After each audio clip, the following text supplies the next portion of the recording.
Going once, going twice. Sold! Every bit of data they collect gets added to the profile.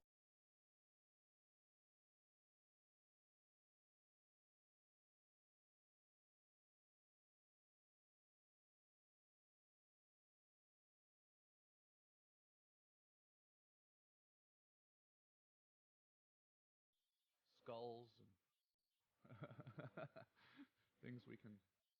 This is a video that someone did with Greg Giraldo. Greg Giraldo doing stand-up and ranting while they played music in the background. For those of you that didn't know, Greg Giraldo overdosed, and today he died. While they played music in the background. For those of you that didn't know, Greg Giraldo overdosed, and today he died.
So, if you didn't know, Greg Giraldo, very funny, very smart, very clever stand-up comedian, passed away, and they're talking about it on the news today. So I guess it's official. Sucks. What can you say? He was a very nice guy. I didn't know him that well. I was on news radio. He was on a show. I forget the name of it, but his set was right down the street from my set. So I hung out with him, quite a few times. Super friendly, very nice guy, very smart. He just, I don't know what happened. I know he had some substance things in the past, but I thought, I don't know. Who knows? I don't know if this was an accident, if he just was partying. I don't know. Did you see him on the roast, the Hasselhoff roast? No. A lot of people noted something about him that seemed different than normal, but What'd they say? they seemed to be very coked up. Coked up? Yeah, that's what the quote unquote look and style was. But I wouldn't say I that. can't say that. I look coked up, and I've never done coke Exactly. ever. People always say, Rogan, lay off the coke. You're all coked up. I've never even done coke once. I've never done coke. Yeah. Tom Green is with us, ladies and gentlemen. If you don't know, And I've never done the sound of this man's voice to my right. Yeah, this is This guy. sort of is a the reason somber why I'm doing occasion to this. be here, Yes. and it was nice to be able to listen to some of his comedy today on this Yeah, he had obviously a sad occasion. He had But some great stuff. He was a good dude. He was awesome on roasts. On roasts, he would destroy guys. yeah, Just perfectly, where there was nothing they could. The they Leary just had one. Oh my! Well, the Jesus Leary he did Christ. that to him on Tough Crowd. Yeah. Yeah, that was so- the most amazing thing I've ever seen on video. And he wasn't even an asshole about it. He No. could have been way more of an asshole about it. He was actually he did it with a lot of reserve. He was a very nice guy. it's been a tough year for Robert Schimmel just passed away as well. And, Yeah. Man, I just can I change the topic now? Sure. Yeah, because You like I'm getting upset. To We be have honest, to- you're getting me upset. We have to thank our sponsor. We're sponsored by the Fleshlight. Yes. Yeah, I know. I was. It's first of all, this is cool to be here. It's exciting to be here. Well, the reason why thanks we're for doing having it- me up to the show. Thank you for being Yeah, here, man. that's cool. If it wasn't for you, I would have never even thought to have done this. When Yeah. I went over your house, when you had me over your house for your show, and he has, this is what we're doing here. We have like a couch, we have some microphones, we have a desk that I bought at Z Gallery. Yeah, I this mean, is awesome. This is fucking as low rent as you can get. This is a It's cool. little Logitech webcam, but Tom has like a serious setup at his place. Yeah. His place is. Don't be showing everybody our secrets, man. But this is a whole different system you guys have here, which is Yeah. cool. It's cool to watch, and I'm seeing how you're broadcasting here. Our audio was terrible for the longest time, so we had to tighten it up. So people complained, and we listened. So we went out and bought all this fucking crazy equipment, and we've got it down. Now we have new microphones. We just tried them yesterday. Oh, these are new microphones. Yeah. We Yeah, used these to are use good stage microphones. mics, like the mics you use for Yeah. stand-up, Oh, which yeah, are great yeah. if you're holding them SM58s, up to Shure your mouth. SM58s. I don't remember the exact. It's But there's a silver Sure one. something. Sure. Sure made them. SCHURE. Yeah. Shure SM58. Yes. Look that up on Google, everybody. We are now on some Audio Technica microphones. That's Yes, right. And, much better. They seem to be This is much cool. better. No, these this are is actually great. for and, this. And this These is are like actually on for my talking. show. I don't have the headphones because Yeah. we're trying to make it like it's not a radio show. This is like a radio show. Sort of, Because yeah. I did a radio show in college at Ottawa University at CHUO 89.1 FM. Look that up. It's There's an also added on YouTube. element to the conversation Yeah. when you hear each other's voices. You can hear in your heads. voice right there in your ear. It's like you're sure. Yeah. The secret is definitely the double cassette player that we use, though. Yeah. What's that? Double cassette player. Our secrets, Our our tech secrets of how we run this Oh. podcast. Oh yeah, that is good. Yeah, yeah, That's an laser disc, 8-track. laser disc players and double 8-track cassette. they got running. Yeah. They're running YouTube videos off an 8-track. Yep, battery operated only. You don't want any interference. Yeah, it's very what's the word when something's all helter skelter? What's the word? Gorilla. It's a smorgasbord of wires. It's a ridiculous pile of shit. It's that we've helter slapped skelter. together It's with helter skelter no shit. previous knowledge. We It's put this cool. together. You can see the evolution of the podcast, like amoebas becoming fish. Yeah. You can watch the whole thing. We owe it all to Amazon too. Yeah, Amazon.com. One click is a motherfucker. Right What do you need? We need one of these. Bam. But this is fun. son, Like I on did the way. in college. I did my radio show, right, and it was a phone-in show, and I'd go there every Friday night at midnight. It was called the Midnight Caller. I did this show for 6 years. Not even when I was in high school, and then after when I was in community college, I took television broadcasting at Algonquin College in Ottawa, Canada, named after the Algonquin Indians. Now, I've always been curious about television broadcasting. When you take a course like that, what do they have you do? Do you pretend to be like a newscaster? Or it's mostly technical. Like it wasn't on camera. There was one on camera course, but it was mostly like editing, video editing, lighting, photography. How to work a video camera, how to set all your technical stuff. And we had one broadcast news writing course, and we had some single camera video production and film type courses about but it was mostly technical. it must be hard as fuck to keep up. Like if you learn how to video edit from a few years ago, if you graduated a few years ago, and now you go to today. We were learning how to do it on 3/4-inch video cassette. Okay, so the videotapes are this big. You put them in these I've seen those. and it's like two A B roll, two videotapes. Then it moved. Then we got high 8. This was before computers editing, computer editing. They had Avids and stuff, but not at the school. They were too expensive at that point. I edited it on Paintbrush.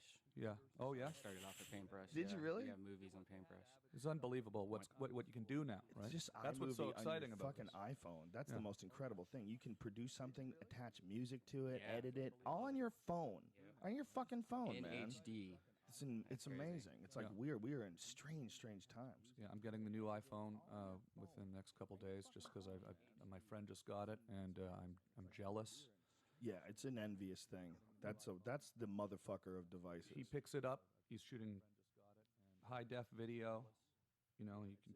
You can you touch. Have you seen it? Yeah, You touch I've the got screen one. and Yeah. you have one. Yeah, and you it's touch the amazing. screen and you got one already too. Now I'm Brian and I are jealous. super. You have geeked one too? out. Yeah. Oh my God, I'm so we're jealous. total technology. I have the geeks. oldest iPhone ever. Oh, are you serious? Yeah, Do you? my iPhone is the old one. Oh, you got it. That thing has a crank on it, man. Yeah. That thing runs on wood. Yeah, at the my iPhone is resolution of like that. from the The resolution's insane. 60s. Of The animals, photos are Yeah. insane. Unbelievable. Yeah. It's just amazing that we've got a device like that. I've I got mean, a- that is like some serious Star Trek shit. Yeah. It slowly crept up on us from the Motorola Razr to a Microsoft Office phones, and then when it gets to this iPhone, I mean, that is a fucking home computer. I can that's no in your longer be pocket. proud of this. This is the way I used to feel about this. Well, it's still Now good. it's just some As old long as you keep the case on it. piece of. A lot of Can people. you swear just, on the show? Yeah, you can swear is like some a old- motherfucker. This is some old piece of shit.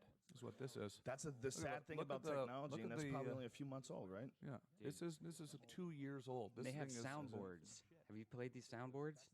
No. Oh, I did. I did the you have a I did the soundboard. IMT Pain Yes. download. I enjoy that. I enjoy doing the IMT Pain app. We're talking obscure iPhone apps. Yeah, that's a good one. Tom It's an Green. auto tune. So you've always, from your time in broadcasting school to now, you've always been really involved in the technology of the behind the scenes stuff. You've always, I been kind into of that figured stuff. I was in high school, and I thought it'd be fun to do a TV show someday. Is basically what I thought. I was watching David Letterman at night, and I was thinking, man, that would be the most fun thing to ever do. I was thinking, and little did I know, but that no, it's a lot of fun doing this stuff. But the thing is sometimes it's not so fun. But the thing is so I said, no one's ever going to let me do a show. I'm going to have to go do a show at the public access station. We'll make our own show. I went to school, learned how to make the videos, went to the public access station, started the show. Wow. Did it for 7 years.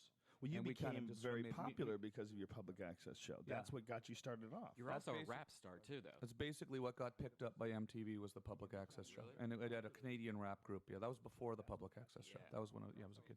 Yeah, rapping. Yeah, I was a kid. people, they see this man, and he's very white, and he has a beard, and he's Yeah. very From Ottawa, conservative Canada. looking, very Yeah. polite. Yeah. You don't know, he's a badass rapper. Yeah. I love Tom it. Green can rap his fucking ass I off. was listening to your shit today, man. Do you have anything on YouTube that you can throw Oh, up? I got it right here. Yeah, Really? let me hear a Tom Green rap. Yeah, I love rap music, man. Yeah, I it take was- shit for it. I make beats, and I've also that's the other thing. Before I started doing the video editing and wanted to do that, I made beats at home. So I had like my own little Atari computer hooked up to a Kai sampler and a Yeah, that's keyboard. Cool. I and like the camera with the Is monitor. this it? Are you playing it right now? Yeah. Oh, this is you're playing something. It's kind of funny when you play music because we recorded this song 22 years ago or something like that, Wow. and we were kids. in our teenagers, and this is us walking around downtown. When is you? Tell me when it's you. I'm the one in the red jacket, and I made the music, which is essentially a sample. And that's my friend Greg, Greg Campbell, and we. You guys are from Ottawa? Yeah, from Ottawa, and yeah, so it was fun. We actually got a record deal when we were in high school, and the song and the video was playing on TV and everything. It was a very exciting time for two young rappers from Ottawa. This video won the 1992 Much Music Video Award, CMVA Award. We performed live on the CMVA Awards, and I covered myself with shaving cream on for no reason, and got up in the lens of the camera, covered myself in shaving cream. So we weren't like the sort of hardcore. Have you auto-tuned this yet? Have you tried to like remix? No, that's me wait, hold rapping. on, That's me hold on. rapping. See, walking through the grocery store. Let me hear this. I love Public Enemy, but this is old though. You gotta hear my new good, shit. dude. You gotta hear my new shit. All right, where can we get some of your new shit? I don't know. It's probably floating around. I don't. It's probably no. This is the one to look at. This is the one to look at. This is really good, man. I've had a lot of fun, surprising rappers that have come on my web show. Actually, that's a funny clip you could show. Oh, well, you and who with was Exhibit, it? with Exhibit, yeah. Or people Yeah, can go to look that. You can Go go to look that. at it on YouTube. Go to We'll that. Just play No, a I second. wanna- I wanna- But it's I wanna funny hear because it. he starts cracking up, and it's sort of a funny moment, where he's But Did you initially want to be a rapper before you became a comedian? not really. No, I was in high school, and I thought it was a fun thing to do on stage at the assemblies. You had to. They had a band battle of the bands night, right? It was an excuse to get up on stage, so we made this rap group. I liked listening to it. I was listening to nobody knew what rap music was in my high school. Everyone was listening to, mainstream music. I was listening to Boogie Down Productions, NWA, Public Enemy, which was not Tribe Called Quest. These groups weren't really mainstream yet on the radio in Canada, like in the 80s and 90s. But yeah, but you know what? I was thinking about this the other day. Rap music back then is kind of like, it kind of provided what the internet provides now, which is a glimpse into other parts of the world, other places. We were in Canada, and we're listening to these songs coming out of New York, coming out, Boogie Down Productions out of the South Bronx, and we're listening to them telling all these tales of life on the streets in the South Bronx, and you're listening to this, and you're going on a cassette, and you're listening to it in your Walkman on the way to school, and, Criminal Minded, the record, and you're like, oh, man, listen to these stories, And so that's, I was thinking about that driving over here today. It's kind of sad because in a way that might be something that disappears from music now, because of the internet. Maybe that's going to screw up music. Why? But How is let's that not be gonna screw up negative. music? Well, because we don't have to go to music now to get those kinds of, story. I guess we would listen to them on the internet. Yeah. I think anything good is going to stick around. Yeah. There's not going to be anything that's awesome that's going to go away. Yeah. Everybody's like, oh, this is going to be the death of music. How can anything be the death of music when everybody loves music? That's ridiculous. It's like, it'll be the death of comedy. I guess I'm more curious to see how it'll affect it or how it'll evolve in a way. It'll be good. Yeah. It'll be good. Yeah. Well, now there's so many more places that people want to make music and just distribute their music Yeah, too, right? So it's so many perfect. more people have access. It's perfect. I mean, just us. The fact that we can do this, the fact that we can yeah. do this and just broadcast talking over the internet. This is just you can become famous from bands. That little kid, the one that sang that cover of the Justin Lady Bieber. Gaga song. Justin no, Bieber. the kid, Oh yeah, the one on Ellen. That Ellen gave a record deal. That was brilliant, dude. That was Yeah. like that gave me goosebumps. I Yeah. listened to that kid sing. It gave me goosebumps. I made my whole family listen to it. I was like, this is incredible. Yeah. This kid's so fucking talented. And he's in a high school, like not even was it even high school? Yeah. No, it was That like was cool. a middle school. And what was cool about the video was it was all girls listening in the Yeah. background. You could see the girls were into it. They were crushing. They Yeah. were crushing on him. That was cool. They couldn't help themselves. They were like they were a little moistening while they were sitting up. They're like 13. It was interesting. This one girl was going, oh my god. Yeah. Like, oh They couldn't believe it, That That's kid- sort of the That we have to play. Play that, man. Yeah. Find that shit and play. That's it. sort of We're the- not going to play the whole thing for people. Like, what is this? The fucking music show? It's on Yeah. Ellen. Yeah, you know what? Fuck it. That's the Go dream. find That's it the yourself, dream you in high freaks. school, though, to get up on stage, Wasn't on Ellen. say something or do something that everybody in the entire school, Yeah. is staring at you like They Michael love J. you. Fox in the Back to the Future playing the guitar on the stage, like you're from outer space or something. What a right? weird pressure that is for children to want to stand out like that. Like, that's got to be so strange for kids. I don't remember the feeling myself, but if you wanted to be some sort of an actor or something and you were 10 and you were in school and you saw some girl that was on a show and she was 10 and you're like, what the fuck? How come I can't be on that Yeah, show? yeah, That's- exactly. That's a terrible way to be raising kids. Yeah. Thinking about getting the most attention possible for almost nothing. Like instantaneously become famous. Yeah. So everything that your parents, all the character that gets developed from hard work, that's all nonsense. I made it already. Bang, shut up. 14 and made it. Yeah, they put too much pressure on people, huh? Look at Lindsay Lohan. Especially in this day and age now, where you're seeing it. It's in your face all the time, man. It's all the You could swear, dude. all the fucking time, man. They're shoving this shit down our fucking throats. No, okay. It's true. We don't But we're have to- shoving it down we our don't own have to get upset. throats. We don't have to get The upset. strangest thing about Hollywood is that Hollywood's tricking the very people that make it. Yeah. There's the grand conspiracy theory is that, like, man, Hollywood is trying to condition us to be like subservient to our government, man, and be patriotic. But no, Hollywood is giving you what you want to see. Yeah. Hollywood's giving you what you want to see, and they're doing what they like too. They're making the kind of stupid shit that they like to watch. Yeah. It's like the people that are creating it are just as much of a victim of the conditioning as the people that they're selling it to.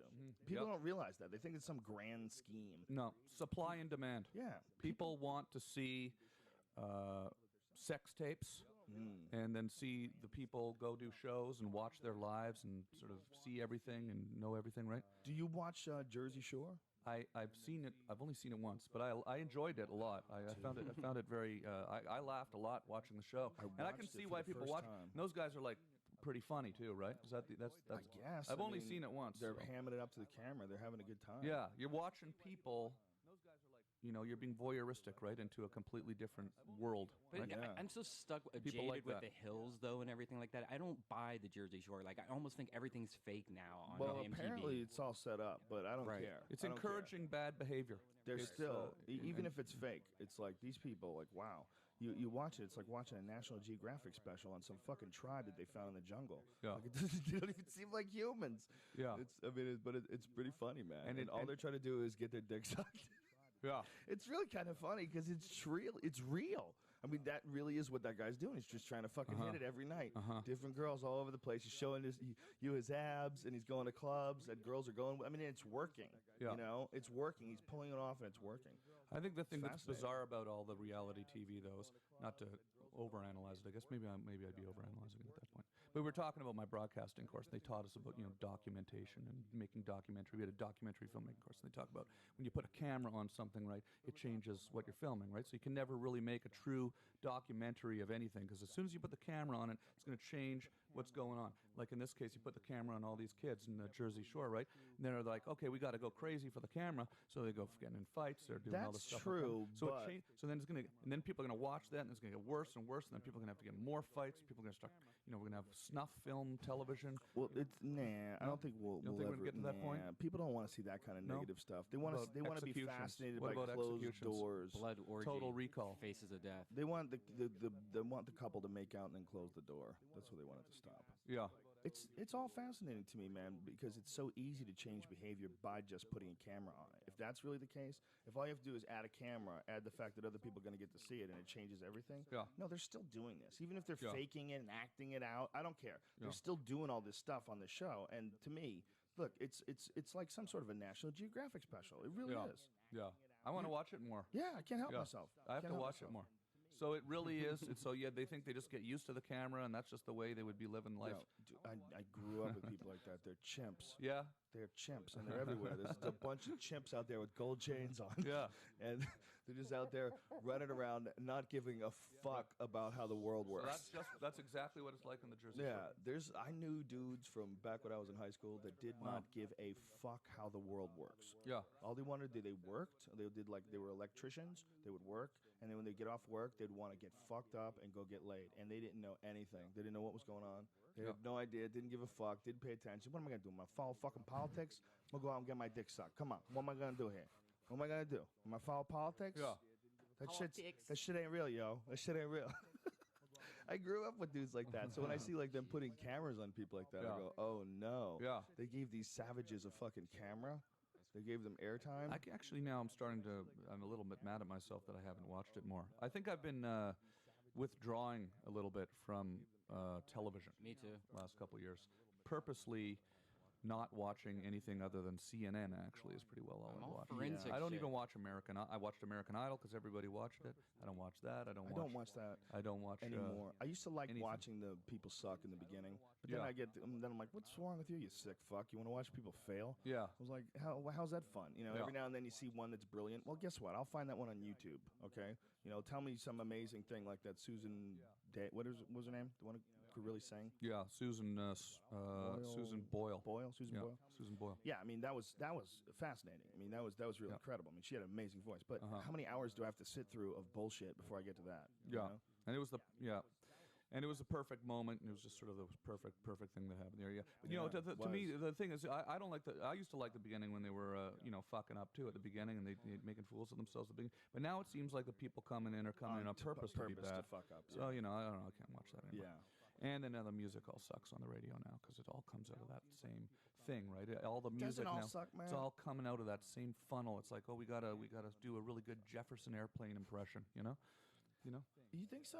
I can't stand the new think music. There's always good stuff, man. You just got to find it. There's just Yeah. so much stuff. Well, that's the problem. See, I don't know how to find it. I agree. I know there is good stuff because there is good stuff that I find and hear sometimes. But just going through life now, like when you're walking, you're in an elevator, you're walking through a mall, or you're listening to the radio or the mainstream stuff, it's all this shit. Yeah, that's true. You don't. You have to. I don't listen to college radio anymore. I don't know what the station is, and so I don't know how to find the cool underground stuff. Do you do Pandora at all? Yeah, I do that, but I don't know what to type into search because Your favorite people. Your You know, when favorite you're music. when you're in school and stuff, and you're around people. But I'm in my living room. You know type what in really Flaming sucks, Lips. man? The loss of the DJ. The loss of the Yeah. DJ. The DJ to me is one of the things I miss the most about the radio, about growing up and listening to the radio. I would listen to guys and listen to the shit that they liked to listen to. Yeah. And they were cool guys. Yeah. And they would there was Charles Lacquadera was this guy who used to do the Big Mattress show on, I think it was WBCN. BCN or COZ back in Boston.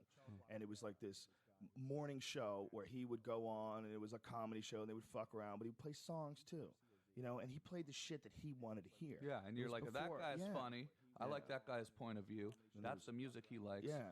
There was this guy, Am I Mark feeling that? Parento. Yeah. Mark Parento was the afternoon DJ, Yeah. and he was like a big supporter of comedy too. He always did like comedy competitions and shit, and he would play the shit that he wanted to hear. Yeah. And like you got a sense of what this cool guy likes this music. He'd tell you why he likes this song, what's so badass about it. Check it out, bam, and he plays it. And it's like you're having that's a show. That's a show. Yeah. What they're doing now is just sticking all sorts of songs that they think they can get you to pay attention to together, and then they throw them in there. Yeah. There's no one. It's not. There's no one personality behind it. It's not. There's no. Yeah, the radio dude DJs who's don't. showing I you don't think shit. the radio DJs really have much of a choice in what they put on the air No, anymore. they don't. There's They're just an kind art of to there. They're a that, voice, man. They're a There's voice. an art to being a true fan of the music and going out there and listening to different stuff and collecting your own, your own favorites and saying, look at this cool shit that I got. Yeah, that's what I miss. That's what I'm trying to say I miss right there, because it's like now you listen to the radio, it's all been focus group, tested out. This is this sounds like this is the so-and-so from American Idol, this sounds like American Idol, this all sounds like and it all sounds the same to me. Brian and I have very And I sound like an similar old tastes. guy now. Now I sound like an old guy, right? Because I just No, turned you 39 don't. years old. I just turned 39, and I You got don't one. sound like an old guy. Yeah, 1 year, but from 40, and I'm starting to sound like my dad, saying none of the music today is good. So It's everybody not like it was says back that. when I was Everybody a kid. says that. You know? But there's good stuff. You just have to find it. It's just hard to do. Brian and I have very similar tastes, and Brian is always finding me cool shit. He's always finding. He's an internet fiend. And So Yeah. he's always connecting. So I always look forward to it. New cool shit is fun, man. There's a lot of it out there. It's just there's so much to sift through. Yeah. There's so Yeah. much data. Pandora helps me the most, and just Does being it? at a club and hearing a really good DJ, and I'll hook up the Pressing that Shazam, Shazam, or whatever, and then Yeah. that shit finds me some crazy Shazam, stuff. if you don't have that program on your phone, it's the most incredible thing. You wouldn't even believe it's real. Yeah, my You phone hold probably your phone up doesn't to a speaker Oh, that yeah. plays the song, and Yeah. then it tells you what the song is, and it lets you buy it on your phone. SoundSnap actually lets you hum a song, so you pick like Yeah. You know. I told that to Eddie, and he's like, "That's impossible." He's trying to tell me about music chords Well, and this because- and that and that and this. I'm like, "I'm telling you, they do it. That's what it is." Yep. It's just nuts. waveforms, you know. That's what it does. It takes the song and makes it a waveform, like a picture, like a JPEG, and it just puts it in a database. Analyzes it. Yeah, analyzes it, and it's like matching fingerprints. It's Like- it's actually pretty brilliant how it works, and it's not that big of a deal if it's it's pretty Kid easy. had that. Are we even Kid gonna had that. know when the computers take over? Are we even gonna know? We're not even gonna know. No.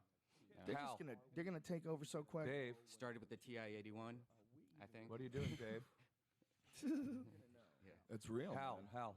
Remember Hal? Would you like to play a game? Analyze it in seconds and tell you what the song is. Listen to it, analyze it, break it down to a piece of data, and then spit it back at you with options to purchase it, all in seconds. Yeah. Yep. And they can do it for, practically every fucking song there is out there. I've never had it fail me once. Yeah. Have you ever had it failing you? Once, but it was also like a remix version, so it was other Oh. shit mixed up with. So this is just you hear a song, you like it, you want to know what it is. You pulled Shazam up. Yep. It tells you what it is, downloads it, and buys it for you, You can without just start even asking playing it you. in your car. Yeah. Seconds later, if your car's Bluetooth, bam, it's playing in your car. That's amazing. I want Bum Bum Song. Because it's like when I was doing my rap group back then. I was a teenager. Back then it was all about sampling loops, right? So you'd hear loops of music, breaks of music. So we'd go into the radio station all the time, always looking for like cool beat breaks and stuff. So you hear that, you'd always hear stuff, and you wouldn't know what it was, and you do that. But they don't. But let me ask you a question. Can I ask you a question? Please.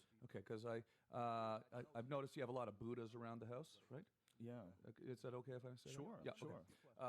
Because I had a Buddha, and I really like them a lot. I had one at my house. Okay, it was when I got my house. It was there already. I didn't get the Buddha. The Buddha was there already. It was a fountain. Right. Okay? It was Okay. on a pole. It was a big fountain. It was about the size of Okay. that poster there. Big concrete fountain. And I had a meeting one day with a television executive at my house, okay? And we went up on the roof of my house, and we had a meeting, just a discussion, having a beer, talking about some ideas, television ideas. And we hear this enormous crash. We go down, and the Buddha has just, for whatever reason, the pole is on, this metal pole is smashed, it has fallen, it is smashed into a million pieces and gone into my swimming pool. Oh, that And, sucks. and I'm looking at it, and I'm just thinking, okay, apart from like I really missed the thing, is that a sign of something? Is that No. Okay, good. No, it's not. Buddha like swimming. If it was a Donald Duck statue, it still would have fallen. So it's just there's no magical property to having a Buddha in your No, house. It's to just me, it's just a nice thing to look at. I am fascinated by ancient Asian artwork. Okay. I'm fascinated by Buddhas and Thai Buddhas, and the fact that they've looked that way for hundreds and thousands of years, and Yeah. all these different people depict these things in the different artistic ways, and that the Buddha is a character of peace. The idea of these Thai Buddhas to me means. To me, it's a beautiful artistic representation of enlightenment. Yeah. And It's calming too to I look like at, it. right? Yeah, Very I like 'em. calming. I love their artwork. I love Shivas. I love Hindu artwork. I love a lot of Thai artwork. Some of the most fascinating stuff. It's one of the coolest things about living in LA is that you have access to all these importers. Right. And they import this really a lot of this beautiful hand carved stuff from Thailand. Would Yeah. you guys ever Amazing have a stuff. mummy, like a real mummy? Mummy in If my you- house, yeah. like a dead guy? No, Yeah, I'm like not down wrapped with up that. like That's- Scooby-Doo style. Would you? No, that's just morbid, man. It's like, why? I mean, I guess if you wanted to like have it in glass, like in a Right, room right. somewhere and shit, but Kind of like It'd stink too. Probably it's a stink. weird, Well, yeah. it's a weird message you're sending. I just don't like this smell of embalming fluid. What if it They was don't embalm airtight them. and That's it something had like that's always lights, bothered and me. It was like a Embalming mummy fluid. room? Have you ever The heard smell of of that? self-mummification? No. Self-mummification was a practice, and it's been done several times by these monks. And one of the things they do is they eat nothing but very, very lean foods. They eat like seeds and nuts, and they go through rigorous exercise routines for like 3 years, where they virtually strip their body of all its fat. And then they start drinking this crazy tonic it's like semi-poisonous, so it doesn't kill them, but it fucks them up nice and slowly, and it keeps maggots from growing on them. Get this. Then they climb into a sarcophagus after they've done this for a while, so their body's like ready to go. They climb in this sarcophagus, and they close the lid on them, and there's just an air hole and a bell. It's like And the guy that new. stays in the lotus position. It's like They that new movie with. He stays in the lotus position. with the air hole in the bell, and every day, if he's alive, he rings the bell. And the day that he doesn't ring the bell, they seal the coffin up, and then he's in there for good, and he's mummified. What? Self-mummification. Why do they do that now? Because they're fucking nuts. Yeah. Where are these guys? Are they still doing this today? Yeah. Is this legal? Is there It's not- self-mummification well, porn? Whose laws? Whose laws? Yeah. Where are they doing it? I believe it's in Tibet that Oh they my do gosh, this. If we this is find outrageous. it, Brian, yeah. You should actually stop this. Is there Stop it. videos? I don't know. Start a you know. campaign to stop this Why don't crap. you, Brian? Why going don't on. you Google self-mummification? I'm gonna I start. know because I know that it's something that has been done. They No. have these mummies, man, and they've taken the lids off their sarcophaguses, and they're in the lotus position, man, Yeah. with their fucking robes on, and they're mummies. It is the creepiest. That's thing. dedication to whatever it is that you're doing it for. Fuck, they're Yeah. taking it to the next level, man. Total dedication. They're taking it to, they're poisoning the maggots. Okay, how about that? They're taking some shit that kills the maggots. Now, by the way, I'm reading this on the internet. Who knows how much of this is true? Right. I might be. It says it's a form of suicide. So- Yep. Yeah. So let me ask you slow this. suicide. It Yeah. takes years, man. Yep. So there is a lot of stuff on the internet that we read that is not true, and that is true. Now you were talking about the UFOs last night at your show, which was hilarious, by the way, and it was great running into you over there. Yeah, we ran into each other at a club. Jay Davis is doing this little club. What was it called? The Parlor? The parlor, yeah. On Melrose. So fun, nice little place, but the AC was out. It was whack. It was really cool crowd because even though it was like a fucking 100 degrees in there, like literally, it was at least 100 degrees in Yeah, that room. I fucking drank like crazy. Yeah. I was so high. I had like 8 the beers. the crowd was very polite. Yeah. I felt like I was imposing. Talking to them, I felt like Yeah. I felt bad. I felt like I was doing something by making them sit there and watch me. No. like, It stew was in hilarious. the It was heat. awesome. It was a great surprise. I didn't know you were coming out. We've been, we haven't seen each other in a couple years. I have a bunch of questions I want to ask you because I've started trying to do stand-up comedy this year. I've been doing it this year. You have been doing it. I have been laughed doing at some of your stuff online. I've been doing it. I've been going all over the world. Some clips. I'm not trying to do it. I'm doing it. God damn You it. are doing it. I'm sorry. Yeah. No. I said that. I said I'm sorry for you. No, yeah. Yeah, it's a whole new world, isn't it? Yeah. It's a very. But I want to ask you some questions about that. But yeah, so I'll ask you right now, I guess. Go for it. Or we could talk a bit more about the show last night. Well, the show last night was a lot of fun. That was man. fun, Bill yeah. Burr went up and did a bunch of new shit. Oh, and Bill Burr's Comedy Central special airs again this October 1st, I believe it is. Fucking hilarious, dude. Very fun. If you haven't seen it, check it out, and it'll be good for him too. He really wants to get ratings in this thing because he wants to do more of them. And if you're a fan of stand-up comedy, Bill Burr's one of the best. He's one of the best guys out there today. There's very few guys that like consistently nail it the way he does. He's really good. He's Yeah. a really, really Well, good that's. I comic. went down there to see Bill last night because I met him at the Montreal Comedy Festival, and this is what's been fun about doing stand-up is I'm getting to go to a comedy festival Right. and hang out with a bunch of funny people. Everyone's having a good time.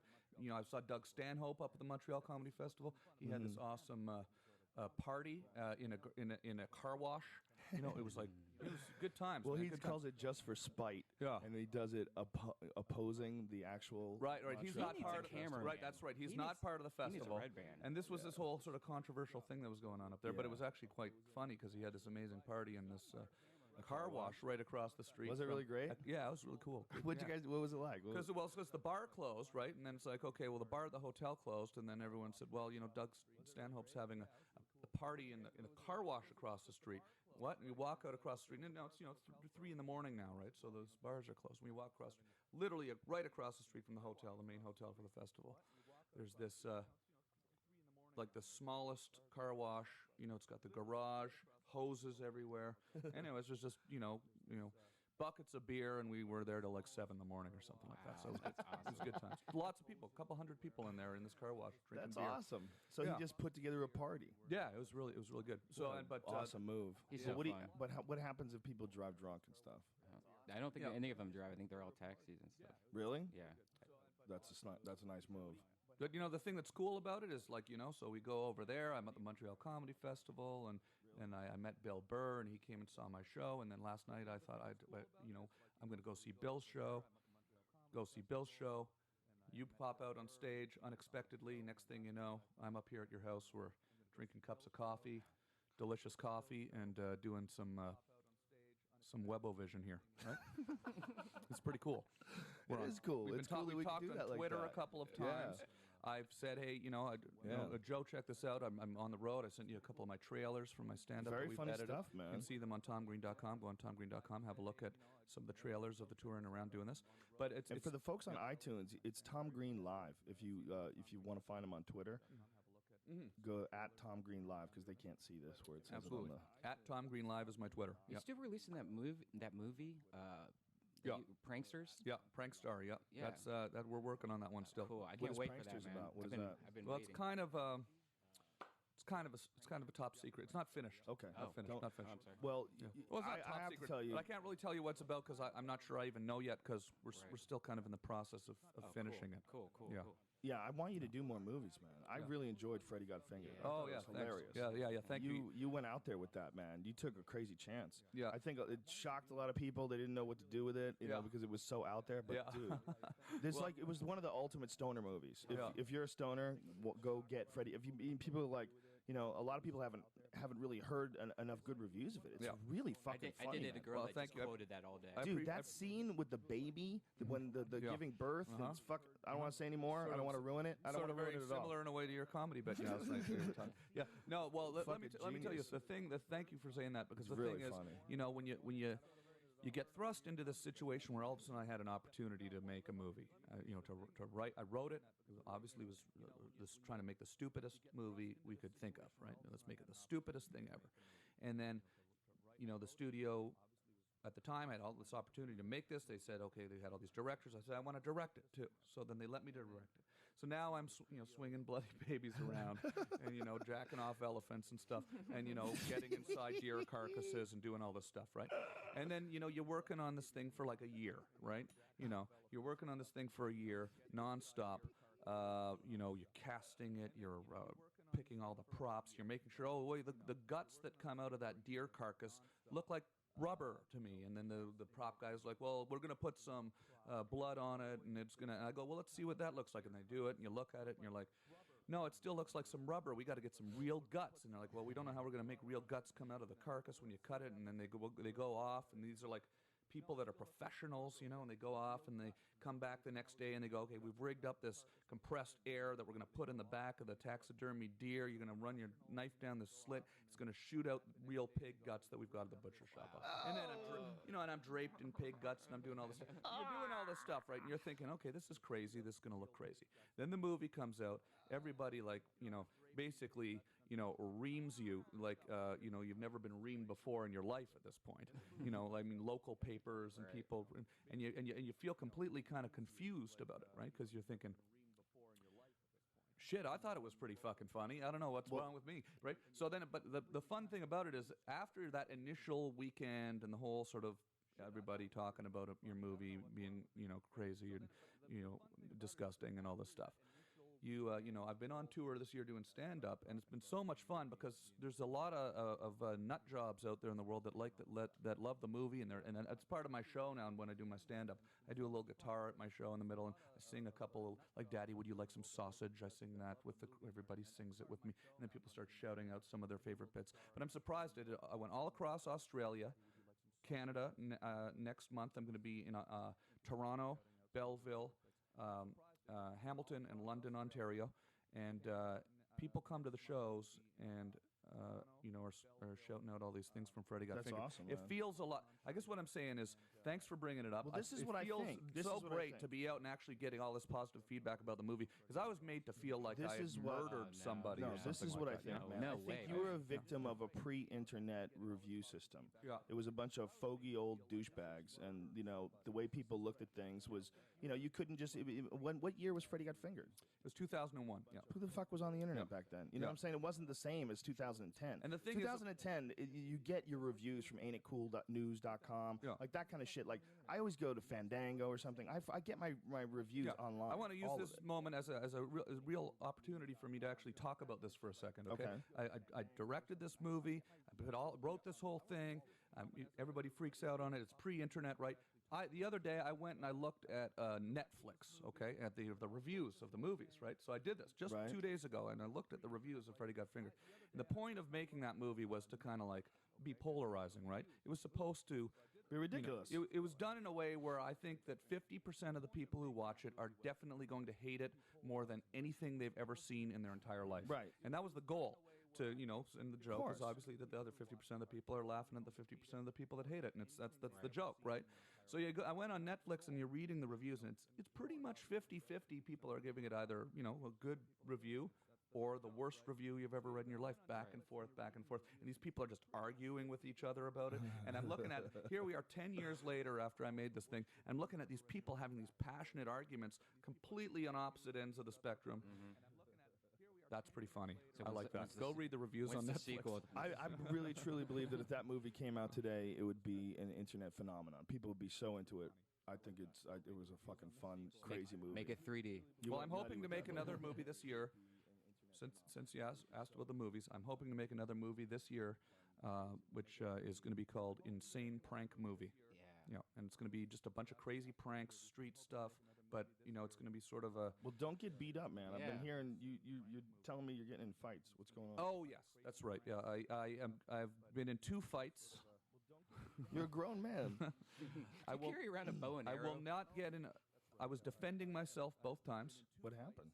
I was attacked both times. By who? I was by strangers both times. For what reason? Well, the first time I was attacked. Where was it? Where did this take place? It was about 2 years ago in New York City, and did the guy know you were Tom Green, the famous he was somebody who was actor and somebody comedian? I don't know. He was somebody who was an acquaintance of somebody who I knew, and now I'm starting to get worried about getting into the details because what really happened was quite intense. Yeah. Quite intense. Why are you worried about getting into Well, because details? I don't know. I'm just thinking now all of a sudden I've never really talked about this on the radio or anything. Wouldn't that be kind of weird? What's weird when you get in a fight Did you with somebody? beat somebody up, Tom Green? No, I was punched in the head and I Right. retaliated. Right. And then did you whoop that ass? Did Did you get all up in there? Beat that ass? Essentially, yes. Yes. It was- okay, I was so not hurt. You probably shouldn't give out the details Yeah. because, Yeah. yeah, I just you might get sued. You're Tom Green. Tom Well, Green's out there whooping I was that ass. somebody punched me in the head, and so I had to. So you think you have a solid got chin? Got a thing. But then Fairly the other solid jaw. Take a good shot. right there. I had a bump the next day. Yeah. It was. Did you gray out or did you stand your ground? I was actually sitting down. He punched you when you were sitting down? Uh-huh. Whoa, what did you do? Were you getting blown by his girlfriend while you were sitting there? I was sitting beside his girlfriend. You were? Yeah, or some girl that he knew. Oh. But I wasn't really. I was also with a girl who was my friend who was sitting beside me on this side, and we were all friends, she was friends with them. But anyways, this is the point. Let's move past that. The point is You got in fights. I got in a fight. So then the second time around, okay. You're a veteran by now. You're ready to throw And this down. is actually something I can ask you about for advice on this because Okay. this is about controlling your temper, right? This is about when somebody comes at you and you are a fighter, so you know about this stuff, right? I don't know about this stuff, but What happened? you go into this sort of post-traumatic stress disorder kind of. Yes. Everything goes in slow motion. Yes. Well, Your that's brain- one of the best things about learning martial arts is that you become confident in your ability to defend yourself. You might not always be able to defend yourself. There might be guns and weapons and all, but you're not going to feel completely helpless. You're going to feel like you have at least confidence. If you have a chance, you can do something. Whereas a person who doesn't know how to fight at all and has no experience, it's such a paralyzing feeling when you in the presence of violence. So, I mean, you just want to cover Yeah. up in a ball. Yeah. You just want to try to protect yourself. You don't know what to do. So this first occasion That's happened. a bad feeling. This first occasion happened. Cut to 3 months, maybe 6 months later. I'm walking down Sunset outside Right. Mel's Diner. Okay. Just got the stitches taken out. Yeah, and somehow, for some reason, somebody comes up behind me. I think I'd actually had a few drinks that night. Me and my friends were being somewhat obnoxious, talking loudly, being generally idiots on the street. Yeah, and some guy saw me being kind of an idiot and came walking up to me and my friend. That was Brian, by the way. And he said, "Hey, man, I want to kick your ass right now." Just like that, no reason, okay? He said, I'm going to kick your ass right now. And this guy was actually, smaller than me, which I thought was strange, and he's coming out of nowhere, and we're in the dark, and there's no one around. Right by Paquito Mas, outside Mel's Diner on Sunset. I look at him, my friend looks at him, my friend says, "Are you serious, dude?" And he goes, "Yeah." And then my friend, for whatever reason, goes, okay, and goes like that. So then this guy's running at me, but because of the previous situation, I'm now in like the slow motion mode. Like he's coming at me and I'm going, well, this is not going to, so I went at him and I just put my hands on his neck, right? And I put my hand behind him, and I kind of lowered him down onto the ground, and I put my fist up in his face like this, and I said, I don't want to hurt you, man. I don't want to hurt you. I don't want to hurt you, right? And he said, and his leg was kind of flapping up on the side of my body like this. I had him pinned on his back on the sidewalk, and he said, okay, man, okay. And I got up, and he walked away. Wow. So then, Powerful rape choke to the mount position. For those of you who don't know what Tom Green was doing, he was grabbing the hand in the bitch, where's my money grip, and then he had a fist up. Yeah, and it just kind of ended. It diffused the situation. Nobody got hurt, you know, that's I think that's something that people need to know is that you know there is this flash of a moment when somebody attacks you, where you kind of go into this animal mode, right? And you're not in complete control, right? And then after, you know, you gotta kind of be able to control that a little bit. So now are you like paranoid that everyone's like going to attack you? Like do you like the Olive Garden? No, I'm actually less paranoid now because I now know I've got that sort of, it's sort of like a throat on the ground.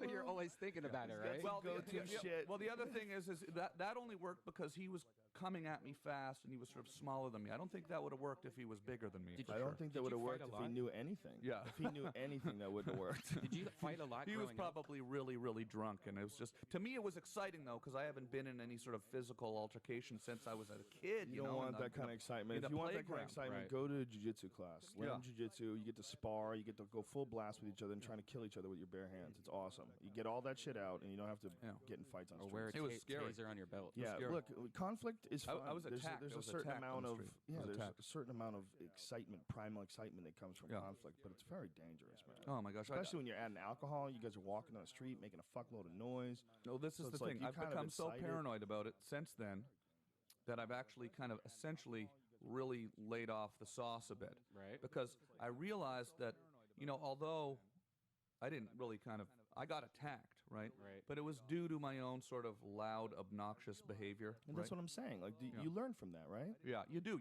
and I think Public it's called drunkenness maturing. is one of the douchiest things you can do if you're really loud out in public. That's a douchey thing. It's when you're in your 20s, being drunk out at the bar and being crazy. Yeah, it's part that's of life. Acceptable. Right. It's part of life. But I just turned 39 years old, and I'm thinking to myself, that's not cute anymore, really. Totally. It's not cute It's anymore. not cute when it annoys other people. That's what it is. Yeah. You know, and I never used to think about that when I was younger. I just think about we're having fun, fuck it, woo. Yeah. You know, we're having fun. Who gives a shit? And then as you get older, you start going, wait a minute. But if we're having fun at other people's expense, this shouldn't be fun. This should be annoying to me too. I should be embarrassed. Yeah. You know. Yeah. So you learn not to be a douchebag. Yeah. Exactly. And you learn that that's you exactly got this what move that you're ready to go to. Yeah. I think you might want to. I'm going to show you. We'll go into my cage in the garage, and I'll show you some counters to that move. Oh, You yeah. have to be very careful. I would appreciate some self-defense. Not that I want to This have to grab, ever you gotta have be to very use careful. You it. don't want to extend your arm. You got to make sure you do it correctly. I'd like to take some jujitsu Why don't you courses. take, like, Krav Maga's fun too. It's like a combination of things, and they give you like a lot of stuff. Like, this is what you do on the street when a guy comes after you, but you can't prepare for everything on the street. You don't really know what the fuck if a guy's gonna have a gun or a knife, or you're not gonna really know. You know, you're better off just getting really good at any sort of a martial art. Like, you know, you're really gonna get good at knife defense. You know, like that seems like a waste of time to me, you know. Considering no one's ever pulled a knife on you in your life. Stay away from douchebags. Keep your life clean. Let's hope we don't get stabbed. Yeah. Don't be going out practice every day, because one day a guy's gonna have a knife. There's this fat guy who has this website on all sorts of attacks, like a knife against a knife. How he will block this knife and then he will attack. This means he's a fat fuck. The guy's hilarious. He's completely out of shape, and he's like he's actually kind of a half decent writer, but totally completely delusional martial arts guy. And so he's got these instructional videos where a guy will come at him with a knife, and he will block this knife and cut to the guy's body, and then go behind him, and he cuts like major organs. And I'm looking, I'm like, this is the most ridiculous thing I've ever seen in my life. You're preparing for a knife fight that would never happen. Why don't you Probably because of the preparing for it is Take your it's clothes off. increasing his odds of being killed in a knife fight by like 10,000%. Yeah, he's carrying knives on him everywhere. You know, People are going to challenge he's him. asking for a knife fight. Well, he's begging for a knife fight. He's just nuts. Yeah. You know, who the fuck's wasting their life preparing for knife fights? This is funny. Sometimes I look down here at the stream, and then I see you, and I'm thinking that I'm looking at you live, but it's just a short delay, right? Yeah, let's not look at it because I don't want to confuse you. It was funny. It was confusing me because comedians, I was thinking, man, they'll go off in a drift. yeah. Well, it was like I was looking at you're laughing over there, and I'm like, wait a minute, I'm not saying anything funny right now. Oh, wait, he's not laughing. That was a few seconds ago. Something. We're very high tech. We're on it. a delay in case you start getting crazy and curse our government. Yeah, this is cool. And now, so we're broadcasting on iTunes. This is It's on iTunes. Okay. It's on the Zune Marketplace. It's Okay. on all sorts of different things. Oh, this is cool. This is cool. Now, so Stitcher. #1 in Canada, comedy a few times on iTunes. okay. Yeah. See, this is something that I'm Powerful. Canada. I'm going to start trying to do a podcast myself for the first time, and starting next week. So it's going to be fun. You've always been in that kind of community access channel. Like you were always making videos. You actually changed everything when you had your show on MTV. In my opinion, my whole age group. I'm 36, but you took my idea of making stupid little videos and going, wow, look what he's doing. He's actually doing it for realsies on MTV. You know, Yeah. You really changed that whole market. It's pretty amazing career that you've had, man. That was an exciting time. It was obviously that was the most exciting. Why don't you time. just blow him, Brian? Yeah. You know, maybe we wait till show's over and That's one of the most awkward things ever. When out you in the say driveway or something like that. really like when Doug Stanhope was here, I was trying to say like really good things about him, but I'm like, it's so weird saying that. He's right here and it's going Yeah. broadcasting in front of the world. What a great show, though. You come up to Joe's house, you Well, I get think a lot of coffee, you get a blowjob. I think a lot of people, though. You've inspired a lot of people, man.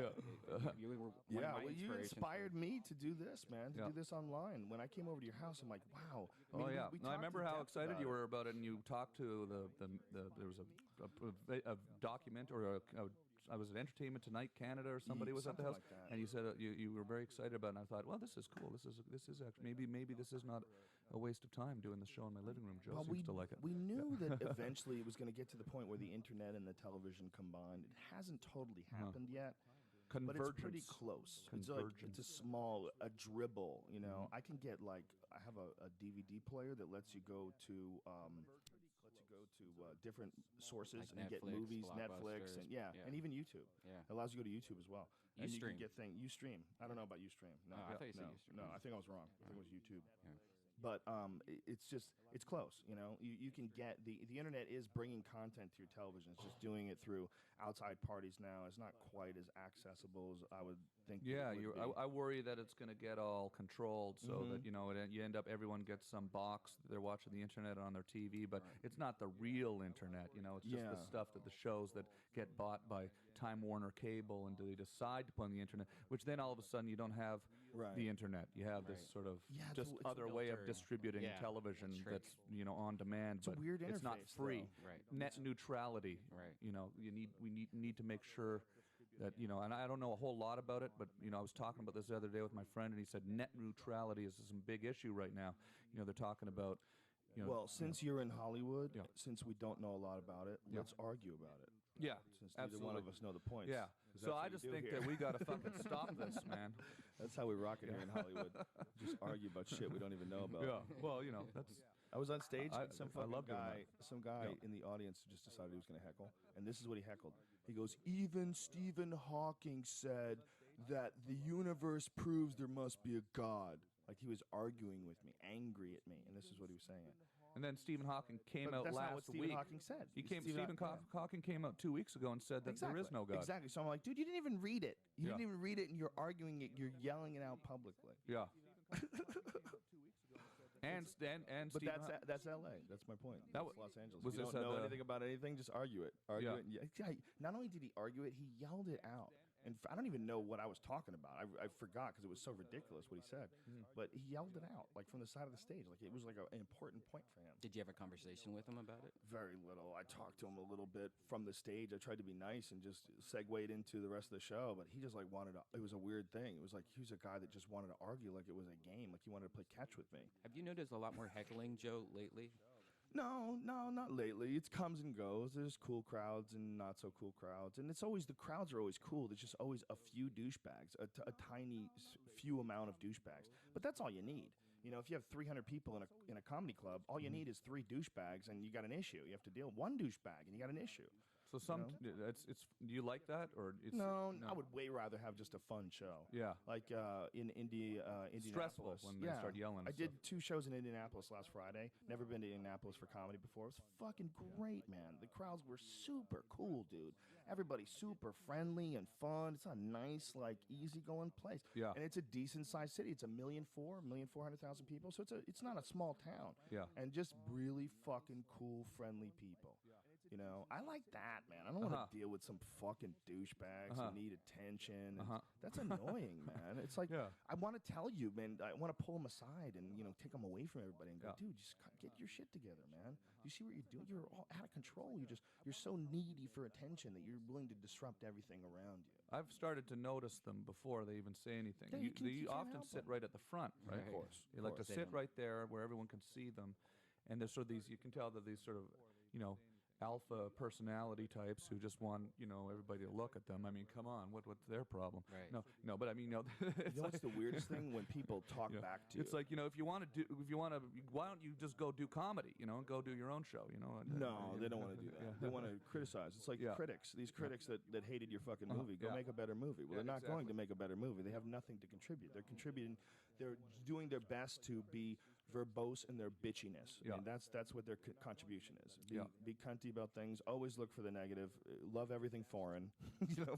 I mean, that's really what it is. But it's also, even when they yell out fun stuff, it's sort of annoying too, right? Yeah, well, Like, the even worst if I was they're saying was I when think they some talk people to think you. they're trying to help you or something. The worst is when they talk to you. Yeah. You ever have people in the front row and they just talk at you? Like, why would you do that? Yeah. Like, what Usually the fuck? wasted. Yeah. Yeah. The fuck? I'm going to get to it. I'm going to get to the whole subject. Yeah. You know, don't move me in a different direction. Come on, man. What? Well, where were you going? Why are you talking to me, man? This isn't a conversation. Yeah. It's a fucking comedy show. Yeah. I always give people the opportunity to yell shit out, though. I do a Q&A at end of almost every one of my shows, just because it's fun. It's kind of, sometimes it's anticlimactic.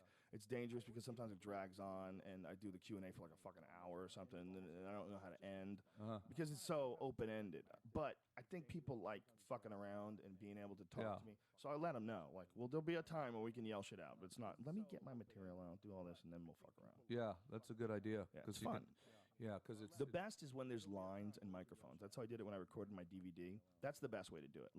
Have a line, and people come up to the line, and they get to the microphone. Oh, yeah? Yeah, because when they just yell shit out, it just gets too crazy. Right. Right, Brian? I was just gonna say What a was UFC guy's name, like, you know, like, talk about GSP. You know, like, talk about Anderson Silva. yeah. We think about Chael Sonnen's chances in a rematch. What should he have done different?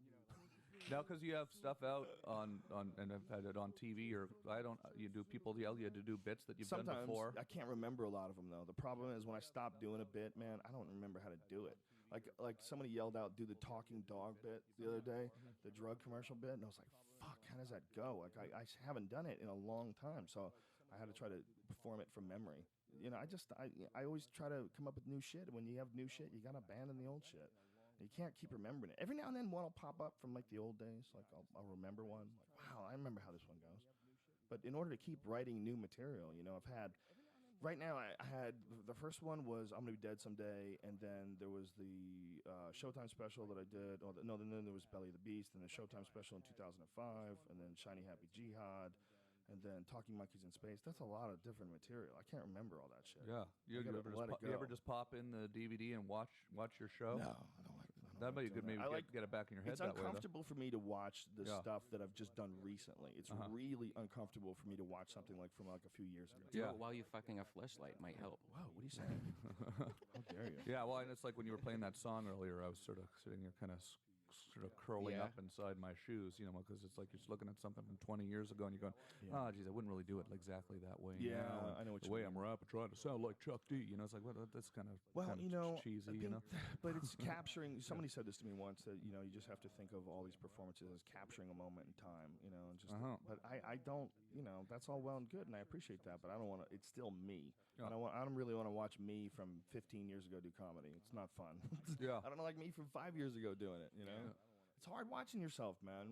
When you're very critical and honest, you know, it's hard. Yeah. It's hard, like, in trying to figure out how much of this, should I be trying to enjoy this? Should I be trying to enjoy it like a spectator, or should I be, like, hypercritical of everything I'm doing? Because that's what I always wind up doing. Yeah. So I'd prefer not watching myself, but you have to go over material. I think you listen to bits, and sometimes you go down. Your brain will take you down different paths. Like you go, oh, why didn't I say this, or why didn't I talk about that? Or you remember like certain taglines that you may have ad-libbed at the moment, which may be gone if you don't remember them. There's a lot of my best taglines. I forget them. I just stop doing it for some reason, and then I forget it. And then someone will say to you, like, why don't you say that anymore? I'm like, oh, fuck, I forgot. You know? Do you have it all written down somewhere? Or? Most of it, yeah. Most of the material is written down. It's all written. But the way I start off almost all of my bits is I start them off with, like, blog entries. Whether or not it gets posted on the internet, almost all of it is just me dissecting a subject. This is the method that I've come to over the last few years. It's the most...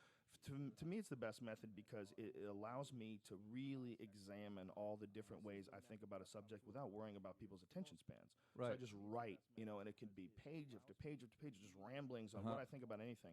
And then I dissect what's funny about it. Like, this is funny, this is funny, this is funny. And then I say, well, how much of this would go into a bit? Could this be a bit? Okay, this could be a bit right here. This is how I'd have to say it. And then I look at it like that, like I'm stealing from myself. Like I'm stealing And you get jokes. feedback, too, on the internet, right? People read I it do, on your blog? if I post it. But there's a lot of stuff that I write that I don't post. There's a Right. lot of stuff that I write. I write it as if it was going to be a blog entry, and then it just winds up going in a file. Yeah.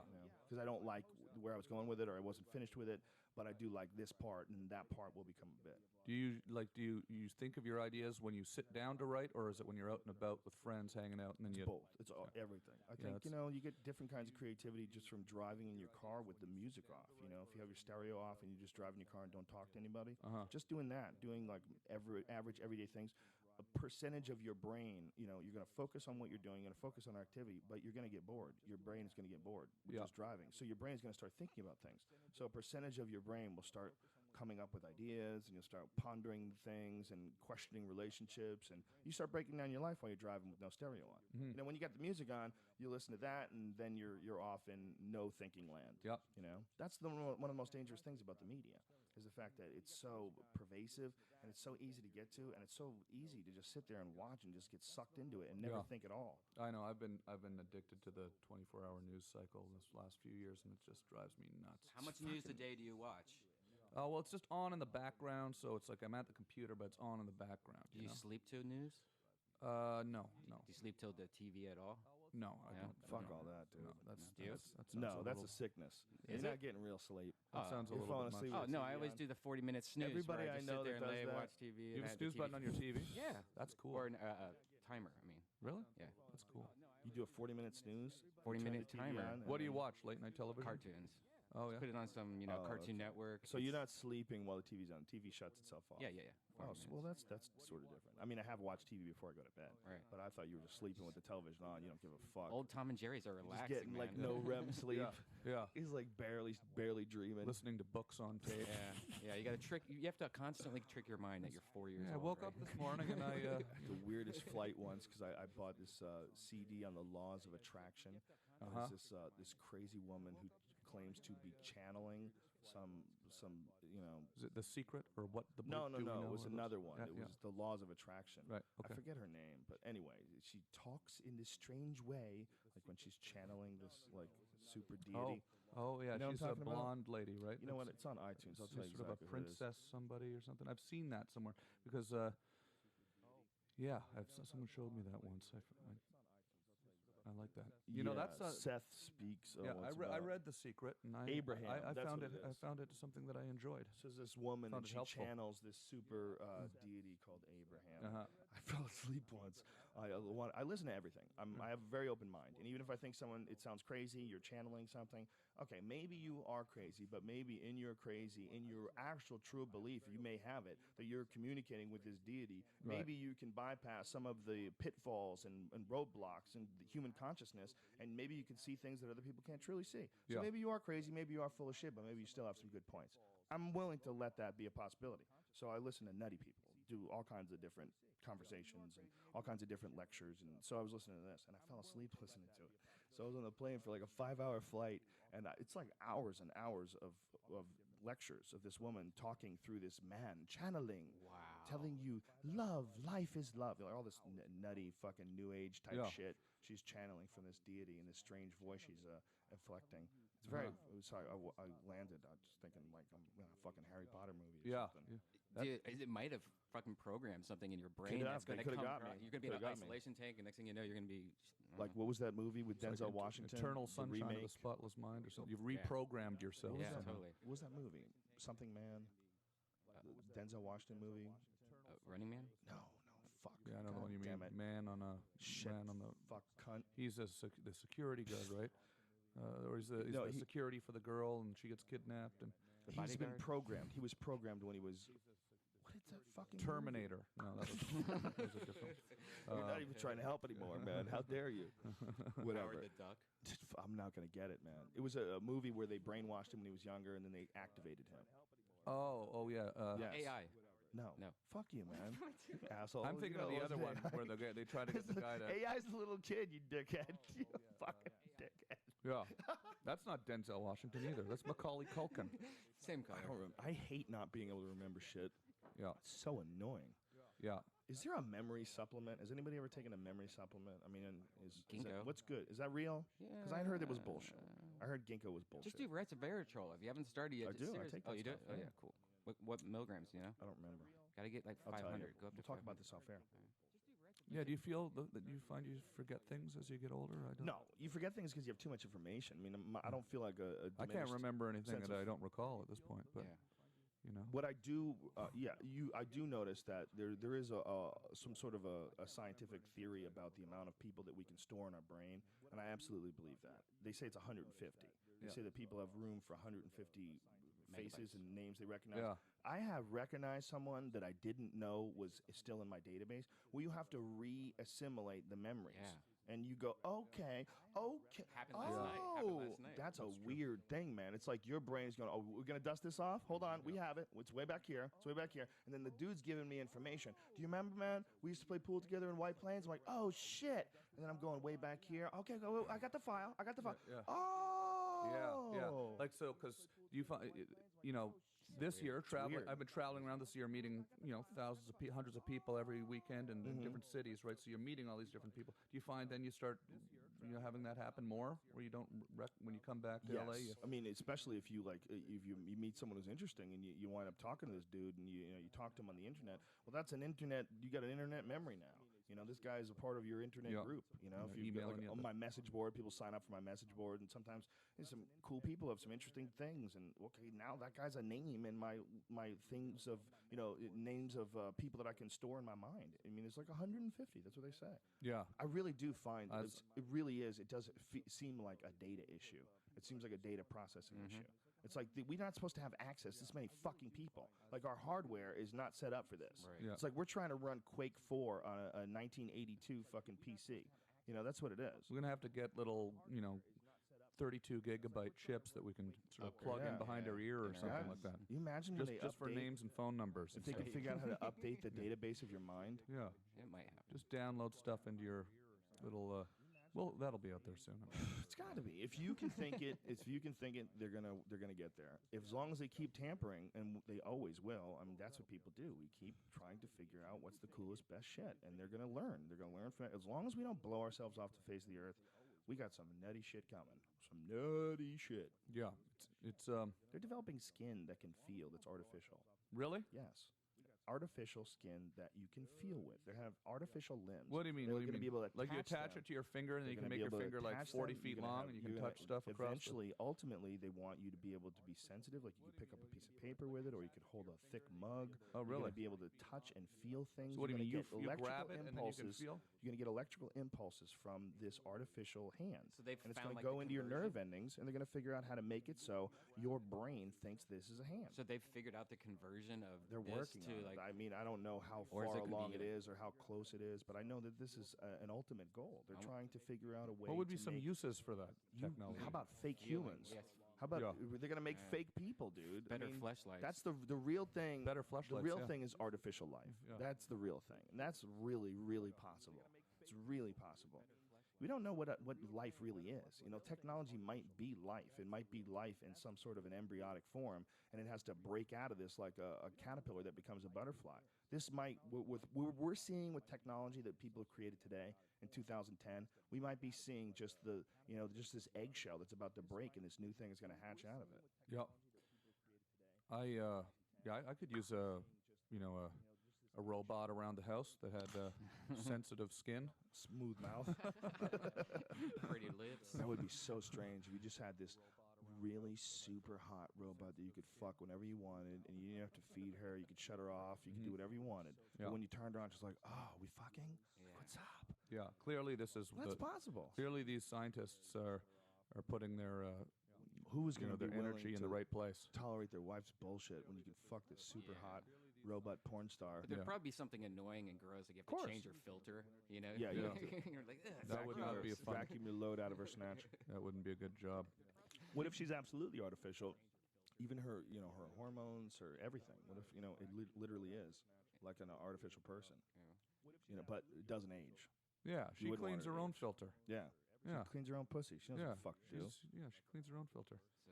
Hey, why don't you just clean your own filter? Already there's a problem. Can you clean my filter? And why don't you What clean if your own she's filter? too embarrassed, though, all the time? Yeah, exactly. See, there's already Problem problems. out with that. If you could actually have these totally controllable artificial people where you could program in their personality, make them super accepting and docile and always, always kind and always like sweet and affectionate to you, would people even get in relationships anymore? Would dudes? God, dudes would just. If you're an ugly fat guy, you can just buy this super insanely hot chick that's fake. Yep. I And you think. can go to movies with her and shit. She'll go to the movies with you. Oh no, that's the end. We didn't even know. We wouldn't even know if it was a real person. That's the end of And they'd be like some relationships. old, fat, fucked up dude with no teeth, shit all over his clothes. She doesn't care. She's a robot. She's hot as fuck. She looks like Tracy Lords in her prime, and they're holding hands at the movie theater.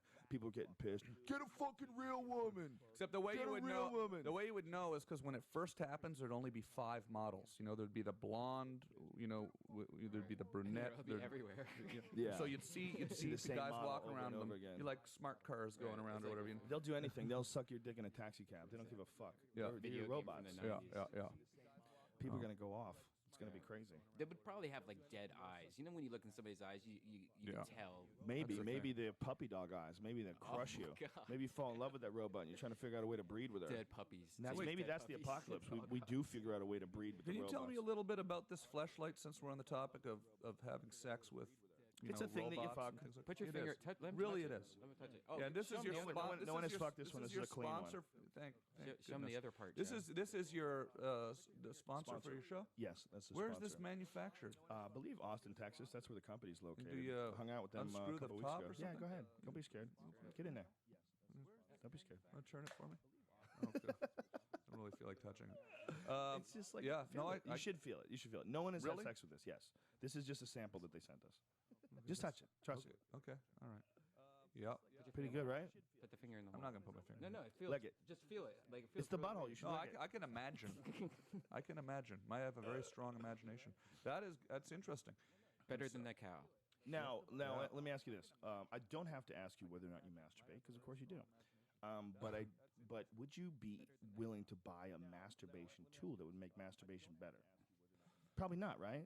Because then you have to sort of admit. I was hoping I'd get a free one because I was a I'll guest give on the you one. show. I'll yeah. get you one. Yeah, I wouldn't. Would I be willing I to think buy I got one left. Hold on. Yeah, I'm just kind Give of you kidding. one. I'm just kidding, actually. Well, might be fun just for a conversation at parties or something like that. Hey, I look know what I I have got. one. I'll give it to you. I'll gotta Yeah. find it. Yeah. It's in here somewhere. Yeah, no, I mean you don't. What kind of porn does Tom Green like? Do you Definitely like would the have to amateur- be in a sealed wrapper. Let's put it. Does it come in a sealed, Absolutely. hermetically Sealed sealed, in plastic. plastic? Yeah. Absolutely. So you ensure it's. I would not Yeah. advise you. Fuck that. Yeah, you don't want. Yeah. Brian Callen touched that. Oh yeah. See, this has been Who else out. touched This that? has been. Duncan touched This has been it. unsealed. Is that a signature? I on think it? That's what Ricky I thought. Schroeder even touched that one. Did Ricky Schroeder Yeah, touch that? yeah. Ricky Schroeder touched I it. think he licked it. And so does Did you is like it? Does it do anything? Is it like vibrate or anything? Is You it- don't need that. No. It's just that's what it is. Just that. You know what it is, man. Put some It lotion in is. it, though. It just makes it. It's way better feeling than your hand, and you're not getting any. You're not getting any signal from it. It's patented rubber. You know, it's like they have their own patent on how It really awesome feels this rubber good. is. Like, Made it in really is America. Made in the USA. Proud to be an American. Very interesting. At least I knew. This is called fish in a bucket. Oh, okay. Look at that. Okay. That's what Wow. he calls it. Fish Okay, in a you've bucket. taken that out there. This is what it's called. This is called deer in a tree. Yeah. You're just making up names, son. It's not what it's called. It's Is called that out what by it's you. called? Or... also fling it. Okay. It's a great Nerf A toy. slapstick. Don't fling that around. But too it's much. You a never know solid what's gonna- product. Yeah. For $60 or whatever it costs, it's totally Unbelievable. worth it. It makes beating off way more fun. What kind of porn do you like? What, are you an amateur guy or Brian, a take your regular pants guy? off. Take your pants off when you ask that question. You know, I don't even know anymore, man. It's gotten so crazy out there. You I still mean, use magazines? Kids today. Yeah, you It's know, gotten so no. crazy. Well, what's gotten crazy, man? Well, just I think basically just the sort of instant access to anything online is kind of starting actually to get to the point where you know, it's not as an amazing thing, porn. You know, Right. like I was, you know, when I was talking, you know, when we were kids, you know, when we were like, you know, when I was a kid, right? They didn't have that, obviously. Right. So you'd be, you know, excited when, you know, like when the Sears catalog comes, you know, you'd be excited, right? You know, this is what you would, you know, there was not this access to it. So it's almost like overwhelming to me now. I think I've watched too much of it in my life, and I'm not interested in it that much anymore. You know, to be honest with you, Sounds when like you're campaigning for a nice girl. when I started seeing it online in video, to be honest with you, I watched it a lot because I was interested in the web streaming technology. Right. Yeah, so I would go on some of the sites just to kind of. That's it, just for Yeah. purely technological It was sort of like purposes. a business or research kind of thing because I'm, you know, doing my web show. I wanted to see that the streaming quality was good and things like And this. you can get the most data from the facial section. That's what I find. Yeah. But yeah, so you know, I think that's what's gonna happen to us. Are we all gonna go crazy because of this porn everywhere? Are these No, it's just people fucking. They're just going crazy fine. because they've been suppressed for so long. It's like, until everybody calms down. And then they're going to realize, well, I don't really like watching all this crazy mouth fucking until Yeah. girls throw up and, Yeah. and coming in their eyeballs and all Yeah. that shit. Right. I don't really like that. That's Yeah. why you can watch making love videos. They're actually better than the porn fucking videos. Oh, where I've it's never just heard two of that. people and they're really in love and they just sit there and make love. It's actually Really? pretty nice. This Yeah, is some, that's, it's a that's a change of way pace. better way to this is beat some off. fetish site you're into. Yeah, you don't like love videos. You don't even like professionals, boy? You like fucking scabs? The love videos. They're Yeah, love scabs. videos. It's All right, very they're good. violating the porn union. It's very nice. Oh, and then where do you find that exactly? It's now? Google love making love videos. There's and this they're one making chick love that videos. has See, a that's something website. I've never heard of Oh before. yeah. It's There's very one chick romantic. that's like the most famous blowjob artist in all of the world. I don't remember her name, but she's really famous.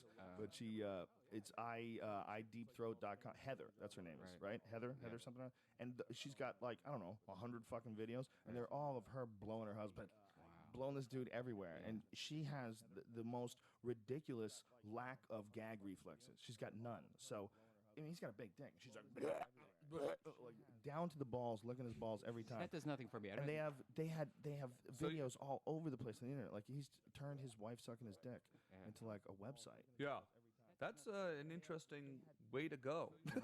You like more violent. You should try it's these not, love it's videos. not You what should I try like. these- I you should don't try like these love it. videos, Well, I Joe. like her. She's not doing it violent. She's not throwing up. Somehow or another, she can just do it without gagging. That's the crazy thing. The other ones, like, there's a lot of like Sasha Grey porn. That's fucking hard to watch, dude. That chick gets her mouth. Oh wait, you did the first watching Two Girls One Cup video, right? Did you do that? It wasn't the first. Oh, okay. No, no. I way. saw It you was do that though. That was me and Joe. We did It it. was Yeah, it was me. watching. It was the shot was on Yeah, you. it The was both of reaction of us. yeah. It was both of What us, was that but- called? but- What's that called when they do Reaction. Reaction video. Yeah. reaction video? Yeah, that's It was one of those. It was a good one for reaction videos because everybody knew by the sound of the music what was going on if you'd Right. already seen it. That was a very odd sort of blip on the pop culture radar the day that came out, right? Yeah, And it was a man. site dedicated to one video, and everybody went and watched it Dude, for a that couple thing of days. got millions and millions and millions of views. I joke about it, and I bring it up on stage sometimes, and Yeah. it's incredible how many people have seen it. And I think what's interesting about it is it repulsed people so instantly that it didn't really catch on. Like it didn't. That hasn't happened since, has it? Where there's been one domain name comes out, you know, Not to that three extent. girls, one Two guys, horse, one or horse. whatever. Two Yeah, guys, something, one you know, horse.com. There's nothing There like. is. Oh, is there? Yeah. Two guys, one horse. Guy gets fucked to death by a horse. Yeah. Oh, I've heard about that. Yeah, in Seattle, right? Yeah, Five- they had to change the law. 5 Hands, 1 Girl was another one. Oh Jesus! Really? Yeah. Christ. Okay. There's a guy. I Really? think I've told this story before, but I'll Made tell that- it he made that up. because you're See, here. that's what I'm saying. The point I'm making is There's it's a good dude that thing I to know. not take off. There was a dude that I know whose friend was dating a porn star, and they were trying to. He was trying to reconcile the fact that she fucked guys and that this was just a job and blah blah blah blah blah. Just kind of like put it in the back of his head. And she came home with a contract, and she's going over the different parts of the contract. And he goes, "What's this airtight?" And she goes, oh, "Airtight means a dick in every hole." He goes, "What? One on my ass, one on my pussy, one on my mouth." He goes, "Okay, this is over." Just like, that was what cracked him. Yeah. Airtight cracked him. Yeah, the fact that they actually have a name for it, A too. term Yeah, for a just term. being plugged up with dicks. Yeah. And then what are you going to come home and cuddle after that? Shit. Airtight. Unbelievable. Yeah, and so and then what happened? He just walked out the door and never talked to her again, and that Like was it. fucking Clint Eastwood. Airtight. Yeah, I think when your girlfriend's got airtight in her contract, that's time to leave. It's a strange thing that a lot of the people in the porn business do. They figure out a way to have boyfriends and girlfriends and be in relationships, but they still fuck. They fuck other people when they work, but they're only allowed to do it when they're working. Yeah, it must because we're also, accustomed to seeing it now that people probably out there actually can justify it in their mind because this is a legitimate profession here. There's When money. does the Tom Green sex tape come out? When is that? And who's it ready to with? pop? Is it Drew Barrymore? He's doing it with 100 different women. Do you hate hate Max? What's that? Do you hate? I'm just kidding. What? What are You know, talking that's about? something I don't think I could ever see myself doing. Yeah. No No? sex tape? Is there one that exists though that you know of? There's not. There's No? definitely not one that I know of. Joe, is So there one don't- of you? You don't know. You don't videotape yourself?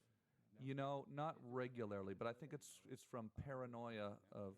I'm not going to say I never did it once in my life, but the thing is I immediately deleted it, and was Always sure a strong that, move. Yeah, immediately deleted it. Didn't keep it around. Honestly, didn't even really want to watch it. To be honest with you, You loved it. yeah. Was fun the process of videotaping it. You didn't want to watch it though? Not really. No, It was awful. Kind of freaked me out a When little I, bit. when I do it, I'm just so disgusted. Yeah. It depresses Why? me. And Your it's sad. body? But I do have one. What depresses you? Huh? What depresses you? It's just like, I don't know. Watching yourself is gross. Well, did you Because hear- I'm not like. Did you hear in the I'm news? Okay, wait a minute, Brian. Stop right now. Listen to how you're advertising your sex. You're a single man, and you're saying you have depressing No, sex. no, no. I mean, do you like watching I yourself? don't like, do you I'm not masturbate? hitting it like, Do you, no. I mean, do you masturbate looking at yourself in the No, of mirror? course not. Why would you want to watch But yourself, you're saying- right? I think it's like what I'm you were just saying saying. But how you're you- watching yourself having sex, It- and you're trying to recreate You don't it in like your watching memory. yourself on news right, radio. that's Why would you want to yeah, see you were yourself s- having sex? That's But like I'm earlier not. when Look, you I'm don't not. wanna Saying, watch but it doesn't depress me. No, I just That's don't a- like watching myself have sex. Okay, It's I gross. see. I totally see what you're saying. I Yeah. totally see what you're saying. It's disturbing. What about if you do POV style? You Yeah, that would be just cool. film, Yeah, like, that would be fun. Slap an iPhone to your Dude, chest. that would be fine. That would be fine. That's it. Press record. Slap an iPhone to your chest. do and ha- just capture as much as you I can. do have one when I was like 16 or 17. Using my dad's VHS camera that would make like old home movies about carrots attacking me and stuff, and I would like set it up in my room and stuff. And I have one of like, but then I look at it, and I'm like, can I get in trouble for watching myself? When you were 15, yeah. like your child Yeah. pornography of yourself. Right. Well, with Could your I get girl, arrested? you were with your girlfriend? For myself? With your girlfriend? Yeah. Yeah. Okay. Probably, right? I should destroy that tape, right? Well, you could get arrested probably if you It could distribute be it. probably could be. That's illegal masturbation. I think it could be considered child pornography. To be Yeah, I honest mean, with you. You're that's under what they 16 catch kids for. You're under 16 years old. Could you be charged for being in possession of child pornography Well, if the that's child what they're pornography doing is of when yourself? kids Right. are getting their cell phones taken away and they find photos Yeah. of them. Yeah. Girls are getting charged with Oh. child pornography. Well, I That's- should. Because they have a photo of themselves. Yes, because yeah, they have a photo of themselves that they sent to a boy. They're charged with child pornography. Yeah. See, so that you probably should destroy that tape. What tape? Just Well, kidding. that's like that. You know that old what tape? He doesn't have tapes. Yeah, it allegedly had a tape. Meanwhile, there's how many gay guys are frantically searching the internet for a video of Brian at 15 masturbating? Not a nice thought. No, I don't know. I mean, not for me personally, but but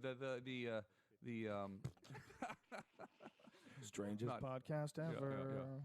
Thanks Yeah. to Tom Green. no. So wait, what was the thing then? So yeah. Anyways, let's change the topic, right? Change the topic. Marijuana. Sex tapes is marijuana. Yeah, Well, the subject was getting depressed watching yourself fuck, yeah. and that he should do POV style. So, I love it when your song was released and then it was destroying the charts for TLC, and then you were you- TRL. Yeah. and then were you forced to get rid of? Yes, I was forced to. For 98 Degrees. That whole thing was. It's a very there's a little bit of intrigue here. Yeah. Behind the story, because there was, some things done in TRL that were not necessarily ever made public. Right. Like, Okay, well, fill me About on the the- full the details. L? What happened? What happened? like the What's L, the story? like the L in TRL isn't Right. necessarily, Right, it's not 'cause necessarily live all the time. So There I said, what was the the show's not on song? anymore? No big What deal. was the song? What was the song and what happened? Okay, so we went to Seattle and we were filming bits in Seattle, and we thought, hey, this would be funny to do this song called the Bum Bum Song, One of which my was favorite just songs this ridiculous idea. And I would go, and it was just a silly video of me going around Seattle saying my bum is on the cheese, my bum's on the rail, my bum's on the boat, my bum's on the dock. All this, it was a silly, sort of like a Dr. Seuss style nursery rhyme rap. And the comedy of it was me out in the street sticking my ass on everything and confusing people and filming the reactions, right? And singing this silly song. And then we played it on my show, and we said we want this to go to #1 on Total Request Live, which is, their countdown music show that they would have every night, hosted by Carson Daly. And so we played it on Seattle radio, and it went to #1 instantly. This was when my show was on MTV. It was a really doing well show on MTV. The show was doing well on MTV. People went to #1. People saw the absurdity of this song, knocking 98 Degrees, Britney Spears, In Sync, and whoever else was on the J-Lo, I think, out of the #1 spot. And so we played it on the show. We asked people to vote for it. People voted for it. It went to #1 on Tuesday. Okay, the show I think aired on a Monday. It went to #1 on a Tuesday. This is the song. Yeah. Remember this show? Yeah. This was like fucking a huge hit. Yeah. This song was big. And this was the first song to be like. This was right when MP3s just started. So it was the #1 downloaded song that year. I think, What year was this? I think 14 people year? downloaded 93? it. No, it was. No. This was 90. 99 to 2000. 2000. Okay, 99. so what happened? So they squashed your song? Yeah, it went to #1 on Tuesday. Then on Wednesday it was #1 again. Okay, and then on Thursday it was #1 again. And then we get a call on Thursday at the office, and they're saying, guys, we want you to kind of play ball with us here. And we're like, well, what's the deal? They said, well, we need you to go on the show on Friday and retire the Bum Bum Song and take it off the countdown. And we're like, why? We got the #1 song in America on Write it, MTV, yeah. man. Yeah, right. This is amazing, right? Make money off this Yeah, shit. this is unbelievable. Let's keep it at #1. They go, well, the thing is, we pre-taped the show next week because Carson's going to be in San Francisco and all this stuff. So it's kind of like who we think's going to be, Right. and we hadn't predicted you airing the show on Monday and it instantly going to #1. So it kind of screws up next week's pre-tape, which is all in the can. So can you go on a Friday and just retire it, and we'll give you like a retirement home plaque. And here I was on MTV, and I had my show on MTV, and I didn't want to get fired, right? Everybody's already mad at me about all this other shit, screaming at me all day about, I want to suck milk out of a cow's udder because I think it'll be crazy. Let's put it on TV. And they're like, you can't do that. We're arguing nonstop. It was the most stressful time of my life, and that's saying something because I'm pretty stressed out right now too. Not right now, but most of the time, And so, so I'm on the show, and I'm getting yelled at all the time by everybody. Everyone's always screaming at each other, trying to make the show crazy or make it less crazy. And then so, I played ball. I went in, and I got a nice plaque. And you know what? I'm not even, to be honest with you,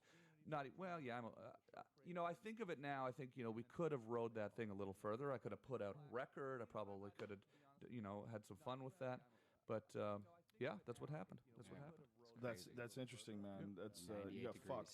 You got fucked by the corporation. Yeah, son. exactly. It was Makes sense though that they would probably cost them a fuckload of money if they'd already pre-taped things. Yeah, they would 'cause he was reshoot 5 shows, and it's like But how crazy is that? That now you find out what their rankings are like. It's all They total probably bullshit. had. They made them up. They probably had deals with the record company. Like, we need to push 98 Degrees, and here's $100,000. We need You to think get they these do that? Probably.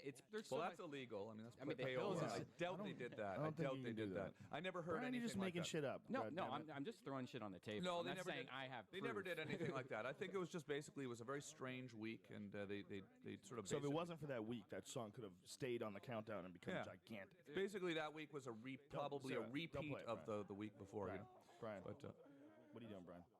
That's where that's me. It's me screaming about. the end of the song. Now there's that video going out too, and that's an iPad, which is pretty awesome. Yeah, right? it's actually just streaming on the iPad, but it's not going out.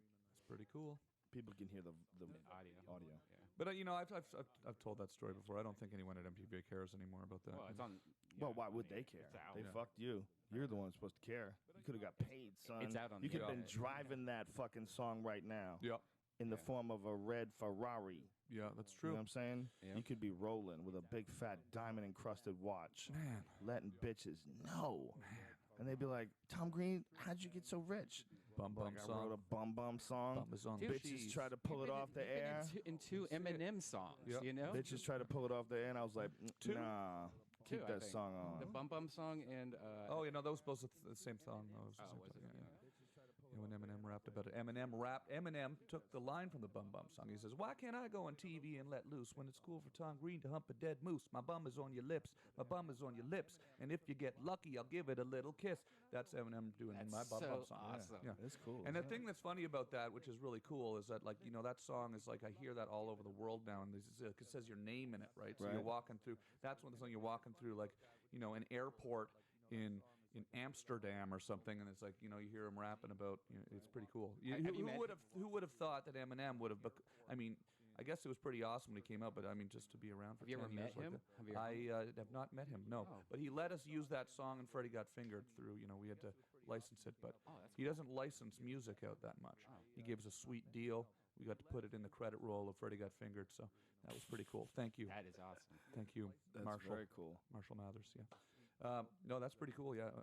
Do you still write music? Do you ever think about doing another hit? You know, I have single? a friend of mine who's a really cool producer here in town who I make music with sometimes. His name's Detail, and he does a lot of cool music. And I just do it for fun. I have a little home studio for fun.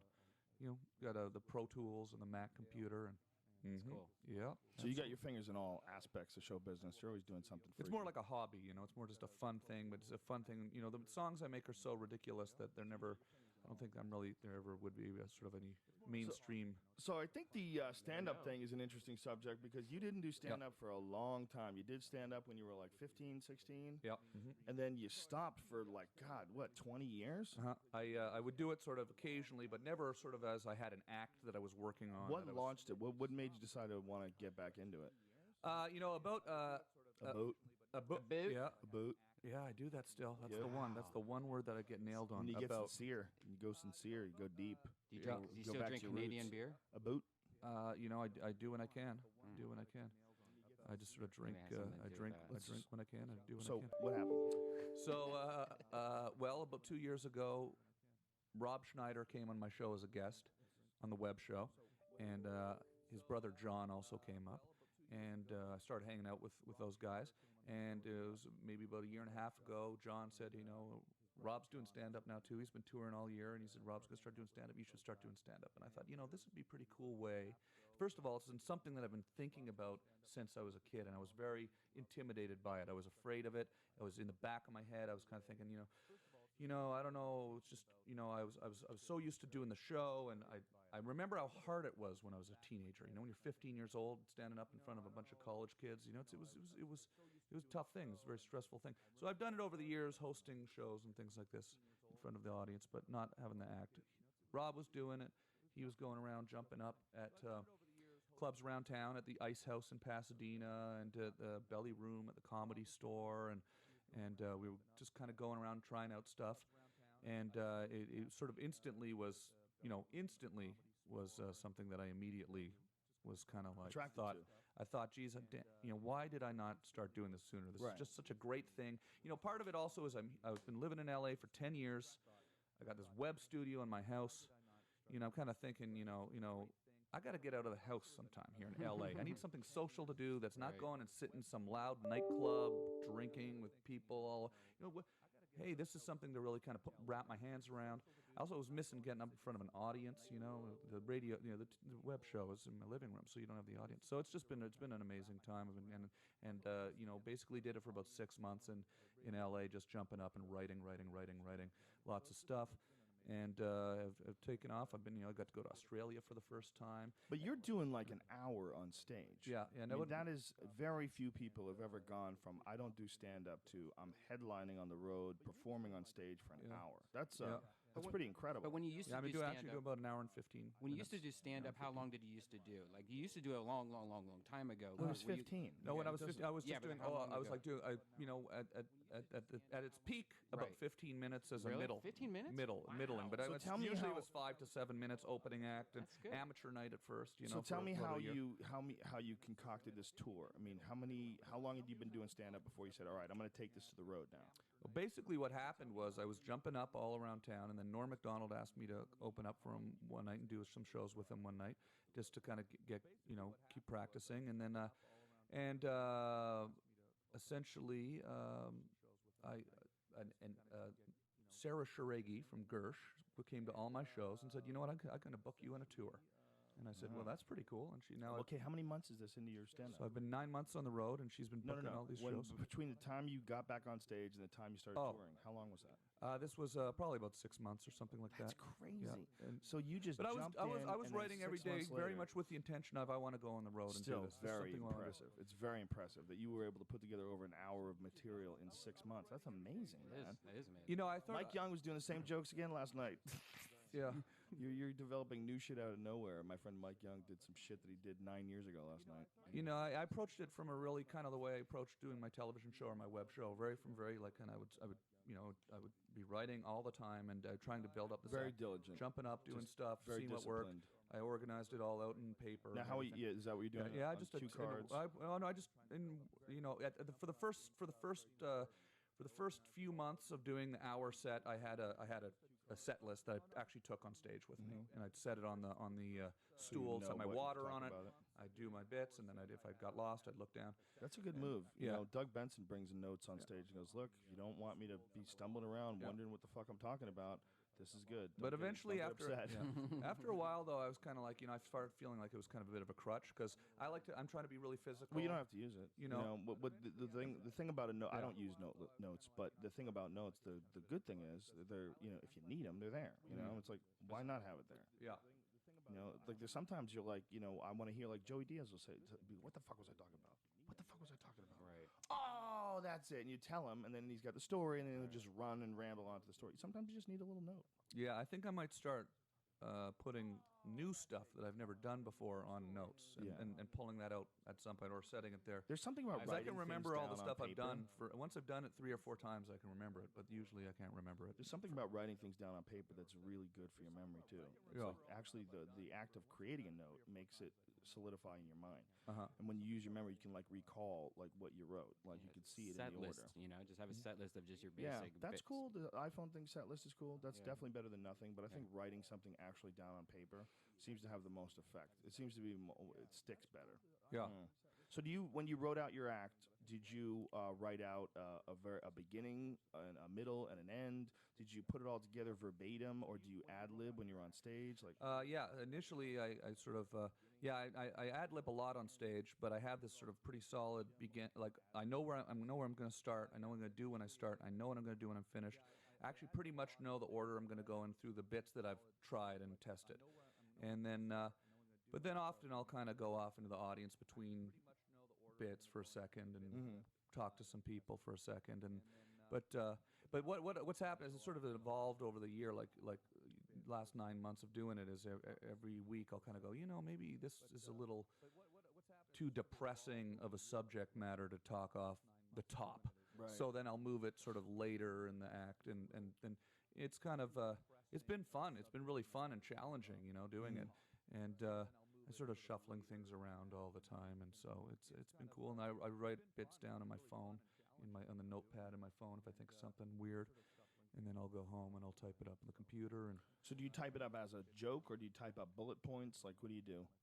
I usually write it out kind of word for word with punchlines and exactly how I'm going to say it, and then I edit it and I get it exactly where I want it to be, and then and then I try to sort of remember it, and then usually the first time I say it on stage, I forget about half of the taglines, Right. forget about half of them, and then I say it, but then I get off the stage and I immediately remember. Oh, I forgot that. And I think the disappointment of forgetting them makes it easier to remember the next time, because then I go look at Right. them again. I go, I got to remember this tag, Yeah. this line. And so it's interesting. It is interesting because it really is kind of cool. Again, this is the first year doing this full time night after night, but just people tell you, you got to get up. It's like a muscle. You get up on stage. You start to retain it differently, and there's been obviously periods for 2-3 weeks where I haven't done a show this year, and then you get back on. It's like weird. You can't remember anything. Yeah, I it's take pretty cool. a week or two off all the time, and when I come back on stage, I'm like, I always have to do a warm-up set. I do something in town in LA, and then it charges it. And then that's the only time. That's the time where I'll go over material just to like familiarize myself with what I've been talking about most recently. So I have like my iPhone records all my sets, and I get recordings from Brian too. So then I take them and I put them on my iPod, and then I just listen to them on planes. Yeah. Oh yeah. So it makes you dissect your shit. It's also uncomfortable. An audio recording. You want to be better than what you're listening to. You want to tighten it up and this and that. Oh yeah, that's cool. Right? When you're not hearing it for the first time, you're hearing it for the fucking 400th time, and it's you. You really start breaking shit down. So you record it in an iPod, or sometimes or on my iPhone. Sometimes I get it from him. He plugs up a MP3 recorder. So that's a good idea. That's helpful because then you can hear the little things that you say. So you're enjoying it, man. You're enjoying the whole process. Huh? Yeah, it's been really really fun. And I think like what we were talking about when we were having coffee when I got here in the kitchen. You were talking about how it's just nice to be in an independent thing where you want to come up with a crazy idea.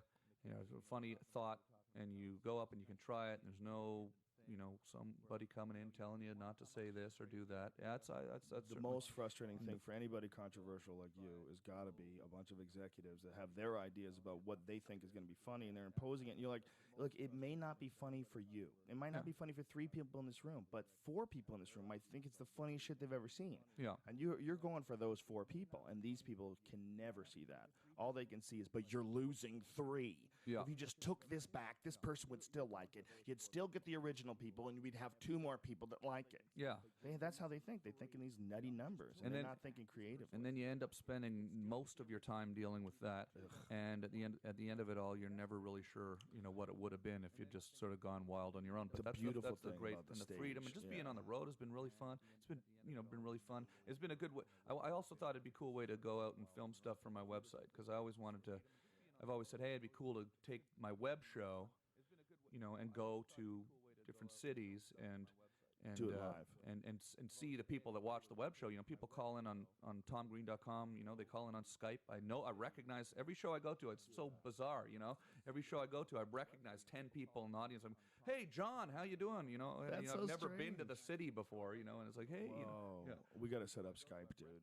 We got to do that. We got to. I'm just scared of 4chan. You're scared of 4chan? Yeah. Don't be scared.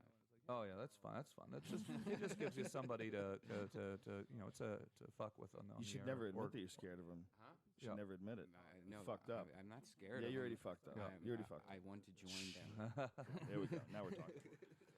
Yeah. Well, the thing is with to give you a little bit of an idea here. Okay, so what we've done on my site, because 4chan was I found did some fairly clever and ridiculous and absurd prank calls on us constantly. Barrel roll. Yeah, all this exactly. Barrel roll. Completely irrelevant, and obviously the most annoying thing because it's completely irrelevant. I'm sitting here with a guest, right?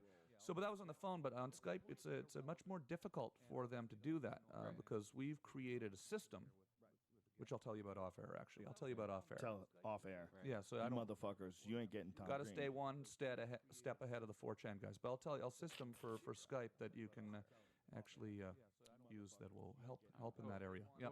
No. 4chan. Don't do it. You fucked up. You hurt everybody's ears and you pissed a bunch of people off. They're coming after you now, dude. You fucked up. They went after that bitch that threw puppies in the river. They got her. Was that loud? 4chan got that. Just kidding. It was all right. It's a little on the Pretty loud loud. side. Well, Tom I think Green. I'm losing my hearing because of stuff like that too. Yeah, me too. Yeah, I think I'm starting to the lose my stage? hearing. I've noticed lots of times I'm in conversations with people and they're talking to me as if I should be able to hear what they're saying. And Exactly. I'm Same with me, and I'm like thinking maybe I'm just not paying attention to them, but I can't hear them. probably from having your ears blown out from people like me. Yeah. Is that what it is, or occasions. is it just a bunch of people that are talking all soft? Right. What's up, Yeah. bitch? Talk like a fucking normal person. Some people just mumble, man. Certain Some people you can't understand frequencies too, when people have that sort of that frequency of the voice, Ari and you're in a Shaffir. noisy area. Are you doing comedy? Tell me about what are you talking about on stage? How annoying is that? What kind of stuff do you talk about? That Yeah. is the dumbest question. I mean, Yeah. I know it's like it's a relevant question, but for a comic, what are things you're talking about right now? Yeah. Well, let me tell you, I think Sarah Palin is Yeah. dumb. Yeah, let me do the bit right now, which doesn't Yeah. really, I think killer whales are smart and shouldn't be in pools. I think. Let me think what I think is going on right now. UFOs, a lot of UFO stuff going on, huh? Isn't there? Am I going a little UFO bit? What are you gonna do? You gonna tell somebody exactly what you're talking about? Because I think that people, when they ask that question, don't understand how important the audience is when you're telling these Yeah. jokes. It's so much part of it. So, you need the audience there. That's cool. So wait, the UFO thing. UFO thing. Have you been paying attention to what's going on? That's something that The I watch. UN appointed a liaison or a spokesperson for the for the human race rather in Okay. communication when aliens land. Yeah. Really? It's some weird looking chick. She's like very It's not Sarah Palin. very is it? man looking. Yeah. It's just And she's unusual the looking. person that they're She's gonna not talk ugly. to? Don't get me wrong. She's strange looking. She's the person they're going to talk to? Yeah, she's speaking for you. Shouldn't we have some sort of input Say, into yeah, this? what the fuck? The UN, Who a this bunch of person is? fucking Is that weirdo just one cunts that little run part of different her countries job? all over the world? I don't know what the fuck her job Like, is that like just like, oh, and if we ever get attacked by aliens, you have to do this, Maybe. Like maybe like her other Volunteer jobs, like, firefighter? Yeah, maybe it's just like that's the most basic part. Like, I hope so. Could you imagine if that's a fucking full-time job? Right. Can you imagine if she gets like $100,000 a year in benefits and all she has to do is just sit around and wait for the aliens to call? Oh She's my got her gosh. feet up, reading Us magazine. Yeah, keep up to date on what's important. Yeah. But who the fuck could? Look, the aliens don't give a fuck about who the leader is. They don't give a shit. Yeah. If they were going to come here from another galaxy, they're the leader. There is no leader. You don't get to represent. Like they don't. The aliens don't care what's the fucking number one ant. You know, do you ever look at who's the number one ant before I kill all you people? Yeah. No, you just kill all the ants. Yeah, there's you no know? discussion. Yeah, you don't have communication with ants over who's going to die and whether or not you guys can move out. No, you just kill them all. And if that's what aliens decide to do to us, well, they'll do the same thing to us that we do to monkeys, that we do to dolphins, that we do to killer whales. But they could They'll be treat us peaceful. like They we're could shit. be like that monkey that was holding the kitten the other day. They might just come down and cradle us. Yeah, it might be the exact opposite. They down, might just be like, hey, we just want to comb your hair Big, and hang fuzzy Chewbacca type creatures that come down and just want to It's cuddle interesting. us. Right. I try to keep these thoughts, these ideas of UFOs and aliens, I try to keep them away from my consciousness because I think they're giant time wasters. Yeah. You know, the contemplate, what if the aliens Oh, come, really? man? Are these UFO videos real? Oh, that's I'm open to the possibility that there are aliens, but I'm not going to sit around and watch some fucking lights in the sky that I don't know what the fuck it is, and then turn out it was actually a helicopter and you're actually retarded. Right. You know, I mean, maybe this is or it was a prank. You know, it's or some it was a kid with prank. like one of those little helicopters Yeah. that he's souped up and has a couple LEDs and But these guys- I'm not closed to the idea that there are something that it is possible that there are some sort of intelligent life forms out there that are capable of traveling here. Yeah. Whether they're from another planet or another Absolutely. dimension. Why It's- wouldn't it's- you- why sounds wouldn't you think they're- ridiculous, but everything Totally. about this life would be ridiculous if we weren't living it. Yeah. The idea that we can get the internet would be ridiculous if it didn't exist. The idea that you could send pictures from your phone. The idea that you had to have a phone that fits in your pocket and you call someone in China and talk in real time. Everything is so small, condensed Yeah. now. It's so much smaller now. It's all I think so we- strange that it's gonna feel like entirely possible there's something super advanced past this, Yeah. and they can communicate with us. And it probably could be here right now watching us. But these guys that came out today, or that you were talking about last A night, couple days ago, yeah. that are Monday? Air Force generals, etc., that have been sworn to secrecy for the last 50 years or whatever, that say that they came and checked out some our nuclear sites, and that they shut off some nuclear weapons, and they're all saying that this happened. Do you think that happened, or? It could be one of two things. Well, it could be many things. But one of the things that it could be that I always think is maybe these guys are like being paid by the government to say absolutely ridiculous things, and that nothing ever really happened at all, and what there are is a part of some sort of a disinformation campaign. And then eventually turn out they lied about a few details, and that will discredit the whole story. Yeah. And it just makes aliens seem more and more ridiculous to calm people down, because there may be some things that they can't keep wraps on, and when those things are leaked, the best way to diffuse the impact of some sort of a crazy event or video, the best way to diffuse the impact would be to show all these other ones of similar stories that seem absolutely ridiculous. So it automatically gets lumped into, oh, it's a UFO video, oh, you're crazy, oh, you believe that. And so it automatically puts it into that category. I mean, that's an effective psychological tactic. If you were someone like the CIA or someone in the NSA, someone who's like of a super intelligence community, they know how to fucking manipulate people. Don't make no mistake about it. They absolutely do. So it could be that. Or It could be that these people really saw some shit and they don't even know what the fuck it is. It could be that, that they're all crazy.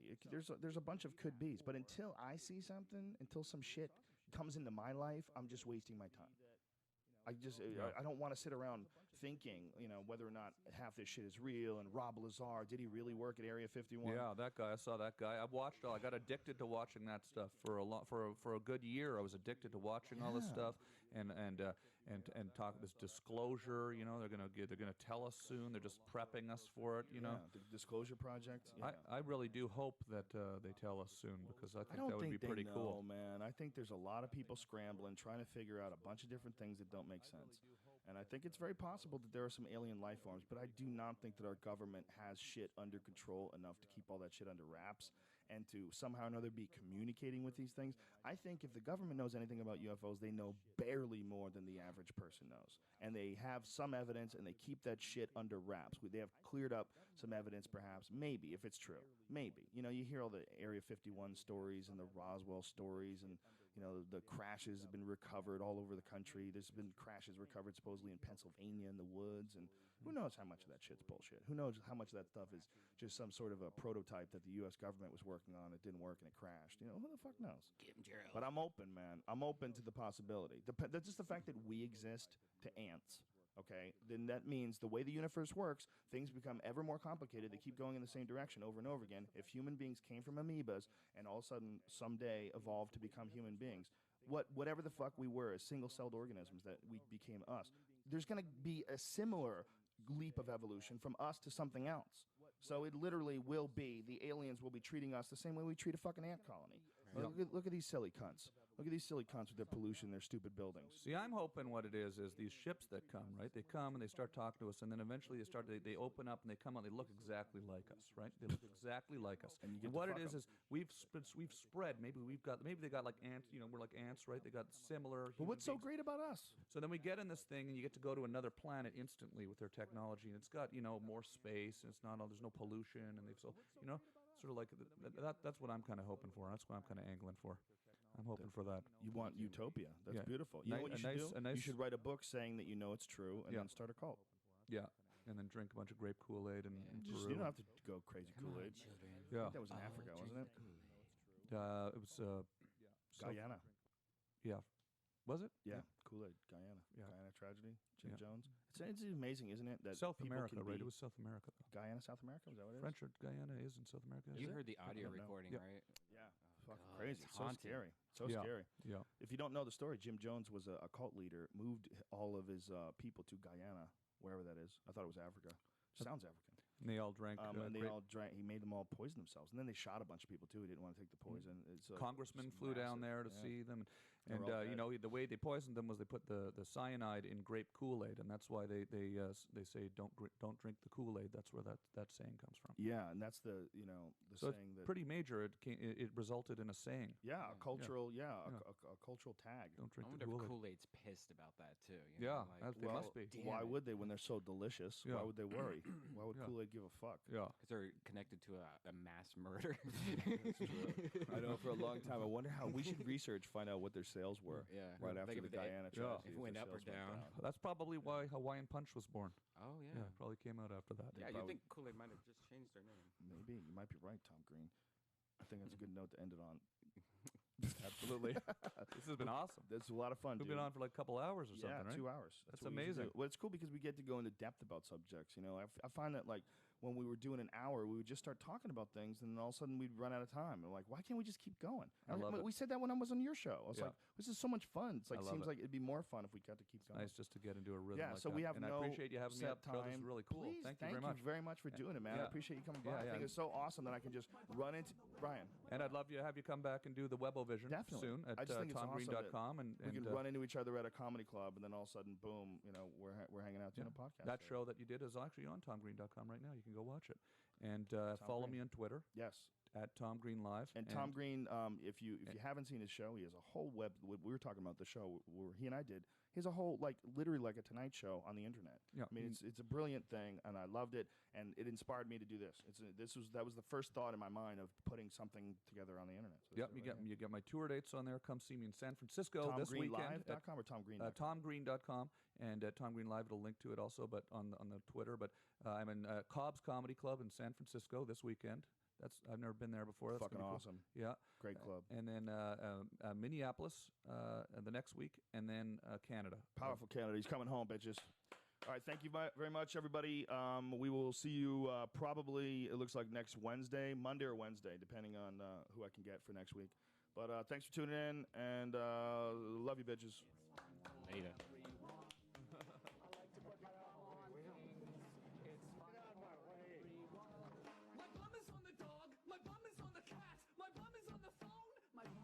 Alone.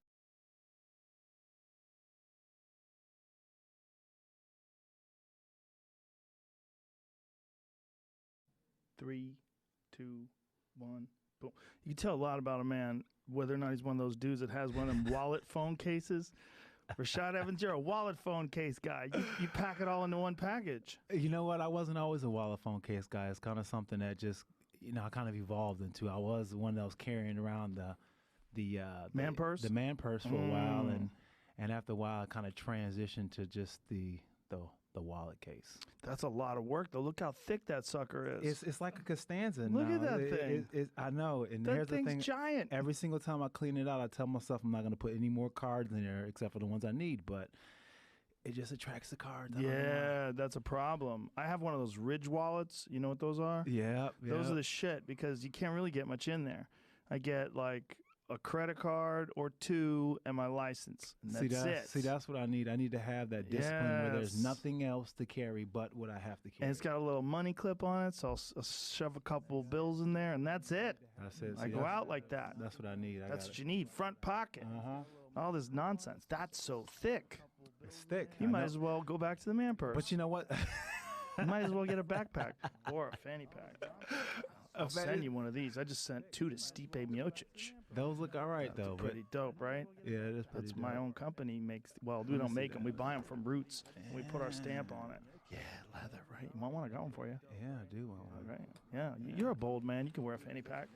Yeah, you know what? I was rocking the man purse before anybody else was wearing it. Really? I mean, out in America, out in Europe, they were doing it a long time ago. But in America, I was like I was a trailblazer, I like to say, at least among my friends. It is a weird thing, right? Like, guys are not supposed to wear bags, but women have, like, fucking all these different brands of bags they carry around, Fendi and Gucci and this and that, and it makes you look like you're special because you got some fancy bag. And carrying a bag actually helped me be more prepared than ever because, I mean, I would always be one of those dudes can't carry enough stuff, and I'll always become things wishing I had things that I didn't have, and I'm like, you know what?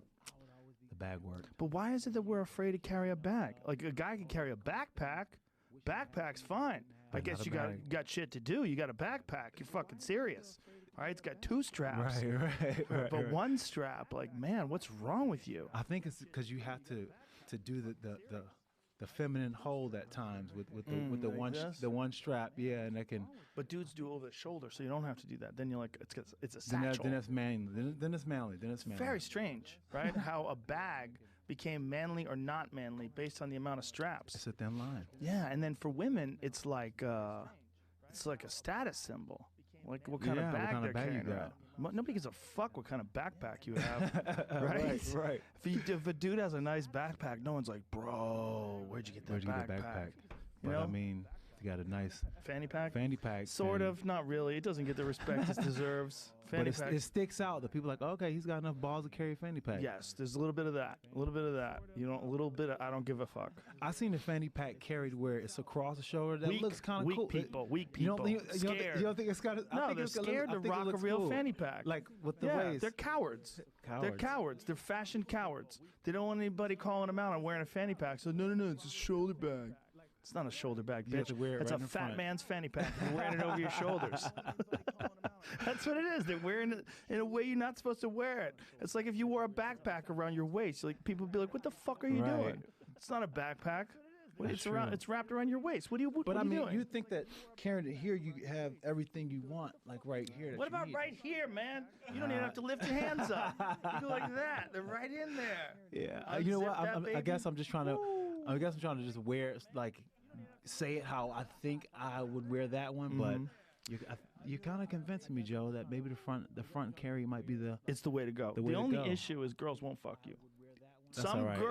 Some girls, like you wear a fanny pack, that's it. See, I'm married anyway, Beautiful. so I'm good now. Perfect. Yeah, I'm good with that. Every married man, like myself, every married man should have a fucking fanny pack. It's a deterrent. Pussy deterrent. It's a little bit of that, but it's also fuck you. That's what it says. Fuck you. I keep it on my stuff. shit. Right there. Keep my shit right there. That's hilarious. Yeah, keep it together. Keep it together. And then you also have this crazy green drink that you were telling me about. Yeah. So this right here is spirulina. Ever since I changed my diet up, I need to have a couple of these every single day, and it makes me feel good. You know. Yeah. I don't eat meat anymore, so I know you're a big meat eater. Yeah. So. Do you eat fish or any of that? No. Nothing. All vegan. All vegan. When did you become vegan? Probably about I want to say probably about almost 2 years now. Really? Yeah, almost 2 years now. Like it? I love it. Really? Love it. It's changed my life, man. It's been one of the things I can honestly say that's just revolutionized my complete everything. It's been everything that's lately that has changed me from a mental standpoint, physical standpoint, and even a spiritual standpoint. I definitely think it changes the mind because this all meat diet that I've been on, that changes your mind the other way. It makes you more aggressive. Yeah, too much so. Yeah, I have to work out extra to keep the demons at bay. It's the blood. It is. It's that. It's also like if you think about it, if your body thinks, okay, I have to eat animals all the time because all this motherfucker eats is animals, right? Right. If your body thinks that, your body's going to sort of take on the characteristics of something that's a predator, right? You would become more, I mean, this is obviously like some bullshit bro psychology because I'm a moron, but I would say your body is going to think I'm more aggressive. I have to chase shit down and kill it. Yeah. Right? That's you have to be more predatory. But your body has to think that way. I can get with that. It makes sense, though. It makes sense. Did you do it right after you retired? I kind of, not right after I retired. It was kind of something that kind of just happened. Like ever since because I do mushrooms, right? Yeah. So it was when I did when I had a really, really deep trip that just caused me to have one of those ego deaths. And when I had the ego death, I was like in a state where this knowingness was coming to me, and it was like, I was like, it was all day. I did a mushroom ceremony, and it was all day, and I was just out in the sun and just, in my own mind. And then I was smelling real bad, and then I smelled myself. And ever you catch a smell of yourself, and I was like, oh my God, I stink. And then the knowingness said, like, you stink because you eat dead, rotting flesh. And it said, if you want life, then you eat life. That's what this knowingness said to me. And then I was like, that's a strange thought to just come into my mind like that. And then after that, no kidding, like I just lost my taste for meat. And I used to eat all kinds of meat. I would eat pork, and I was, big into pork and big into like all kinds of meat. And I was never one of those diet guys at all. But after that happened to me, after I had that experience, it was just like one of those things that I just couldn't help but go into. Like I just lost the taste for meat. One trip. Yeah, I mean, it kind of started when I like about 8 months before that, I did the toad. And then the toad was one that really was the catalyst for everything. There's a lot of people listening going, what the fuck is he saying? You did the toad? Yeah. So 5-MeO-DMT, which is the toad. And the toad was one that was, I guess, the catalyst of busting that gate open. And that's a crazy psychedelic. That's a very underrated psychedelic. Oh my God, that will. Yeah, that's the first really. I had done mushrooms before, but I did a fairly small dose. I mean, fairly small in that I could walk around. I was pretty whacked out, but I could walk around like a couple grams. but the 5-MeO DMT was the first one where I just ceased to exist. I just stopped, and it made me really aware of ego, really aware of like even the way I express myself, the way I would frame sentences and say things. I was trying to sound cool, or I was trying to portray something in a way, like not just trying to portray the information, but trying to impress people, and it made me like feel real gross. Yeah, well, that's the thing. Like when I had my 5-MeO experience, it was man, I just never, I never thought that consciousness could be so vast and so big. You know, when you have that experience with the 5-MeO, it just like it made this consciousness look as if like it was a drop in a bucket. You know, just like a little drop, and I got to experience the ocean of consciousness.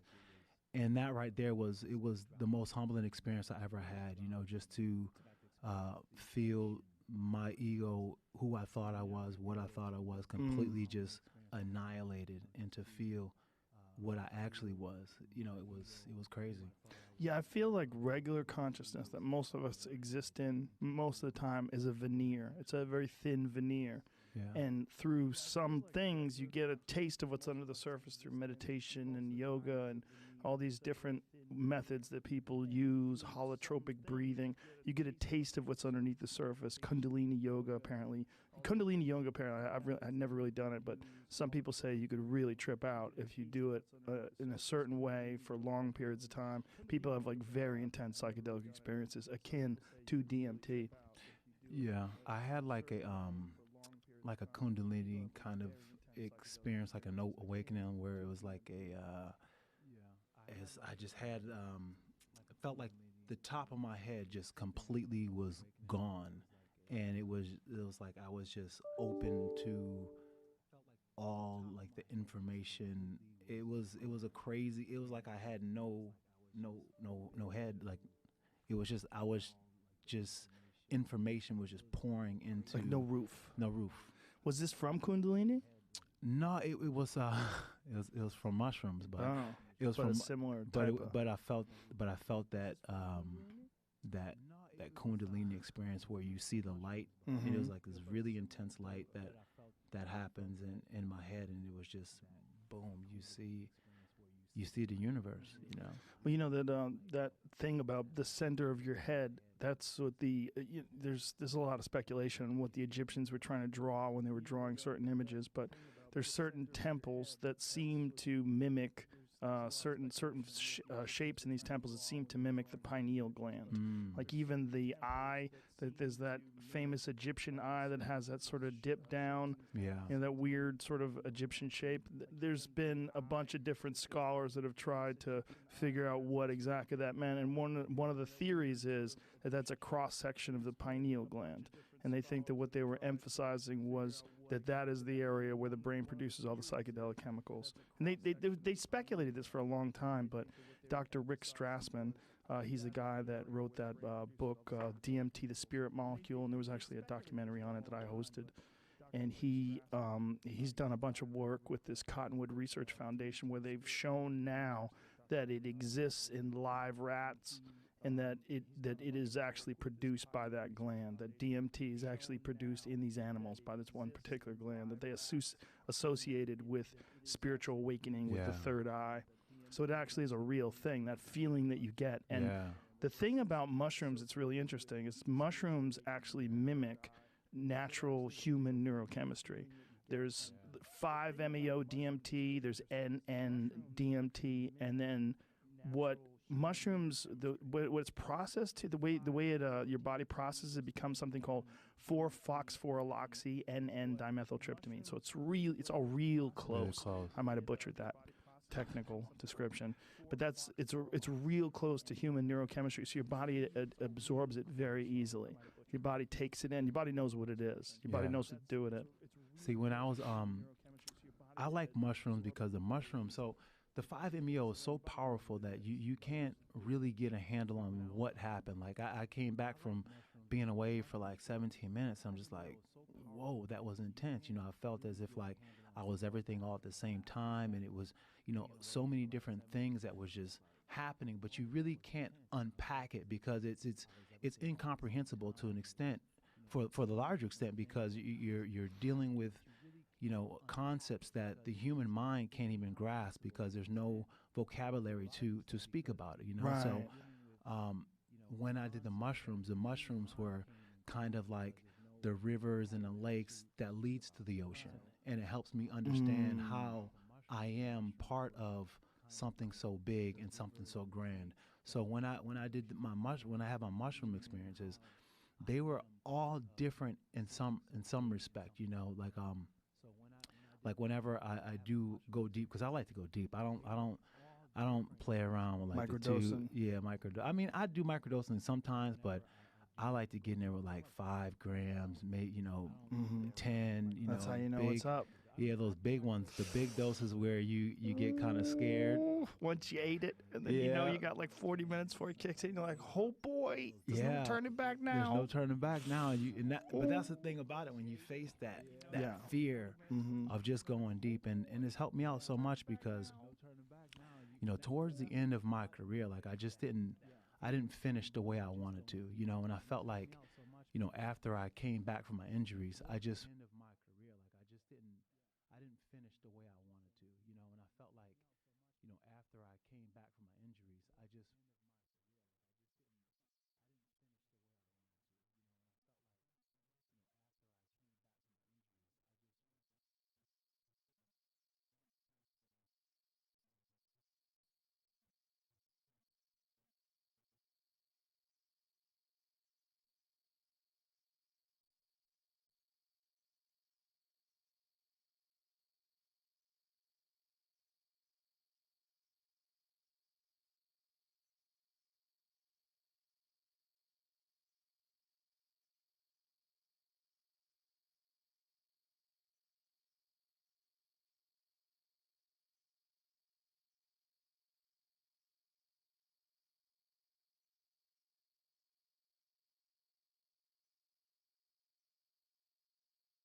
wasn't the same fighter anymore. I just Were was you not the same physically, or was it mentally?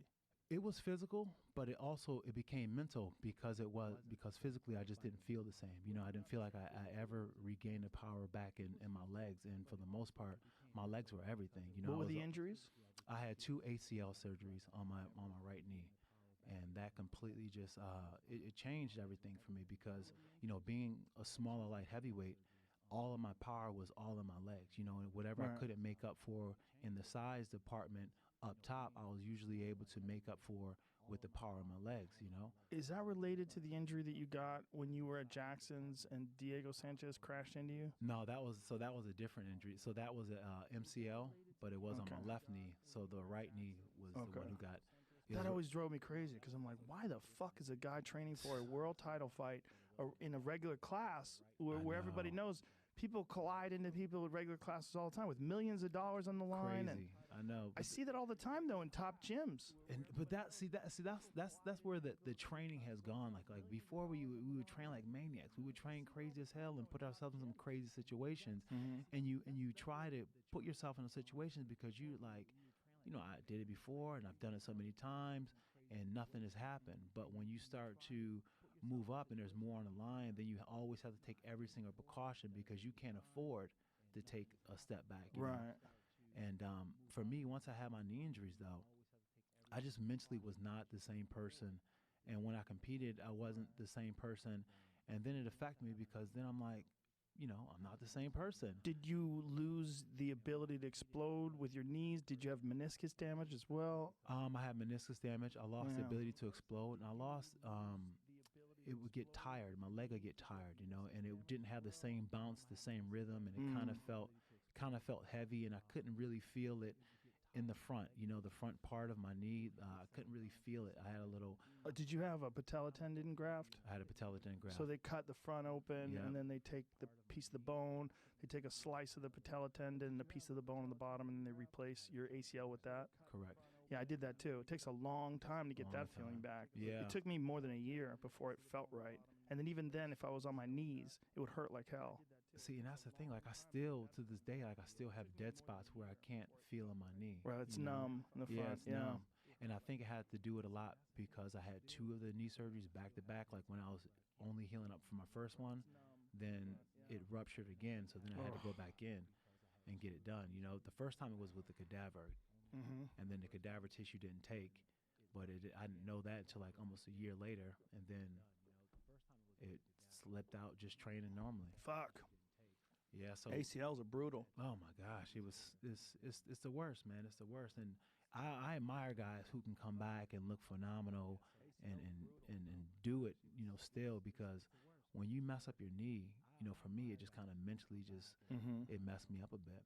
How much physical rehab did you have to do for that?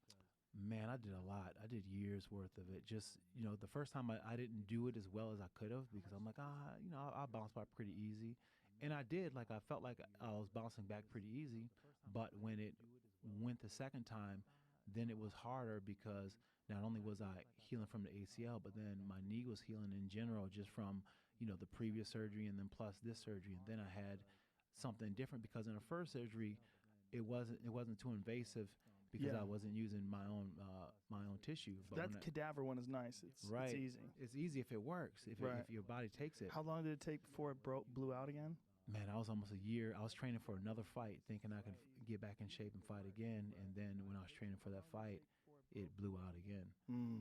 Yeah, I was scheduled to fight Gustafsson, and then AJ ended up taking that fight instead.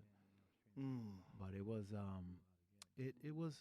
it was one that just, you know, it was like, first of all, when I was out for 2 years healing from injury, you know, I got to see what it was like to when all the cameras stopped flashing, when people stopped caring to get your pictures, when, you know, that whole feeling that just, that happens when you hit that transitional point and stop becoming that guy. And it was difficult transition at first because, you know, even though I always told myself I would never, you know, put myself in a mindset of being just that fighter, sooner or later you become just that fighter, and that's what happened to me.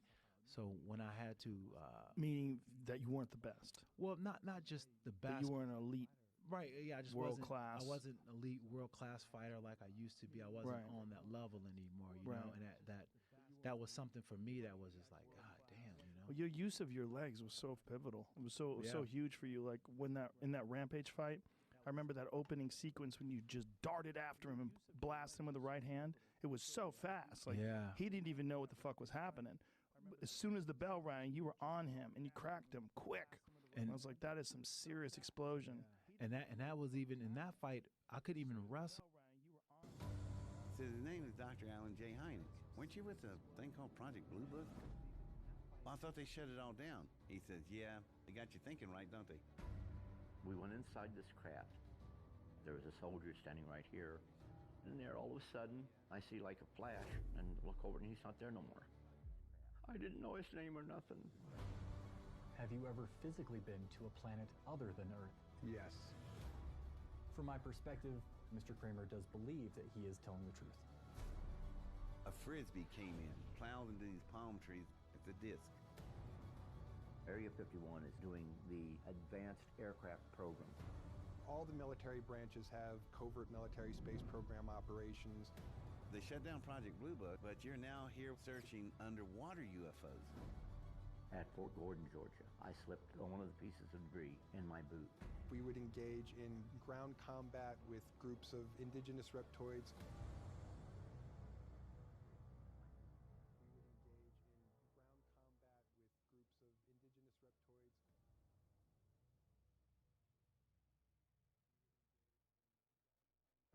Check this guy out. He's killing it. And how about this girl? She's got skills. And millions of other men and women proving every day how optimum nutrition helps fuel their fitness goals. People like Frankie, Danielle, Ashley, or Tyler, and over 2 billion other workout recoveries around the world. That's why people who know choose Optimum Nutrition, makers of the most reviewed, most awarded, best-selling protein powder on the planet. So, like the last 4 weeks of that fight, because I pulled my hamstring in that fight, so I was just drilling up until that fight for the last 4 weeks. Oof. So, and when I came out like that, I was a little insecure, and I was like, you know what, I'm just gonna see what would happen if I go, and it worked. I was like, okay, I still got some spring. But it worked perfect. Yeah. So, so when I was into my career and just kind of getting, kind of trying to figure out like what's next for me, it was hard. It was just a hard place because I didn't really have anybody to talk to. I didn't really know what I was going to do next in my life, and then when I started fighting again, I still was in that place where I just wasn't totally back to fighting. My mentality, because fighting is something mentally that it takes a certain mentality for, and for me, fighting was something that I did to exercise some demons a bit, but having some time away from the sport, it allowed me to figure out other ways to exercise those demons and, figure out some things around them, the things that made me mad, the things that were my fuel before. I kind of made peace with them. And in making peace with a lot of the things that I was using for my fuel, it just changed the way I fought and the way I seen fighting. So coming back to fight, I just wasn't that same fighter anymore. And then when I got to the point where I was like, man, I can't keep myself, like I was like, man, I'm not fighting the way I want to fight. And, what's the point? If I can't go and compete the way I want to, I'm only torturing myself. So then I decided to retire. But then when I retired, I still was in that space where I was like, man, there's still something missing. So then when I did the 5-MeO DMT, that kind of put things in perspective in a whole different way, and it just it changed me. It changed me a lot. It changed the way that, like I said, the way I think, the way I eat, everything about it, So it was so cathartic in so many sense of the word, Do you think that something like that would be really beneficial for fighters that are in the twilight of their career? I think it could be. I think every fighter gets to a point where you fight enough, then fighting you kind of get in a weird space about it. And I've seen fighters go through that period where they just kind of like figuring out like why am I still doing this? They've had great moments inside the cage, but then they have those down moments. And those down moments are the moments where it's harder to come back from. And I think those are the times where you know, a psychedelic or something like that could put things in perspective and allow the fighter to see the why behind the reason they're doing it and maybe create a new why. Yeah. You're so different. It's funny. You know, I've noticed that about you over the last few years of just, I don't get to see you that often. And when I get to see you over the last few years, I'm like, wow, something has changed in Rashad. Like you're more, I mean, I hate to use the word spiritual, but you seem like a more spiritual, more peaceful guy. I had noticed that. So that's why I was really interested to have this conversation, see what your journey was. Yeah, it's been one hell of a journey, man. I just I teamed up with some people in Denver. One of my good friends, Del Jolly, out in Denver.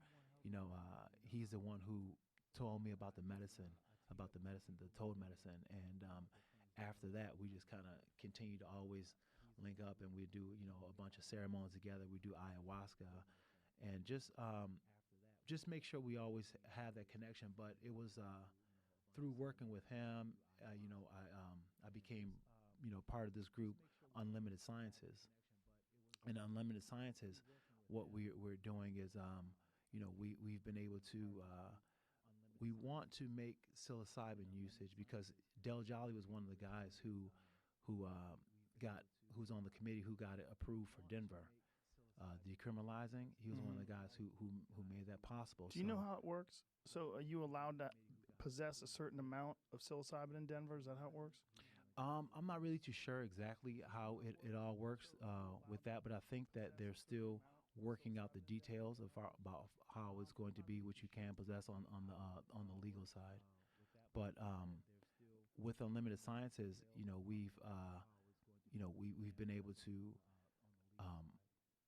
we want to take the psilocybin experience where it's one that people can go through for healing and help and get consistent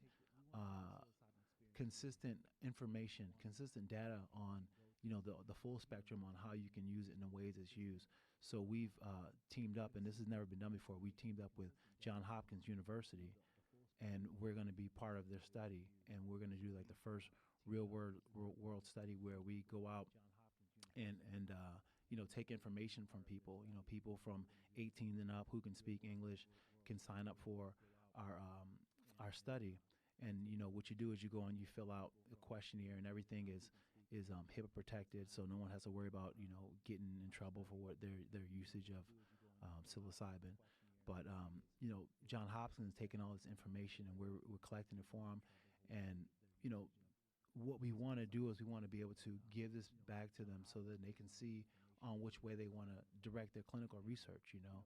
And what that can do is, with Unlimited Sciences, it comes from this group called Realm of Caring, and Realm of Caring is out in Denver, and Realm of Caring was for medical refugees during the whole when there was medical refugees for cannabis who couldn't use it in their state came to Denver where they were able to use it. But when they first came there wasn't any information on how much to use, because Heather Jackson and this other girl who started it, named Paige, they started the Realm of Caring, and it was just them. They were treating their child and their children. They had seizures and epilepsy and stuff like that. So they tried everything in the medical field to help them, but they could not help them with that. So then they went to cannabis, and there was only 2 of them doing it, so they didn't really have much information to go back from. So then they would share information amongst each other, and then they would ask other people.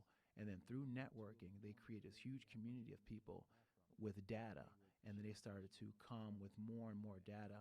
And then they started working with Johns Hopkins University and made a protocol and everything else. Now the Realm of Caring helped thousands of families all over the world just with the information and data that they've been able to collect. That's awesome. Johns Hopkins has been involved in psilocybin research for a while, right?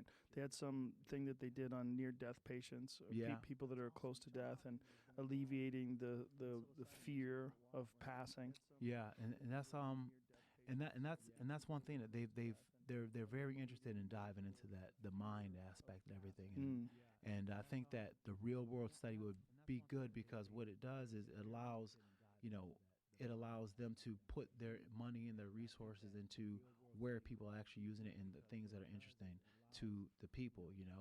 So, I mean, it's one thing to have it in a clinical setting, but it's another thing to do it on your own and be able to get the results from it. So hopefully this study with Johns Hopkins University, it definitely changes games and puts things on a level where people can get the healing they need from the mushrooms. Have you read any McKenna stuff? A little bit. I follow McKenna a bit. I listen to him quite a bit. Yeah, fascinating guy. Listen, very weird voice, right? Weird voice, but I mean, hypnotic almost. Yeah, you can't. I mean, I listen to hours of McKenna and just his understanding and breakdown of mushrooms is crazy. I'm friends with his brother, and his brother is another genius, really fascinating character who's also an outspoken psychedelic proponent, and he lives up in British Columbia now. And he's a big proponent of one of Terrence had a theory that Dennis subscribes to called the stoned ape theory. Do you know this theory? Yeah. And this is a really controversial theory, but fascinating. That they believe that at least Terrence had this idea that one of the catalysts for human evolution that changed us from lower primates to human beings was the consumption of psilocybin, and that animals, these pre-human primates would flip over cow patties and experiment by eating grubs and bugs and things they'd find there, and they would also eat the mushrooms that would grow on the cow patties. And the doubling of the human brain size over a period of 2 million years is this gigantic mystery. Like, they have no idea what happened. I mean, apparently, according to biologists, it's the biggest mystery in the fossil record, that the human brain doubled. And not just that any organ would double in size over a period of 2 million years, but that the organ responsible for the theory of evolution in the first place doubled over 2 million years is really interesting. Yeah. But it coincides with climate change and coincides with these rainforests, and this is all Terrence's work, I'm repeating. It coincides with these rainforests receding into grasslands, and then these ungulates, these cow-like animals that would live on these grasslands and eat the cow and take shits. And then the manure would grow, or the psilocybin rather would grow in the manure, and they would follow these cows around and then eat their mushrooms that would grow in their manure. And it also coincides with the earliest civilizations would all worship cattle. Like Choctaw Hiuk, which is one of the earliest known civilizations. They had there was a real cattle worshipping sort of, I don't want to say a cult, but the way their culture would operate. They worshiped cattle. And some would say, well, that's because they ate them and they used their milk. I'm sure that had something to do with it. But like the Hindus don't even eat them. They just worship them. Imagine that. You got 1 billion people living in a place, everyone's starving, and they're not eating the cows. They're not eating the most delicious animal on the planet. Well, it's because they grew mushrooms. And the ancient Hindu scripts, like Soma, is one of the main sacraments that they would talk about. No one really understood. To this day, they're not exactly sure what Soma is, but it's some sort of a psychedelic sacrament, and it probably was a combination of many things, but a big one was most likely psilocybin was a part of that. And that sort of corresponded with their relationship with cows. That they had this worship of cattle, where they wouldn't eat them. And the reason is because God came out of their butt. In their eyes, they would make the manure. The mushrooms would grow in the manure. And I mean, there's all sorts of mushroom iconography in all of their ancient religious artwork. And I mean, I think mushrooms, I know mushrooms have played a big part in our society. Yeah. I mean, in our civilization, in our ancient civilization. For sure. And I don't think it's been, properly covered the way that it could be. But right. It's amazing because the minute you eat a mushroom at the right dosage, you feel it. You feel the fact that it's like, oh, this is something ancient, because there's something that happens when you go to that place where you lose the self. Mm. When you lose the self, then there's something that happens that's just magical. There really is no way to to explain it or dress it up with words. It's just something magical that happens once you reach that level. Yeah, whenever I have these conversations with people, there's two types of people. There's people like you that have had the experiences that go, mm-hmm. And then there's people that have no experience in it at all that look you like, yeah, it's mushrooms. But I feel bad for those people. I do too. Because I know how I used to think, and I would have dismissed it the same way. I would have said, this is the foolish notions of frivolous spiritual people that are just being ridiculous, and they think, oh, it's all about the mushrooms, man.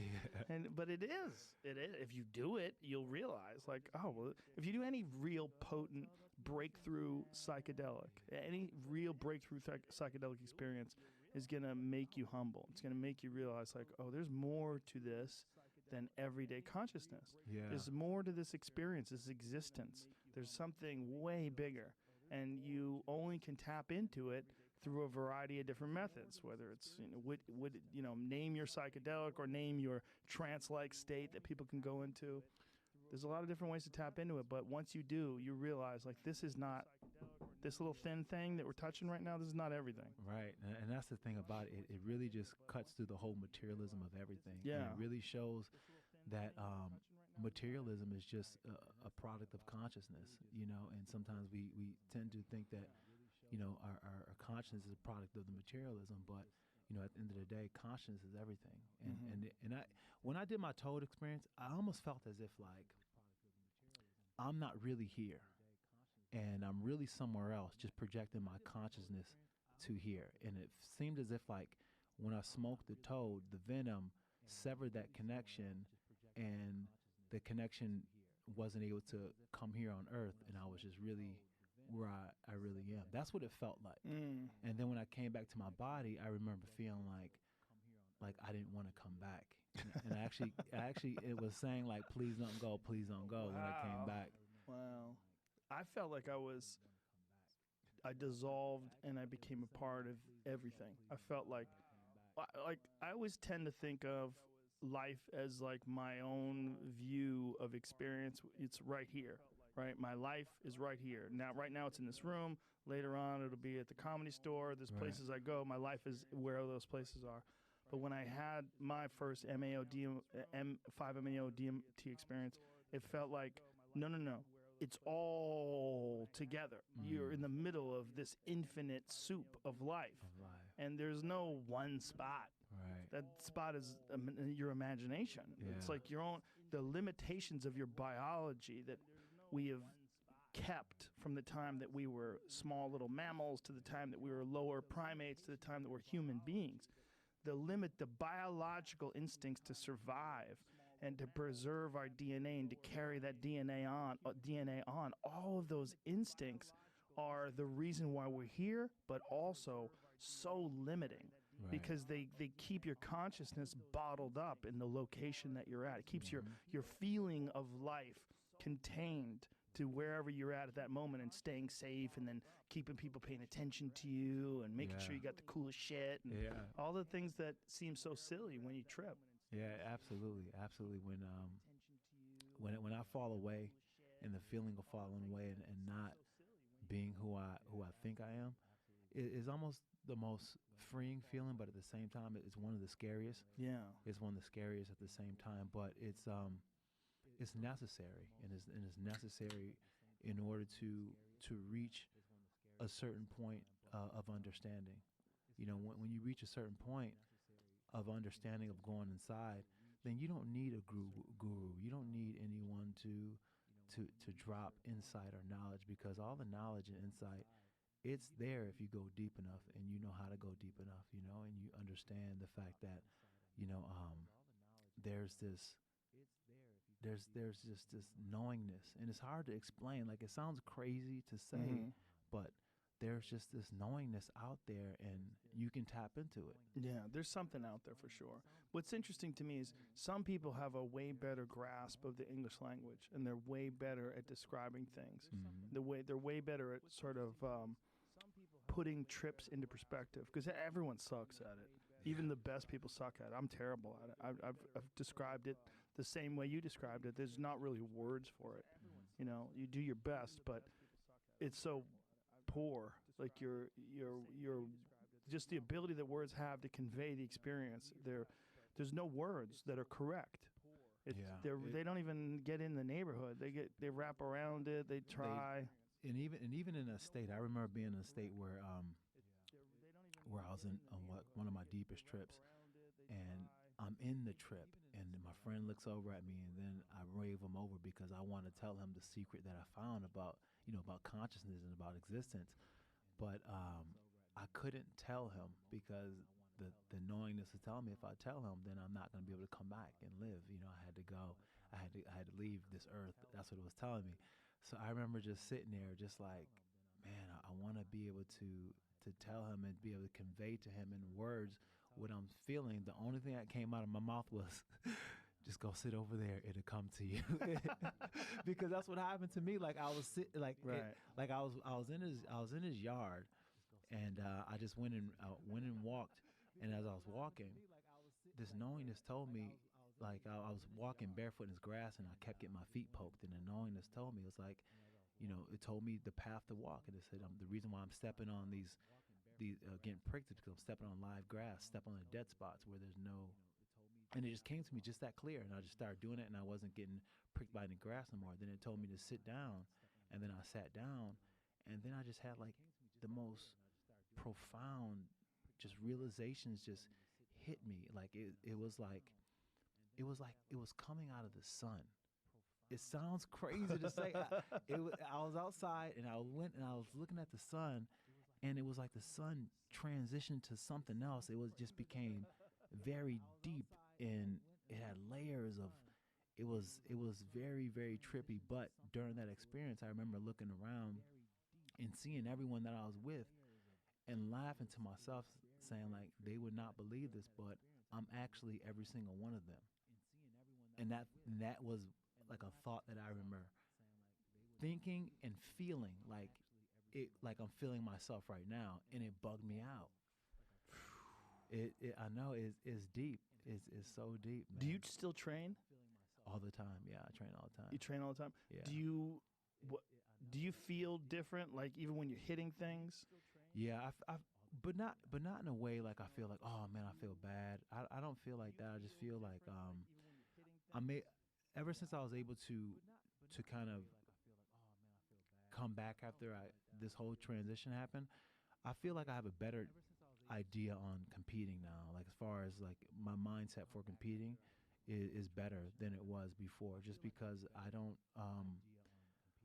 my ego's not so attached to it as it was, and I'm able to go out and just give my best in whatever it is, and completely just be like, it's whatever. And it's easy to say now that I'm not competing where it counts for anything. But for me, before, even in practice, it felt like something. If I lost in practice, then it would stick with me for a couple of days. I'll be upset about that. But now I can just go in and just train, and and it doesn't stay with me like it would before. Do you feel like, though, that to be an elite fighter, maybe you need that burning desire to the point where mistakes burn and they hurt? And I know as a comedian, I mean, there's a parallel there, like where if I'm really working hard, really concentrating hard, anything I say that is stupid or comes off wrong, or I try something that doesn't work, it will fuck with me for days. Yeah. Just all day long. Even in conversation, I'm having fun with some friends and I say something stupid like that. It'll sit in my head for a day. I'll wake up in the middle of the night to piss, going, "Why the fuck did you say that?" It's the worst. No, you do need that as an athlete, but at the same time, particularly as a fighter, right? Yeah. Because you have to. I mean, it's so the difference between a champion, is about it more than anybody. Between a champion and a good fighter is so close. It's so close. It's so close. It is. And sometimes it's that fucking fire, that anger, that fear, that drive inside of you to be elite, to be the best. And sometimes that comes with every practice you have to win, everything you have to do, every fucking training session. You have to burn it out. If you don't, you feel like you're less than you could be. Yeah, I agree with that, but there's also the other side of that too, where there's that blissful ignorance.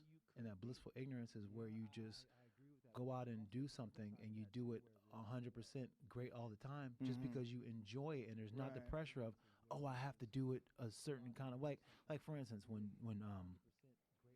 when John Jones was first competing, John Jones, he competed so freely because, you know, it was just like it was just in his nature. Like he was just so creative, and he fought different because of, you know, he fought from that place of just creativity, that ignorance, that ignorant bliss. You know, he couldn't be beat. He didn't believe he can be beat.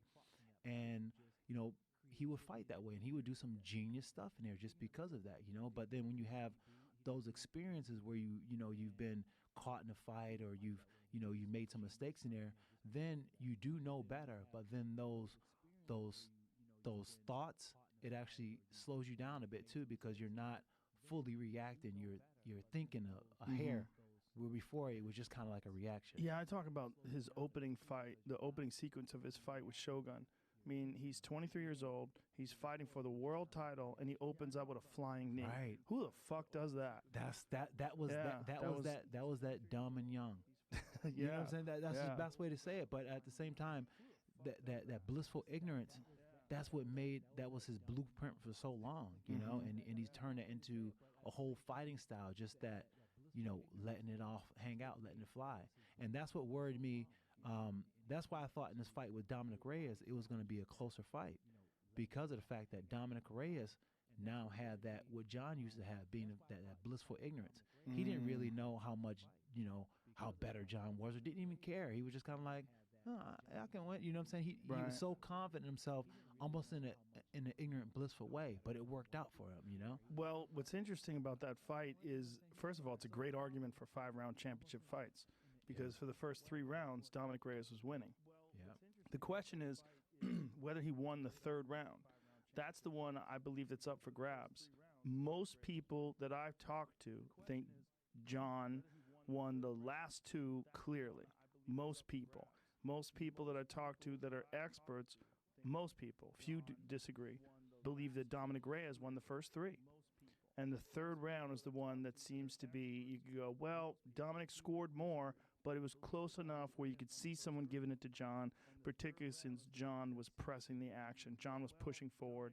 Maybe you give it to John, but they thought Dominic won it. But they said if there's a disputable round, it is that 3rd round. Yeah, but I agree. One fucking judge gave John 4 rounds to 1. That's insane. Yeah, this is the same judge that when I believe Luke Thomas was talking about this. I'm sorry if I'm wrong, because I'm not saying the judge's name because I'm not sure if I'm correct, but I believe it's the same judge that Trevin Giles, who fought James Krause. Giles and Krause was an amazing fight. Giles wound up winning the decision, but the first round, Krause had his back for 4 minutes, and the judge gave that round to Giles, which is insane. I mean, for 4 minutes, Krause had his back. The guy was fighting off chokes. Krause was real close to submitting him a couple times during those 4 minutes. And the same judge who gave 4 rounds to John Jones, gave that first round to Giles, where there was a dude on his back for 4 fucking minutes. Most of the round. And maybe even a fucking more egregious fight was Andre Ewell versus Jonathan Martinez. That fight was fucking crazy. That fight was crazy. That was the most crazy one. Martinez won that fight. Martinez won that fight. Ewell broke his arm, I think. I'm not sure if it's a broken arm, but he had a significant injury to his right hand early in the fight. Somewhere in between either the first or the second round, not sure, but he really couldn't throw a right hand, and it was kind of hanging. You could kind of see it was hanging. And Martinez put in work. It was an amazing performance by him, and he got fucked over, man, real bad. It was bad decision-making. There was a bunch of bad fights. There was a bunch of bad decisions. It wasn't just one. There was like 4 or 5 on a card of, 12 fights, 11, 12 fights. I forget how many it was from the opening prelims. There was bad decisions. Just almost like people who don't know what they're seeing. Yeah, and that's crazy too, especially when we reach the point that we have in mixed martial arts. You know, I think that we've turned the corner in that, meaning the fact that there's there's so many, so much out there, so much knowledge out there in the sport and everything else like that. And if you're going to be judging it, you got to at least know when somebody is winning a round. I mean, you know, there's aspects of John's game that was, you know, scored some points. You know, he was always moving forward with the action. But, you know, even when he was moving forward with the action, he wasn't terribly too offensive. He would come with his legs, but, you know, a lot of times he would allow Dominic to kind of be the first one to initiate it and then moving off. And sometimes it seemed like he was just kind of chasing him. But, you know, I think that it was that third round. That third round was that hard round to score. But, you know, I think that Dom had the edge, but if you're going to beat the champ, then you got to beat the champ. And I don't think he did that. John Jones impressed me so much with the shots that he was able to take, but more or less the mindset that John had. That mindset that John had in those championship rounds, to me, that showed that this guy is, you know, he is a total package. And when it comes to fighting, just mentally speaking, you know, he's somebody who I thought that was frustrated and working through his own frustration in the fight is difficult, and he didn't succumb to his own frustration, and he just kept that pressure going and took some big shots from a heavy hitter. But Dominic Reyes is a problem for anybody. He's a problem. He's a real problem, especially now that he's got that rub. He touched greatness with John, who's the greatest ever. I feel like those last two rounds should count more. This is my personal opinion. But John Kavanaugh said something on his Twitter page. I believe it was John Kavanaugh, and it reflects exactly how I feel. That if this fight was going to go on another 5 rounds, it's pretty fucking clear to me who's going to win. This is to the death. John Jones is going to win that fight. Yeah. You know, if it's to the death, there's no doubt about it in my mind that John Jones is eventually going to get him. Yeah. Those last 2 rounds, Dominic Reyes was hurting.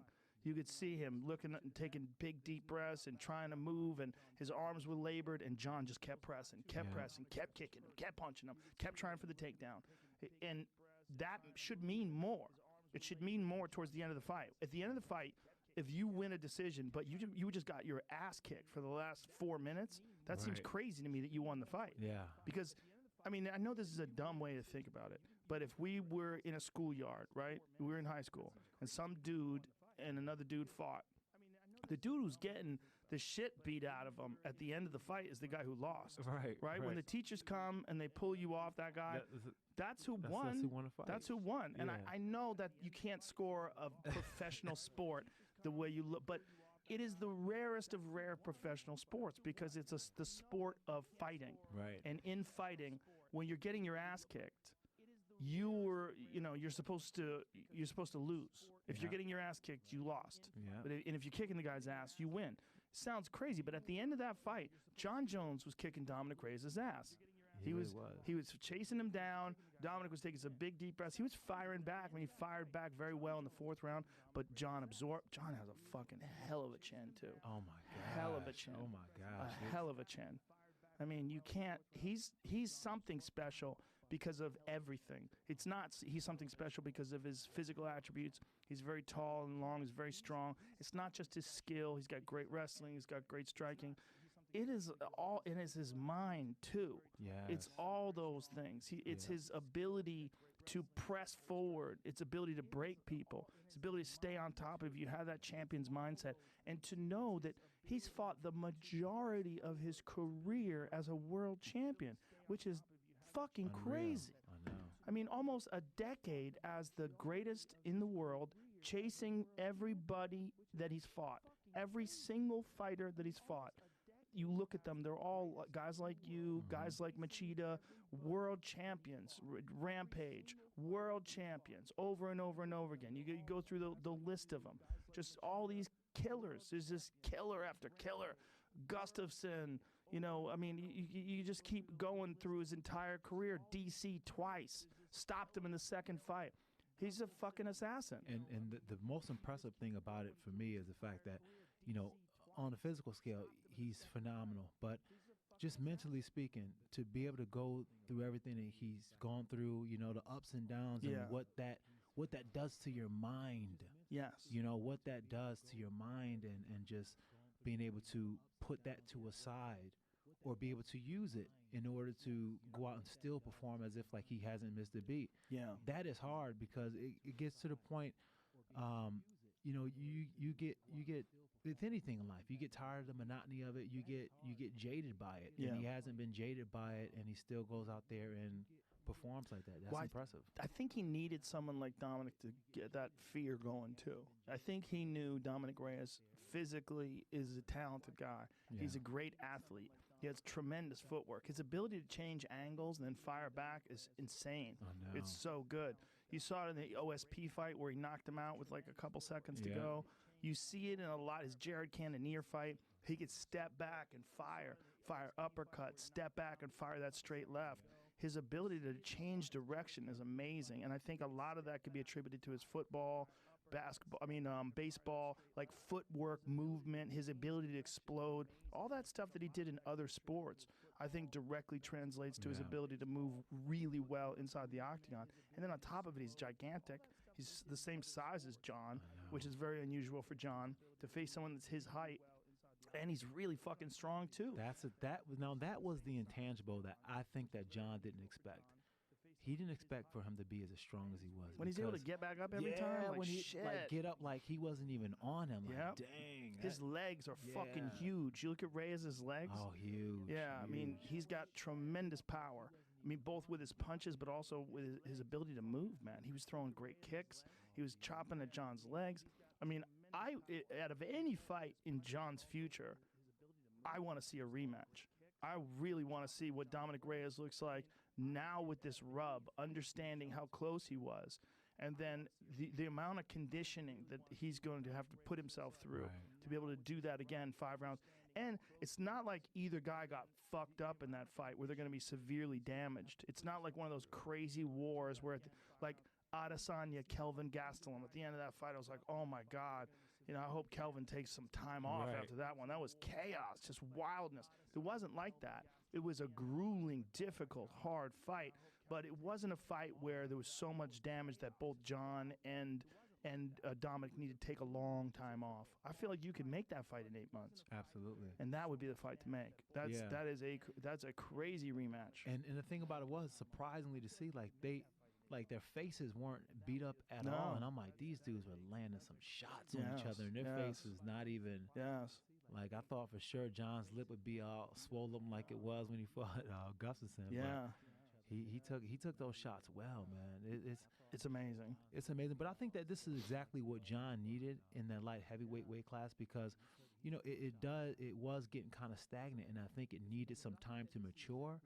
But I think Dominic Reyes just said, yo, you better stay here for a little bit. And here's another guy, Corey Anderson. Oh, yes. Corey Anderson yes. is somebody. Listen, That's the dark horse. I've been telling everybody. Listen, that's the dark horse. The way he knocked out Johnny Walker, Yes. and he's angry. He's angry. He's angry. And that's something you never seen Corey. Yes. You never seen that before. After that fight, he I was know. like letting everybody know, you fuckers been slipping. Yeah. You've been sleeping on me. You guys have been pretending that I don't exist. That's I'm out why here beating the best in the world. If he fights John Jones, I think that's when that John better be like, all right, I better He get better serious be for it." so ready. Yeah, Yeah. Corey's he doesn't have a chip. He's got logs on his shoulder. I know. Corey, he's angry. He's pissed. He's pissed off. After that Johnny Walker fight, it was so out of character. He's screaming and yelling and know. fucking, he was angry after he won. He knocked him out in the first round, and then he's mad. The years of disrespect, though, like, Yes. and that's how he trained. Though he always trained with that mindset, like, oh, they don't respect me, you know. Yep. And that's why he worked so hard. Yes, his endurance is insane. And his Oh my pace is God. insane. Yeah, training alongside those guys in Jersey was probably one of the best experiences of my career. Training with Mark Henry was mind blowing. You were telling me about this. You and I had this long Yeah. conversation about that. Tell me what it's like to work with that guy. Mark Henry is a genius. You know what he does is he breaks down the game like no one ever trained with before.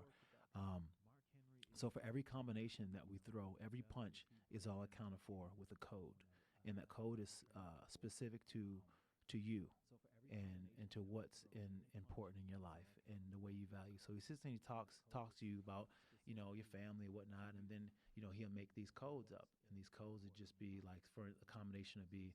I say jab, cross, hook, then he'll say that's Nia, that's my daughter's name. And then he'll make a whole system of codes with just names. And then when you're sparring, he'll call out the name, and you just got to know what that technique goes to. Wow. There's a bunch of different techniques for different colors, for different movement, and he can have. He just says it, and it's like he's like when I watch him go with Frankie, because Frankie has the system down the best. It's like he's controlling Frankie like a game, and he's just saying like an Xbox controller. Yeah, he's just saying these commands, and Frankie hears them, and then he goes off, and sometimes like if I'm going and I don't see it, he'll say something, I don't see it, I'll like nod it off, and then he'll say another one. But if he says it, then most of the time I just do it because he sees it. And, right. That's crazy to have that kind of confidence in another person. That's the part of the training that you learn, and then you kind of, the good side to that is that it makes it easier for when you're just out there fighting. Sometimes it can be difficult if you are too dependent on it, and you just kind of lose the ability to create yourself. But for the most part, he does such a good job of breaking it down that it's pretty easy, but it is a very technical system to learn.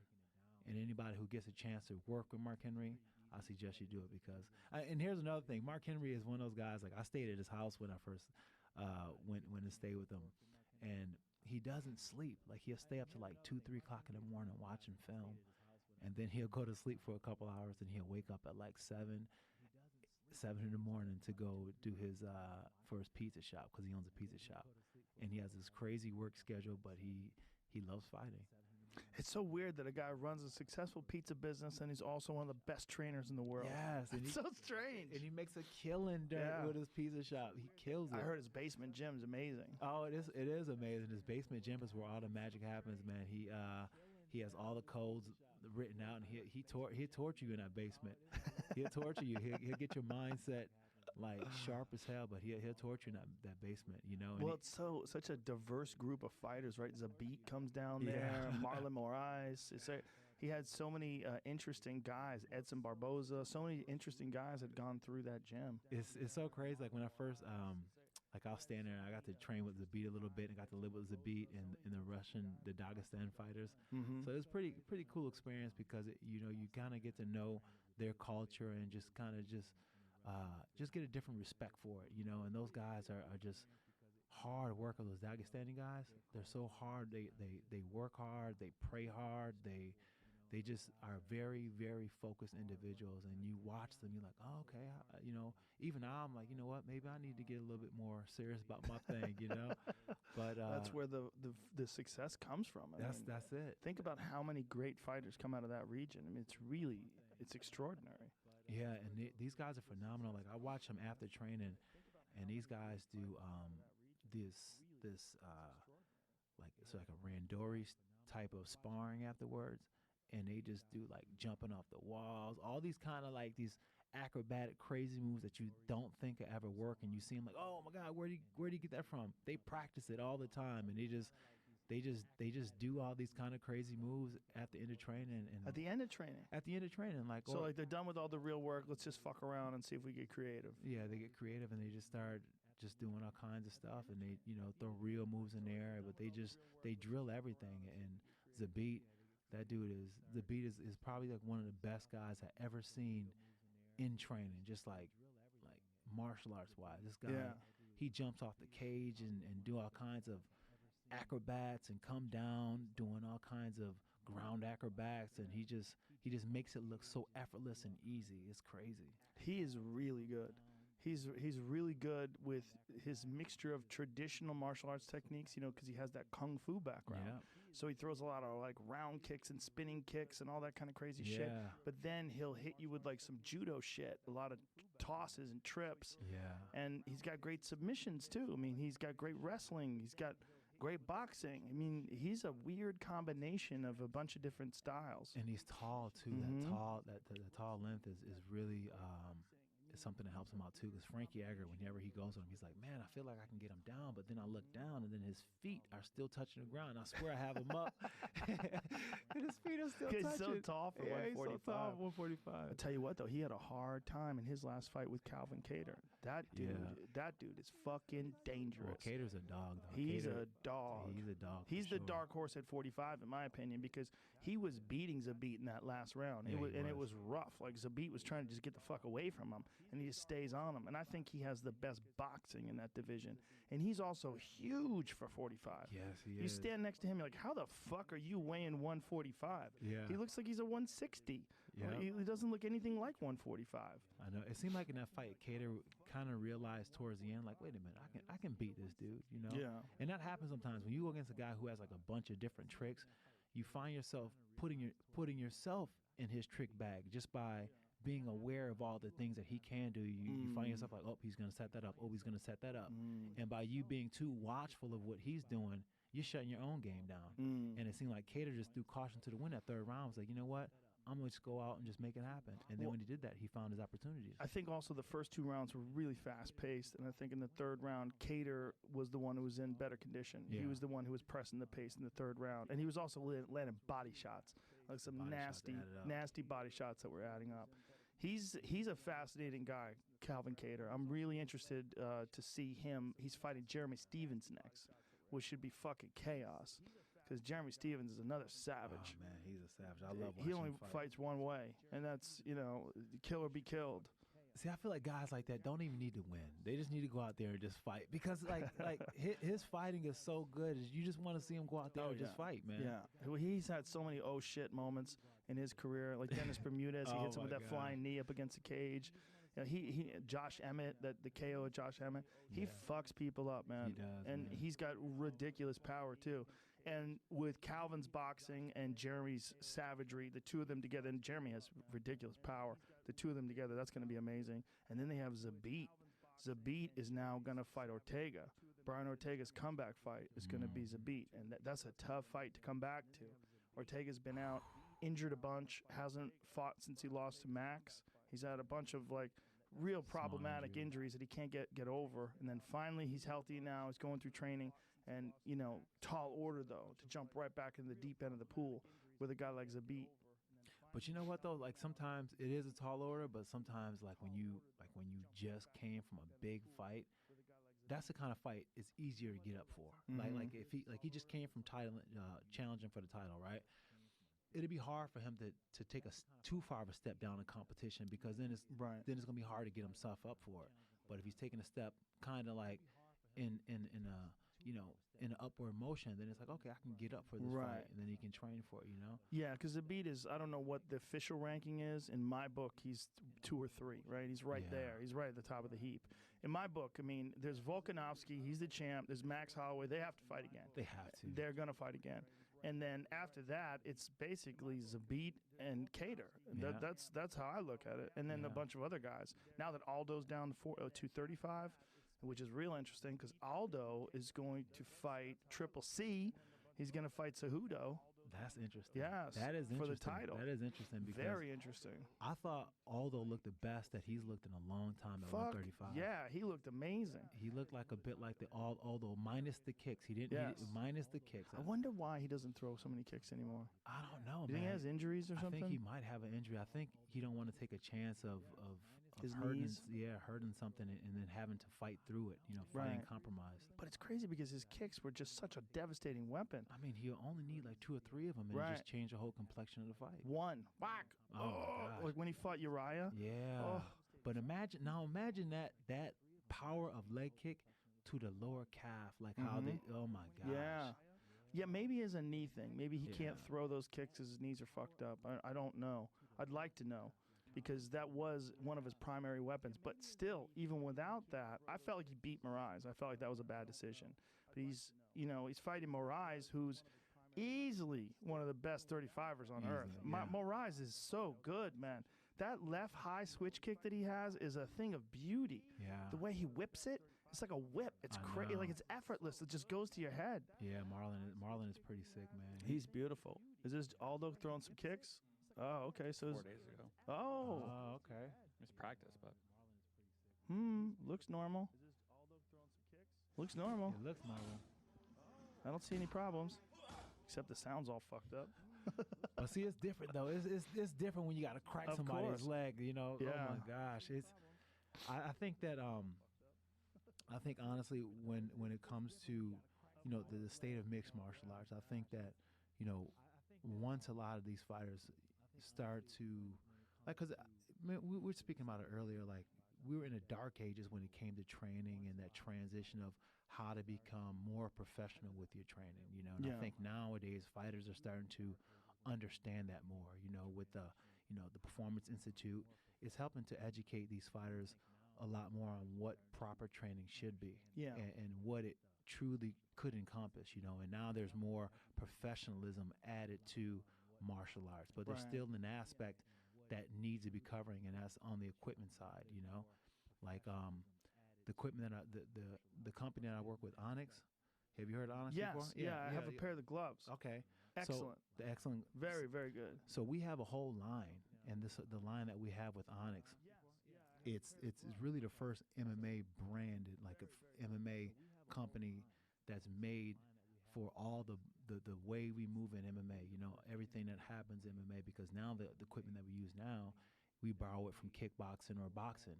And there's that gap of just efficiency when it comes to manufacturing for a mixed martial art, because with kickboxing, they don't have to worry about all the things that we have to worry about when it comes to mixed martial arts. So the equipment that Trevor has made is all with that in mind. The gloves that we made. You tried the X Factor gloves. Yeah, Trevor Whitman sent them to me. Yeah. So, did he design them? Yeah, so Trevor's a genius. So he's another genius. Oh my gosh, an absolute genius. So he started. So what happened is when we would train, if anything happened to our equipment, we'd just give it to Trevor, and Trevor would go and he'll tweak it and he'll make some adjustments. So then Trevor's like, man, he's like, man, the more he started to do that, the more he started to realize there's a huge gap. Like the equipment that we're using is not efficient. Some gloves that should be, 16 ounces are actually 11 ounces, and there's no integrity when it comes to equipment. So Trevor did a lot of research, and he was like, man, there really hasn't been any improving on equipment since the thumb was put on the boxing glove, and that's pretty much it.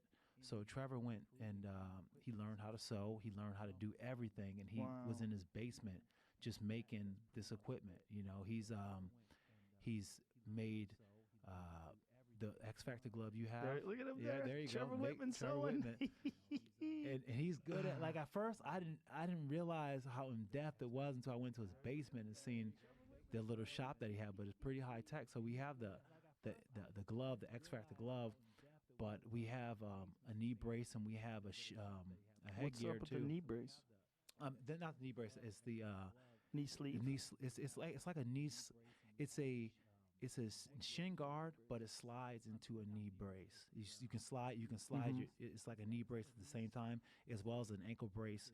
It secures the whole leg pretty much, and it feels like you have nothing on, and you can kick with like anything, and it doesn't feel like it feels amazing. And he has a really, really thin headgear. And I want to show you these gloves. I brought some gloves to show you. So these gloves right here are what we're going to be doing for the competition gloves. The competition and the training gloves, the 7-ounce training gloves. So pretty much what these are. So this one is the... Let's see here. So has he developed a different glove for MMA for competition as well? Yeah, so this has is the UFC seen these? Because they need to make some adjustments. Clearly. Yeah, we're talking with the UFC, but these are these are the they're ones curved. I like how it's curved. Curved. So it sets up that you're in a curved position already early on. Because when you get the gloves now, they're like a cardboard. They want to open your hand. Yeah, almost. They always want to open your hands. But this allows your hands to stay in a natural fist locked position, and you don't got to worry about that. Need some help getting it on? Big hands. Oh yeah. Okay, so it's curved right away. Yeah, curved right away. And then when you... That's way better.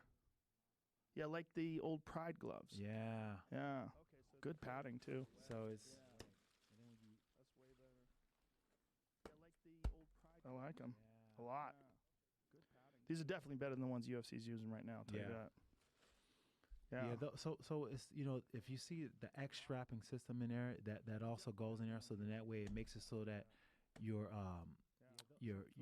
hand, you don't get the boxing break on your hand. It keeps everything, all the muscles, all the ligaments and bones in place. So that way when you're punching, everything is in form. So it says grappling glove, fight glove. Yes, a grappling glove and fight glove. So these ones were the ones at the factory, and I had to hurry up and get these out just so I wanted to show you these. So this one is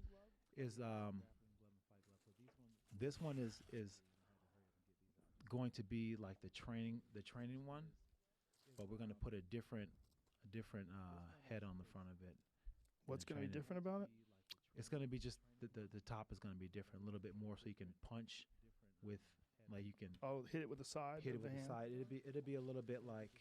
This got some side padding. Yeah, but definitely better than it'll nothing. be a side padding like this a little bit more, you know. Okay. So it's going to be a bit bigger, so that way you can hit like that and train in like casting punches like those. Yeah. Right. Mm-hmm. I like these a lot. Yeah, I mean but Trevor's whole thing, man, you know, it's all about making it so that fighters can do what they enjoy doing a lot longer and be healthy about it, you know. And Trevor's a G when it comes to adjusting and making what he needs to for the fighters, so they can continue to do what they want to do. He's made headgears for people to, because one of these fighters had a broken nose, and he made a headgear. And the headgear that he made with this guy, it was sick. How does this work? This is weird because it's like both sides are male. Let's see here. Oh yeah, so this is How does this work? It goes on the inside. Yeah, it goes on the inside. How does that work? Yeah, it goes on the inside. I gotta see. Okay. Probably some weird shit you got to talk to Trevor about. Let me see. Or maybe it goes this way first. Oh, I bet that's exactly what it is. I bet it goes this way first. Yeah, so you can put. Yeah, that's exactly how it goes, like that. Oh, that is exactly what it is. It goes so like you can pull the strap on it. Yeah, and then the strap goes over. Okay, I see. And the strap goes over the top. These are great, man. Well, there's definitely room for improvement. The current state of MMA gloves, like the ones that UFC uses, they're better than the original ones that they had a few years back. You know, they improved them maybe 8 or 9 years ago or whatever it was. But still, those are better. Well, see, I mean, and that's where we are at Onyx. You know, we just want to be able to get a product out there for the athletes, and that they can use, but it protects them, because a lot of the injuries, like 75% of them, happen in training. Sure. You know, and if we can kind of cut that number down, then they can have a lot more of these fighters making these dates. Yeah. And for the most part, for these fighters, you can actually, you know, you can have gear that protects you, and you don't got to suffer these long injuries like these ACLs. And, right. And, you know, it helped mitigate some of those things, you know. Well, you were a big part of the Black Zillions getting started. Yeah. And when you had that opportunity, as a guy who was a former world champion, to go there and sort of become a part of a team from the ground up, what did you try to do that was different than you had seen in other camps that you had participated in?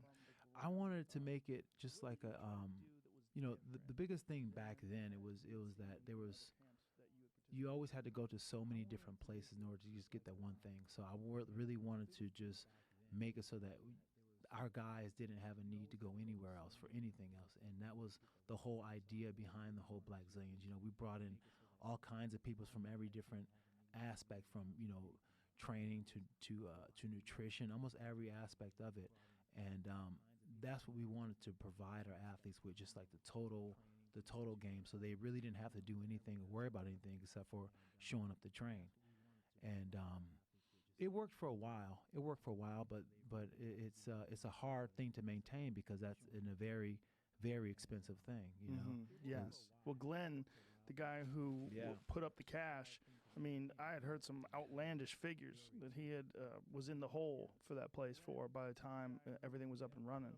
Yeah, it was a pretty hefty ticket, man. It was a pretty hefty ticket, and it was an expense that it did get out of hand. It did get out of hand. I'm sure. Yeah, he and here's the thing about it. Like even his situation, he got himself in a situation where he was doing so much for people, it just became a thing that people expected out of him. And then when he wasn't able to do it anymore, then it was kind of like, people were like, oh man, this guy isn't this and he wasn't that. But he just wanted to do so much and had an idea to want to do things on another level. But at the same time,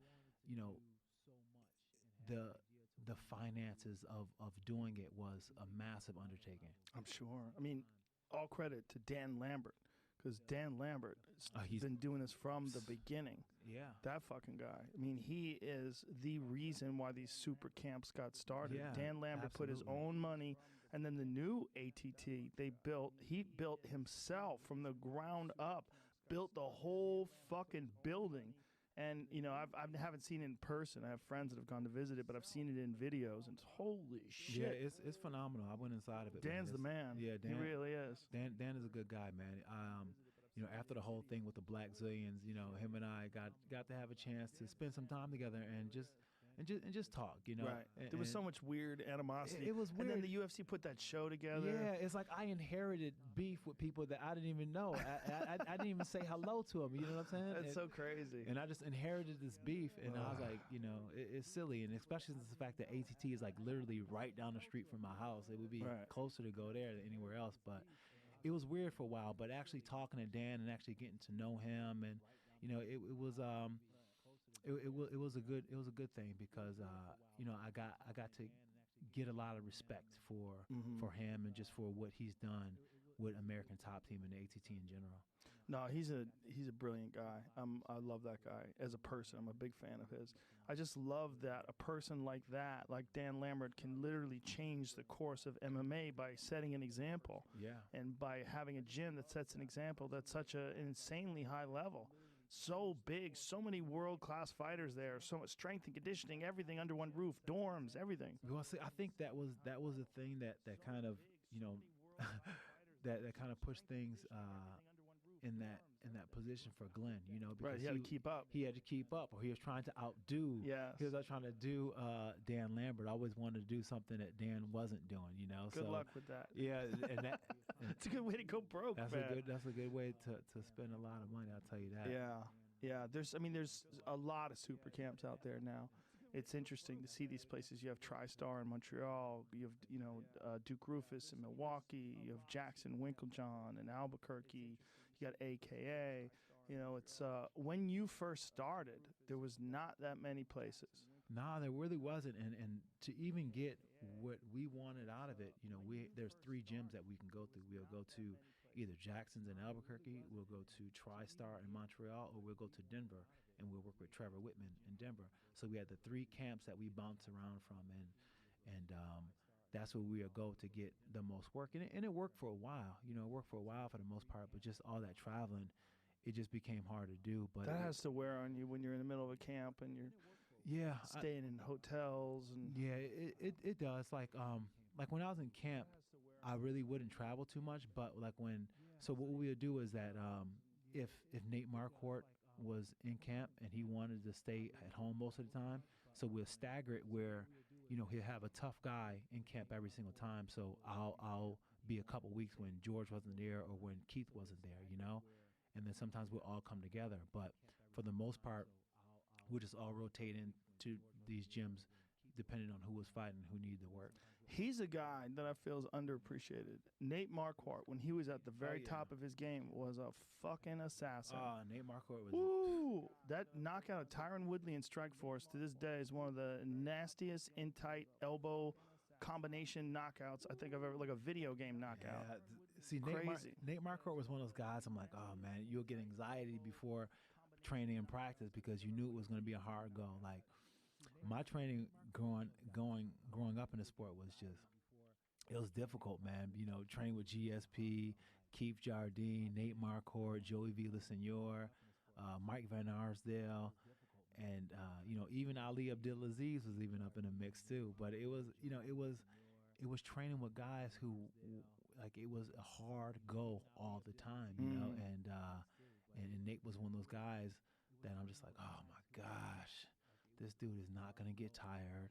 You know what I'm saying? He's good everywhere. He's super strong. It was just like one of those one of those like, all right, I got to bring it in order to compete today. Yeah, he was in that. He had this weird transition between the UFC and Strikeforce where people kind of forgot about him. And then when he came back to the UFC, you know, he had some real good fights, but he had already had a really long career. Yeah. He had already had some really tough fights, and then really tough fights in training too, right? Yeah, and that's the thing. Like back then, we weren't really too too smart. Like Greg would kill us in training. Like we'd do some shit that you'd be like, oh my gosh. Like one time, Greg had us doing like some buddy carries. We're on the side of the Sandia Mountains, and there's like, you know, it's like 2 or 3 feet, and you'll fall to like your death.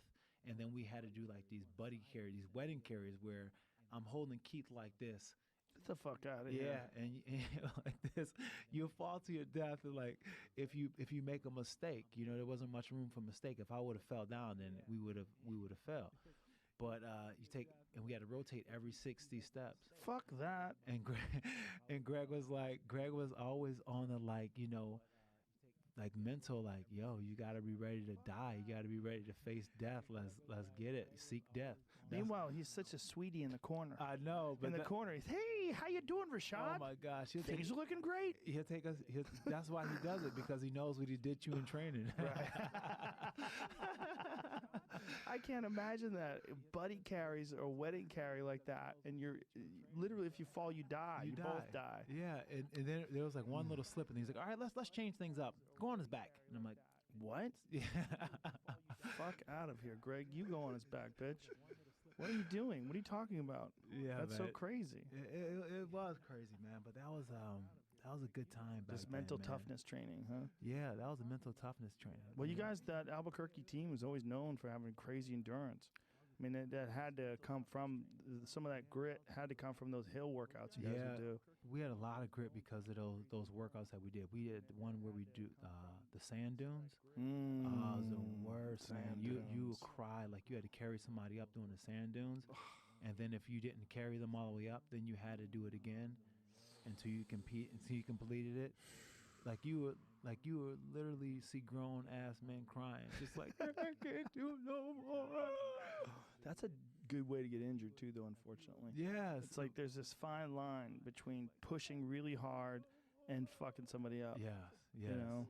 Yeah, I think now they've kind of figured it out, but just the mental aspect, it paid off big dividends. Like, and I'll talk to Dana White, and Dana's like, bro, you were so fucking crazy back then. You were so paranoid. I'm like, I like your Dana White impression. Yeah, you were paranoid back then? I mean, I was a fighter, man. Fighters are always paranoid. You have to be paranoid if you're a fighter. You have to think that everybody's trying to take something from you, right? It's just a mindset. But he'll say I was crazy, I was paranoid because I didn't really trust him back then. But I'm just.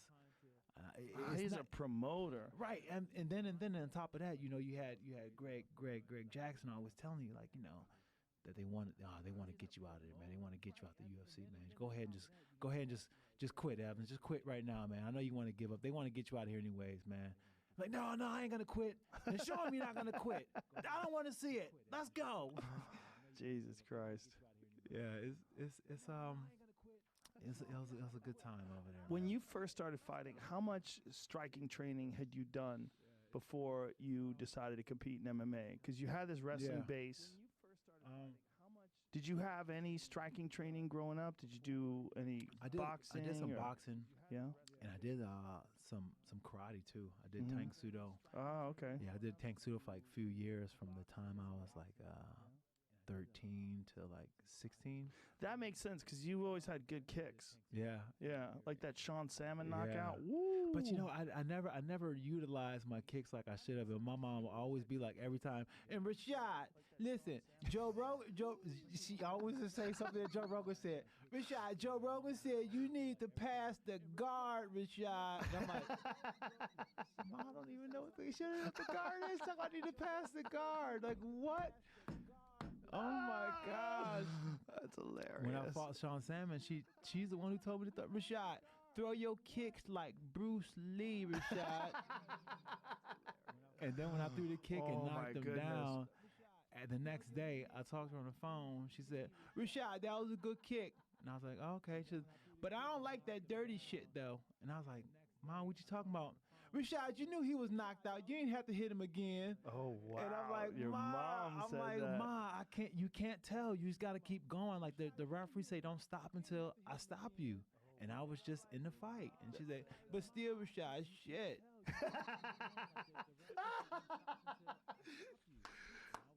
That dirty shit. Oh, that's so funny. Yeah, Oh, man. I was kind of surprised that you weren't head kicking more people unconscious after that. You know, that's the thing, man. I needed to really step out of my game and make sure I stepped out of my game more and more often. But I just, after I switched things up and went from Jackson's to Florida, it was different because Mike Winklejohn, he was my guy. Like it was like me and Mike Winklejohn had a really good relationship, and he would work with me, and a lot of times we would work together. It was like a counseling session. We would just talk about life. You know what I'm saying? In between stuff, we talk about everything, and it was a fun training session. And that's when he'll instill in me all these different things. He'll be like, oh yeah, that kick is gonna work. That kick is gonna work. Even with the overhand right when I caught Chuck Liddell, he was telling me, oh yeah, that's the kick. That's the punch that's gonna catch him. That's gonna catch him. That when I caught Chuck the day before, I was hitting that move because I was super nervous, and I was hitting the overhand right and then left hook combination. And then he said, oh yeah, that's gonna be the punch. You're gonna hit him with that, and you're gonna knock him out, and I'm not gonna be able to get into the cage and congratulate you. That's what he said to me, word for word. And I'm just like, no way. And then it happened. I looked at him, I was like, oh shit, it happened just like you said. That was like a gunshot. I remember that shot. I remember you landed that shot. The smack of your fist hitting Chuck, and then seeing Chuck crumble. I was like, holy shit. Was that your most satisfying victory? Yeah, I think so. It definitely was, just because like going into that fight, Joe, like the media sometimes can be so damn disrespectful. You know what I'm saying? Like they were just kind of like, the questioning was like, what have you even done to fight a guy like Chuck Liddell? Like, I mean, people were asking that? Yeah, I mean, pretty much in so many words. Like, what have I even done? But you had to already, at that point in time, had you fought for the title? No. That was before you fought for the title. Before I fought for the title. And it was the fight before, right? The fight before, yeah. I only got a chance to fight for the title because I beat Chuck Liddell. Chuck Liddell was supposed to fight for the title.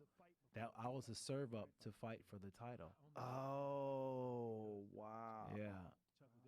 Wow.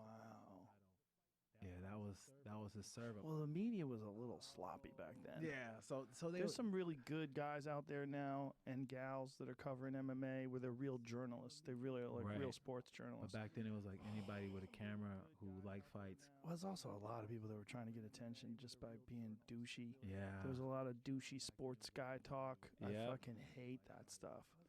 That was driving me crazy. Where they'd be real disrespectful to fighters, real dismissive of fighters. So going into the fight, I felt that disrespect, and I was like, you know what, man? All right, I'm like, I don't care what happens. I'm like, this, like, I gotta at least give a good showing for myself, and that's all I really cared about doing. I went out, I walked out to the song. Immortal Technique is called. That's my boy. Yeah, Immortal Technique. I love that dude. He's my friend. Man. Oh yeah, he's cool, man. I love him. Yeah, I came out to the song Point of No Return, and that song just really solidified everything I was feeling at that moment. Like it. There's a verse in there that says, the place that I'm from doesn't exist anymore, and I knew after I walked out to that fight, life would never be the same, whether I won or lost. So that was the big moment. That was the big moment. There was no. I was not going to be the same Rashad after that fight, no matter what happened. Immortal Technique has such great lyrics, man. Oh my He's so smart. So smart dude, and so politically aware, and geopolitically aware. He's got so much depth to his lyrics. I love that dude. Yeah, he's like one of those guys you listen to and you just kind of keep putting it back. Yeah, like, yeah, wait, yeah. Did he Like, just say? oh Did shit! he just say that shit? He's got a lot of oh shit lyrics. Yeah, like, like oh shit. a lot of things that he says. You know, you go and you look it up afterwards. Like, okay, you know, he definitely had me looking up some things after I listened to him. Dude, you won the Ultimate Fighter as a heavyweight, which is so crazy. I know, because if you look at me now, I'm like a, what do you I'm like weigh a now? About 170 fighter. yeah, what do you weigh now? What are you walking around? I'm at? consisting like 200. 200 pounds. 200 pounds. Wow. 200 Yeah, that pounds. is like a 170 now. In this day and age. Yeah, 200 pounds. But I feel good though, man. I feel really, really good, and it's a level that I didn't expect it. I didn't expect to feel this good. I didn't think that a diet can make me feel this good. What is particularly makes you feel so good? In what way? My energy. I have an energy level that it's really hard to say. It kind of feels a bit supernatural in a bit, you know. Like I feel energy. Like I feel like my body's energy. It's kind of hard to say. It's kind of like not hard to say. It's kind of hard to describe without looking crazy. But you're obviously, by following this vegan diet, I'm seeing all these supplements you're taking, spirulina and all these different things. Yeah. You're obviously doing it right, which is, you know, there's a lot of people that they're vegan, but they're eating like pasta and pizza and shit like that. They're not doing it correctly in terms of taking in the proper amount of nutrients. Right. And that's the thing about it. Like I read this book, The Mucusless Diet, and it's by Dr. Arnold Ehret. And this is like in the early 1900s. He came up with this book, and he had some stomach issues. And it was, you know, not until he was fed up and was on like, you know what, I'm like, he was starving himself. And then he realized he had some really, you know, it kind of changes his stomach situation. So then he started looking into diet and nutrition. And then he became a fruitarian. And this book is talking about pretty much, you know, the role of food in your body and what it does and what causes mucus and what doesn't cause mucus. And, you know, through understanding the mucusless diet and just reading it, it just gave me a different hold on understanding, like a different understanding of why I'm doing this, you know, and it became to me deeper than just like, oh, I can't have this because, you know, the diet says I shouldn't have it. It says I can't have it because, you know, this is going to cause inflammation. You know, I know the deeper reason of why, so it's easier for me to avoid the pitfalls of bad food, you know? There's also a situation with people where there's biological variability where some people, some diets just sync up well for them. Like I know a lot of people that they don't feel good when they eat red meat, but when they eat fish, they feel great. Yeah. When they eat light foods, you know, their body, whatever it is, their digestion favors certain type of diet. Yeah, and that's what I found too, because I don't know if this will work for everybody. It probably won't work for everybody. I mean, it most likely won't work for everybody, but for me, it was something that my body just was like, it's about time you started to treat us the right way, you know. Interesting. And the crazy part about it is the fact that now I train less, but I can train harder. Like now I can do sparring sessions where, like, I spar for like an hour straight. Really? Yeah, and I'm sparring at a pretty good pace. Like I'm not, like it's smart sparring. Like we're not like bashing each other in the head and shit like that. We're being smart about it. You know, we're doing, you know, a little bit lighter to the head, but more heavy shots to the body. You know, making those ones count, and just kind of like touching, you know, giving a nice shot to the head, but not like I'm gonna knock you out type shot to the head. What type of foods are you eating? Like how are you? What is it? Like, give me a typical meal for you.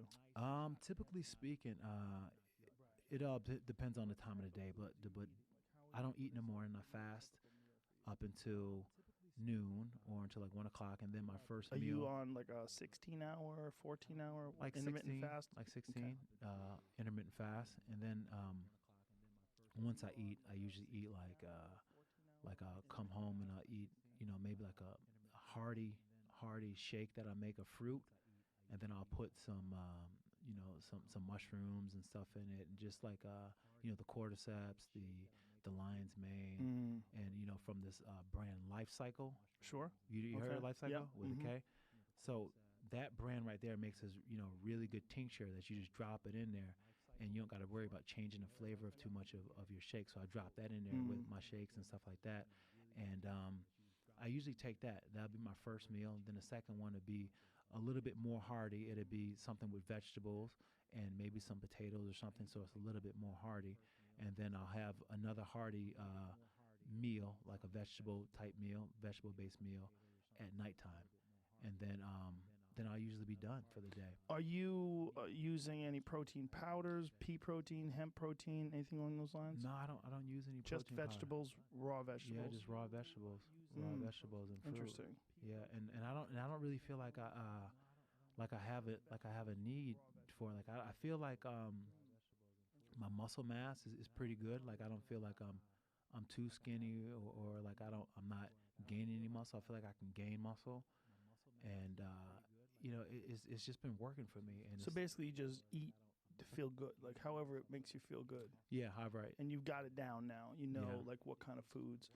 It's the supplement thing gets strange with vegans. There's a lot of folks that they're mixing a lot of different dietary yeasts and a lot of different powders and different things and blending these different things, and it's some people don't like the way that feels when you're eating like that. But it sounds like what you're eating is much more whole food based. Yeah, mine is just whole food based. Like a lot of the foods that I became actually a good cook now because of the fact that I had to learn to cook my own food.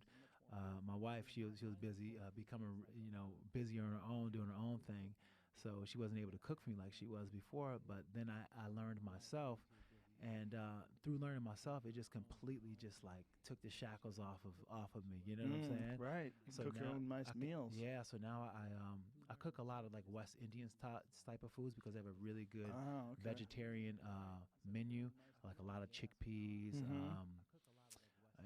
And things of that nature. There's a really good vegetarian Indian place around here that I go to sometimes. I love Indian food. Yeah, it's really good. I haven't gone in a month because I've been on this carnivore diet, but this place is fantastic. Real interesting, weird, vegetable dishes. Everything's vegetarian.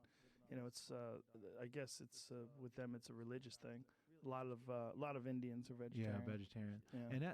And I like a lot of Indian food just because of that, And that whole food diet, it just works for me. But like you said, like these supplements like this makes me like I feel like when I drink this, like spirulina, and just eat a lot of greens, and even like the mushrooms, the cordyceps mushrooms and stuff like that. Like I just have energy to just go and go and go. That cycle tincture. Somebody gave me some of that Yeah, recently. yeah. It's So very like good. I gotta have them send you some. I gotta have them send you some. They send like they have like a really nice tincture set that they send out. I should have bring it, but it has like it has reishi, it has turkey's tail, lion's mane, the cordyceps, and it even gives you a schedule on when you should take it and when it's best for. But it's a really good mushrooms because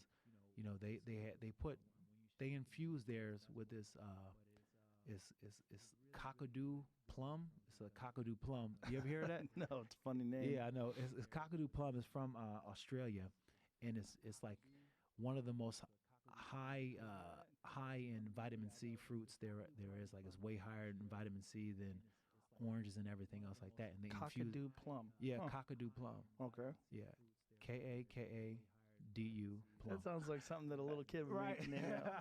That's a cockadoo plant. Yeah. Dad. What? But they it's a really good supplement, and I don't really like to recommend supplements too much, but that's one that I take, and I'm like, man, I feel way better off. Do you eat a lot of beets? I do eat beets are really good. Beets are supposed to be really good for endurance. Yeah, beets are really good, but it's crazy like just eating greens like I've been eating greens. I just don't. I feel like I don't get tired like I used to. Like my body's just instantly recovering. Like What was your old diet like? What was it like when you're training for a fight? What would typical meals be like? It was pretty clean, but it was I would eat a lot of meat. I would eat a lot of meat, and I'm O positive, so I'll eat like a lot of red meat. And I felt really good when I ate red meat. Like it felt as if like when I eat red meat, it almost felt like I can feel it like within like the next 20, 30 minutes. Like my body breaks it down really fast, you know? Yeah.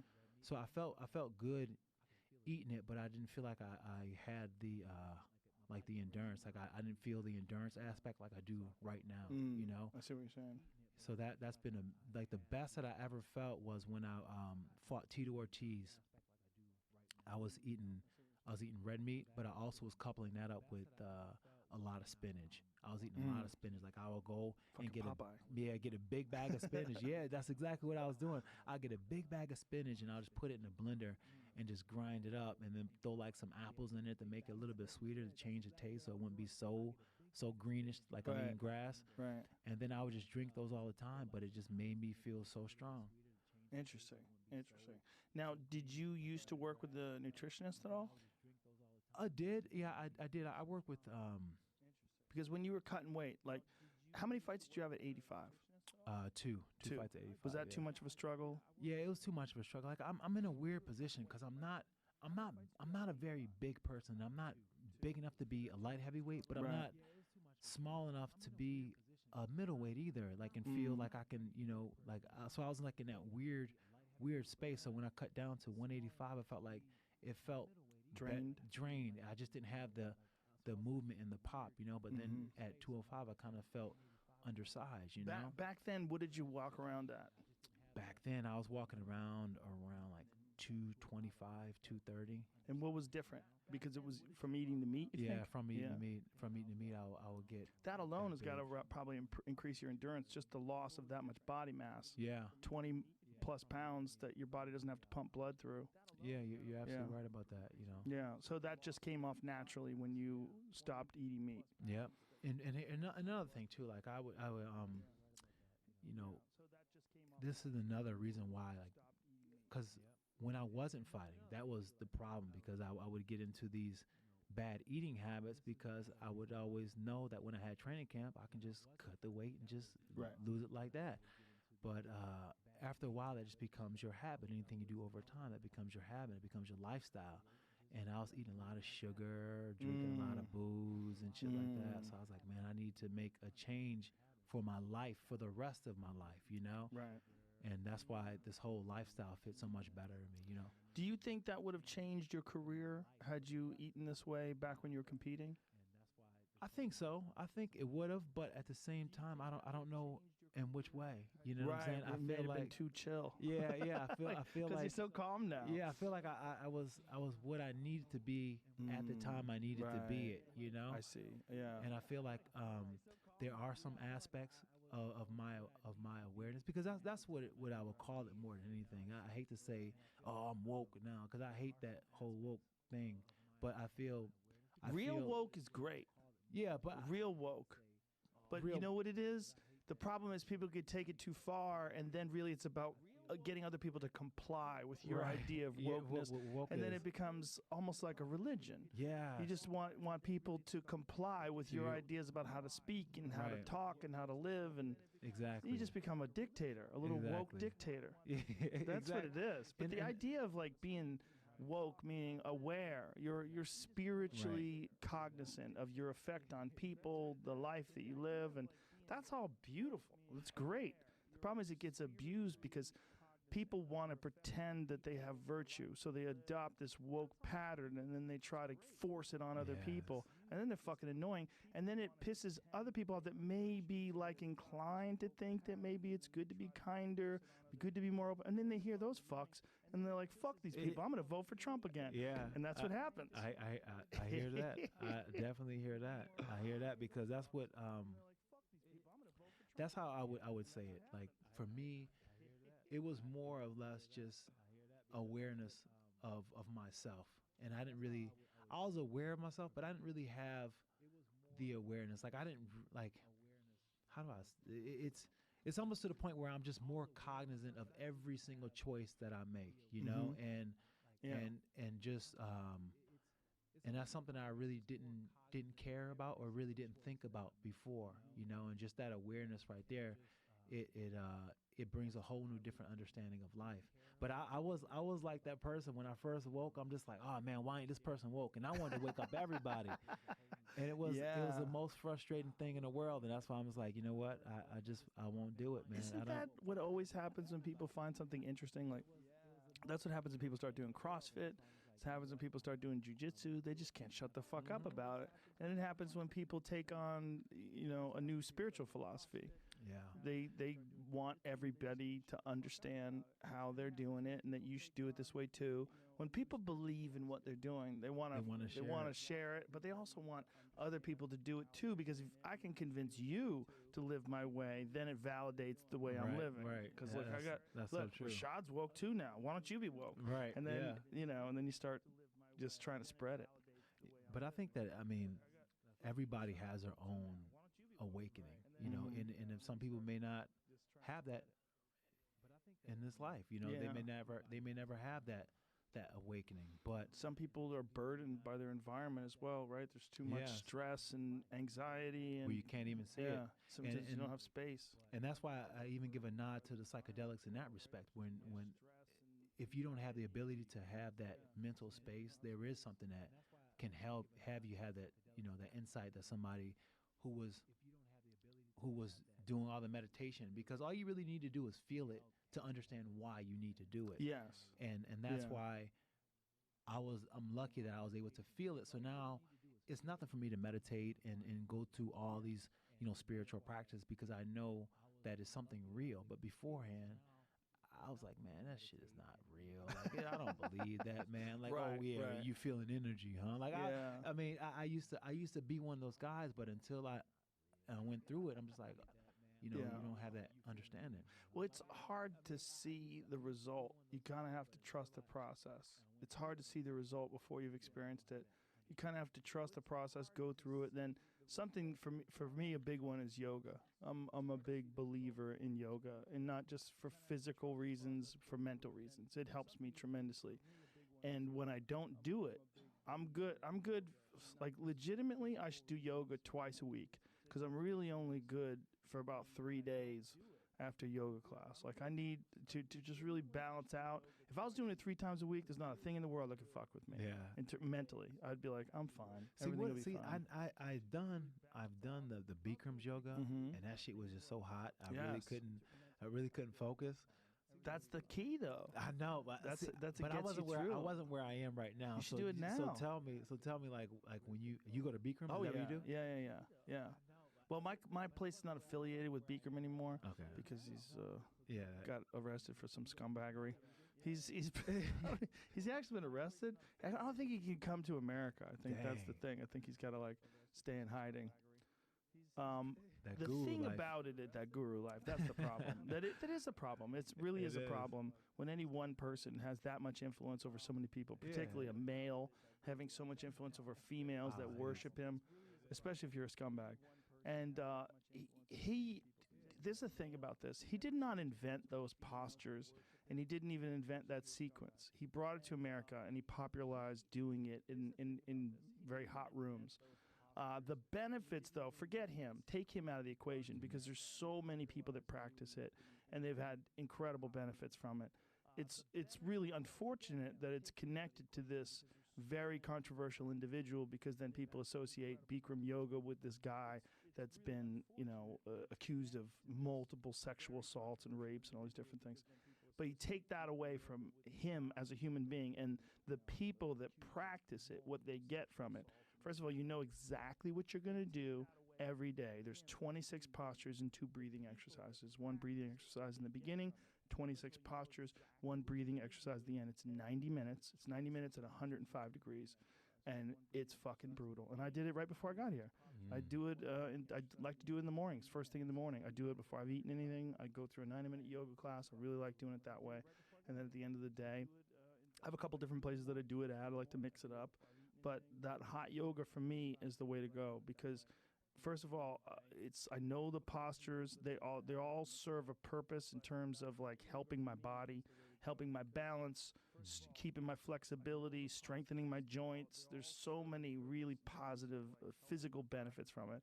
And then 2, the meditation aspect of it, because no matter what kind of bullshit I have going on in my life, if I just breathe and think about the exercise, and then, my brain starts racing and I'll forget what I'm doing and I'll start thinking about other shit, but I bring it back, bring it back, bring it back, breathe. Just breathe. You're not going anywhere for 90 minutes. You're locked in this room. Literally, the door's locked when the class starts. Oh, wow. So I am just breathing and going through these, and I know that I can get through it because I've done it 1,000 times before. Just breathe and get through it. And there's a cleansing of like all your brain. There's like there's residue of like shitty thoughts bouncing around inside your brain, anxieties and fears and regrets and anger and frustration and all this shit that's in your head that just gets in the way of clear thinking. It gets in the way of being able to see things in an objective, beneficial way. And to be able to see things the way other people see them as well. Like sometimes I have this issue, and I think a lot of people do, that I don't see how other people are seeing things. I see how I see things. Right. And then I go, well, okay, let me look at it from their way. Let me just abandon, no, well, they're fucking wrong. That's why. Abandon all that shit and try to look at it from other people's ways. I feel like what yoga does for me is it allows me to be free. It allows me to clean up all my preconceived notions and clean out all my misconceptions and just see things for how they are. And I always feel better. Always. See, I got to try that. Oh, it's the best. Especially now that you're on this vegan diet. I'm telling you, you're on that path anyway. The yoga it's just so good for straightening your fucking head out, man. I always wanted to try that Kundalini yoga. That's the shit that's supposed to make you trip. Yeah. I've had a bunch of friends do it. They say, my friend Denny, he's done it and had like and he's done DMT too. He's like, dude, it's the same goddamn thing. That's what you he have said, full-blown visions. You have full-blown psychedelic visions. Yeah. See, that's the thing. Like when I do like the DMT, I don't have it's weird. I don't have like those visions. Okay, No, that's I don't. because you're doing 5-methoxy dimethyltryptamine. The visions come from NN dimethyltryptamine. Yeah. Totally different thing. I've done both. I've done that before. You've done NN? Yeah, I've done and you have NN. no visions? No, I have visions. It's kind of like it's just like silly things though. Sometimes I've seen like one time I did it. I've seen like this half like it was like I awake and I'm in a place and I'm just with these 3 massive beings like tall as a building, and they were like half human and they were half snake, and like I had a snake from the waist down and they were human from the waist up, but had like a snake face. Whoa. Yeah, and that was one of the visions that I had. What do you think that represented? I don't know, but it was weird because during that experience, it was like they were all like all 3 of them were staring at me, and they were looking down, and then one of them reached for me, and then I started going up, and then I started going around their body, and then I went around the body, and then as I was going around the body, every once in a while I would see the face of it, and it would like open up like a cobra, and then it would close. But it wasn't scary, it wasn't terrifying. And I went all the way up the body, and it was like I was able to see from another angle like me up in the body, and then it like opened me up like a flower or something like that. It was weird. And then my trip went like super fast.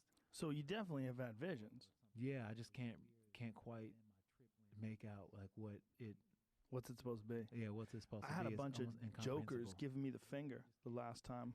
A bunch of jesters, like See, court I never jesters. seen nothing like that, man. It was I never seen it. ridiculous. I They were heard all about like the machine. fuck you, all like circling me, like infinite Oh numbers my of. gosh. Basically, the feeling that I got was like, oh, I take myself too seriously, and these jesters were just going, fuck you, like you don't like that. You don't like when someone goes fuck you. No, so they were going fuck you, and there was like, but they weren't saying the words, but they were definitely giving me the Yeah. finger. But there was like an infinite number of jesters surrounding me, going like giving me like this vibrating finger. And I was like, oh, but it was clear what they were saying. Like, hey, bitch, you take yourself too seriously. And then I was like, oh, you're right. And once I would say, you're right, they were like, nod at me, like, mm-hmm. Okay. See, that's You what I get it. like. I like to be able to work. Like that's work. Yeah. That's work right there. Like you went and you worked Yeah. through something. You know. Yes. I think when you work too hard at something and you're trying to achieve something, like oftentimes you think very highly of yourself. Like that's what you like. I should, my Netflix special is gonna be the shit. This is gonna be the best one I've ever done. I'm gonna fucking show everybody how good this is, and they were like, fuck you. And I was like, okay, all right, yeah, you're right. I was like, you're right. This is silly. That's like I'm just alive for a certain amount of time, and I shouldn't think that way. I mean, there's part of you that gets trapped in thinking that way because you're trying to do something, but you don't have to think that way to do the thing. Right. Yeah. So that's the thing, like those visions and being able to, like when I did ayahuasca, I didn't have any visions, man. I didn't have anything. Like I got into a pretty good space, but I didn't have like the typical teaching lessons everybody else has when they do something. That seems like you probably didn't get a strong enough dose. No, I did. I did 2 large cups. The thing is, with that, and I'm speaking just from people talking to me about it because I've only done the pure DMT. I haven't done the ayahuasca. Oh, you haven't done the ayahuasca. People say that a lot of these people that are making it, either they're not making it correctly or they're making a light dose because they're worried about gringos going crazy and and they don't want to be responsible for that shit. So I know people that have gone and they've had these experiences where they've done it with someone in America or someone who's done through a more commercial sort of organization, and it wasn't really that strong or profound, and then they went and did it with someone who's real, someone who's making some fucking super high grade, 97 octane shit, and that's they were like, oh, fuck. That's what I need, because I feel like after that I felt like damn, I must be broke, man. I must be broken. Like I can't even feel the damn ayahuasca. But it brought, like, it didn't give me the experience I wanted, but it gave me the experience that I needed. And that's something that I got after I was like over the disappointment of it. I was like, you know what, I didn't get what I wanted, but I definitely got what I needed, because whenever you sit in a circle and stuff like that, it's always an amazing cathartic thing where you just kind of just like shed and just go through those emotions. Just watching other people just be so raw with their emotions and just kind of feeling that, just through symbiosis, you kind of like start to feel like the work come through you. That's how I felt anyways. Now, are you working a lot with fighters now? Are you working with young fighters? Are you doing it in any official capacity, or are you just doing it because you're at the gym?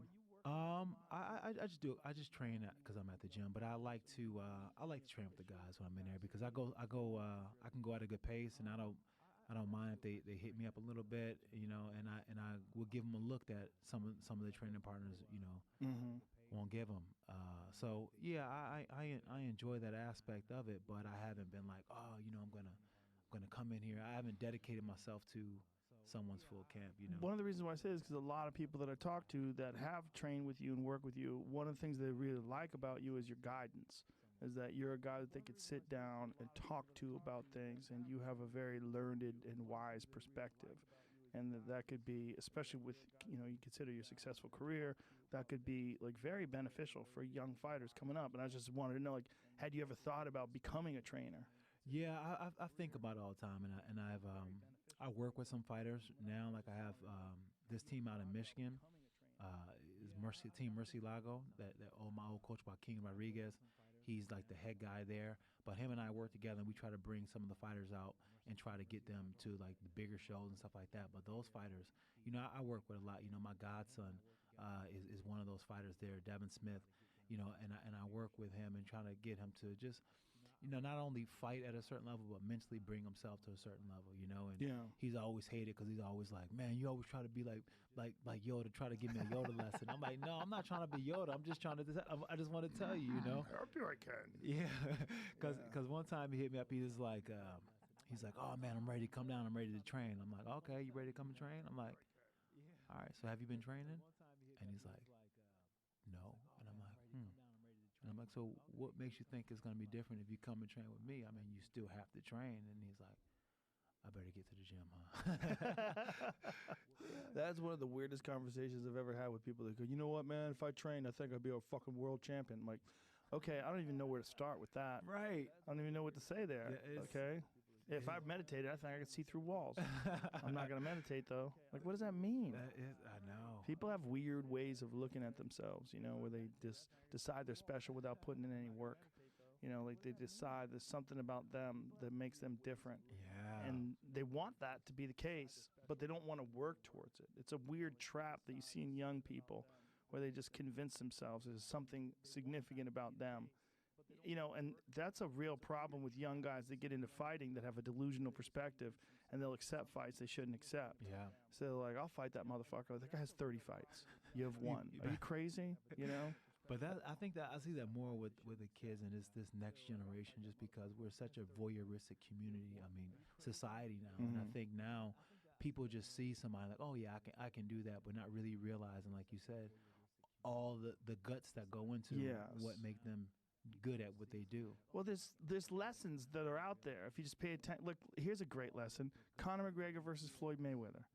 One guy has 0 pro boxing matches. One guy's the greatest of all time. Yeah. And somehow or another, they sold us on this thing, and we all paid money, me included, and we watched this fight. That was exactly how any expert would tell you it's going to go down. Floyd's going to fuck him up. There's another one, maybe even more egregious one, because at least Conor McGregor was a world champion combat sports athlete and a wicked fighter. Right. There was a lion fight where they had Lurdzilla. Do you know who Lurdzilla is? No, I don't know who it is. Ooh, he's a motherfucker. This Thai dude, he's a motherfucker. And he fought this dude with 0 pro Muay Thai fights. I think Lurdzilla has 300 Muay Thai fights. My God. And he fought this dude and played with him and then head kicked him into another dimension. But he head kicked him off the front leg, just whap! Just and the dude folded. It's a crazy How crazy did the fight KO. even get set up like that? I don't know. I think maybe he had another opponent, and that opponent got injured and dropped out. And then this MMA fighter decided to try his hand at Muay Thai, so he jumped in there in a Muay Thai fight against arguably one of the greatest Muay Thai fighters alive. You should watch Lurdzilla's highlight reel. First of all, he's super elusive. He's an unusually elusive fighter.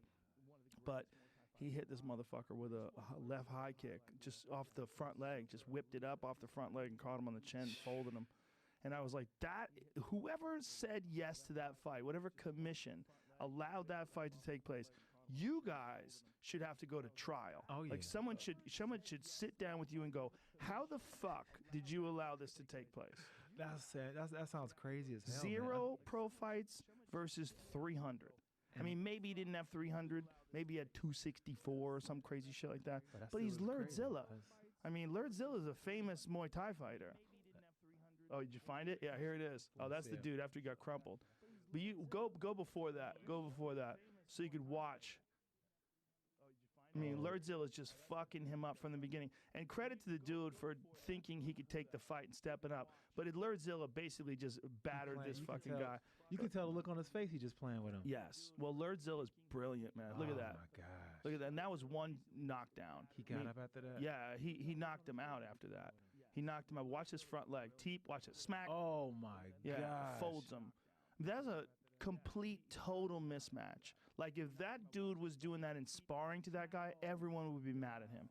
Everybody would be like, hey, man, this guy's not on your level. Don't fuck him up. Yeah. Like, take it light on him. Be nice. Look at this. Teep, smack. Oh, my gosh. Hands down, not worried about shit, playing with him. And the whole fight's like that. And Lurdzilla's a beast, man. He's fun to watch. He's that really damn kick was lightning fast. Lightning fast. Wow. Off the teep. Off the swap, teep. And then no wind up, no switch. Just cracks him in the face with it. Dude, that's He's crazy. brilliant. That guy's brilliant. But that's a crazy mismatch. So a guy could say, I'll fucking fight this guy. Someone needs to grab you and go, hey, man, no. Don't do it. You think you can hit the bag. You think you can hit hard. You think you can do all these things. You're about to get in there with a master, a guy who has mastered this one particularly brutal combat sport. Don't do that. It's nothing worse than when you're in a match when you feel that damn outmatched by somebody. I was doing jiu-jitsu, and I think I was going with Hadra Gracie. And I always felt like I was doing pretty. I was like, I feel like I'm pretty all right. And then when I went with him, he was just on me, and it was just like just toying with me. You know what I'm saying? Like I felt like I couldn't make a right move, and I'm just like, man, this sucks. This is the worst. It's the worst. And then he got on top of me, and normally if I get on somebody, like I can hold them down pretty well, but it was just a different level, and I'm just like, wow, this is Yeah, those old school guys like Haja Gracie, Salo Hubera, Shanji Hibero, those guys have that pressure top game. There's something about that old school jiu-jitsu pressure game, you know, but Salo's a master at that. You know, Shanji's a master at that. Rafael Lovato's a master at that. That smashing pressure game. But Hodger is not just a master at that. He's also like his physical attributes. He's so long and tall. Long. Yeah, that longness, and he know like he's smush. He's got like, you know, with that long leverage, that tall strength. Oh yeah. Oh man, that tall kind of strength. It's a different kind of strength than somebody long and tall and strong. Oh my gosh. Well, that's a big advantage John has. Yes. You see John use that on people. Yeah. That long strength is the best grappling strength. It's like those guys that have that. I feel like that body, that John Jones body, is a perfect body for MMA. Because he's strong. He's tall. He's strong with it. He's tall and thin, but he's also strong as fuck. Like he's muscled enough, but he also has that extra length. Yeah, and his legs are perfect too. They're skinny. You can go down and get really skinny, so they're really fast too. Yeah. I'm just watching him throw kicks. I'm like, man, he's throwing those legs like it's effortless, you know? His calves are ridiculous. They don't even make sense. Like, how are those on your body? Right? How are those on your body? You look at his shoulders. His shoulders are massive. Then and then they go down those little calves. Like, what's going on here? And he kicks the hell out of you with those little skinny legs, too. It's crazy. And there hasn't been many people that have been able to exploit the fact those calves are so small. They haven't really been able to. You would think that, like, with this trend in calf kicks, Thiago Santos tried it. He hit him with some good ones, for sure. But John figures it out eventually, and then he just starts checking them. He checked most of them against Dominic. Most of those low calf kicks he checked. Them. He just saw them coming. Well, how do you even check a lower leg kick? Because that turned out. He just made it so that he was going shin to shin. They went shin to shin a lot. Yeah, I've seen that. It's real hard to check, though. And it's really hard to check. It's also real hard to just take. You could take those thigh kicks if you're conditioned a little bit. And just like you said, like he had to make a choice to take it how he wanted it, but he's still taking the shot. Right, he's still going shin to shin. Yeah, he's still going shin to shin, but they're both feeling it.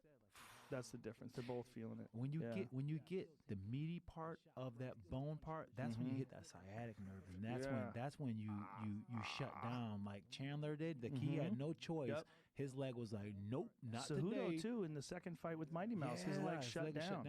Yeah, your nerve just shuts off and your foot doesn't work. It's numb. It's just numb. dangling. You can't feel it. Yeah. Try to stand on it, shit just collapses. The Chandler fight, they were trying to tell him his leg's broken, and he's like, I'm fucking fine. Leave me alone.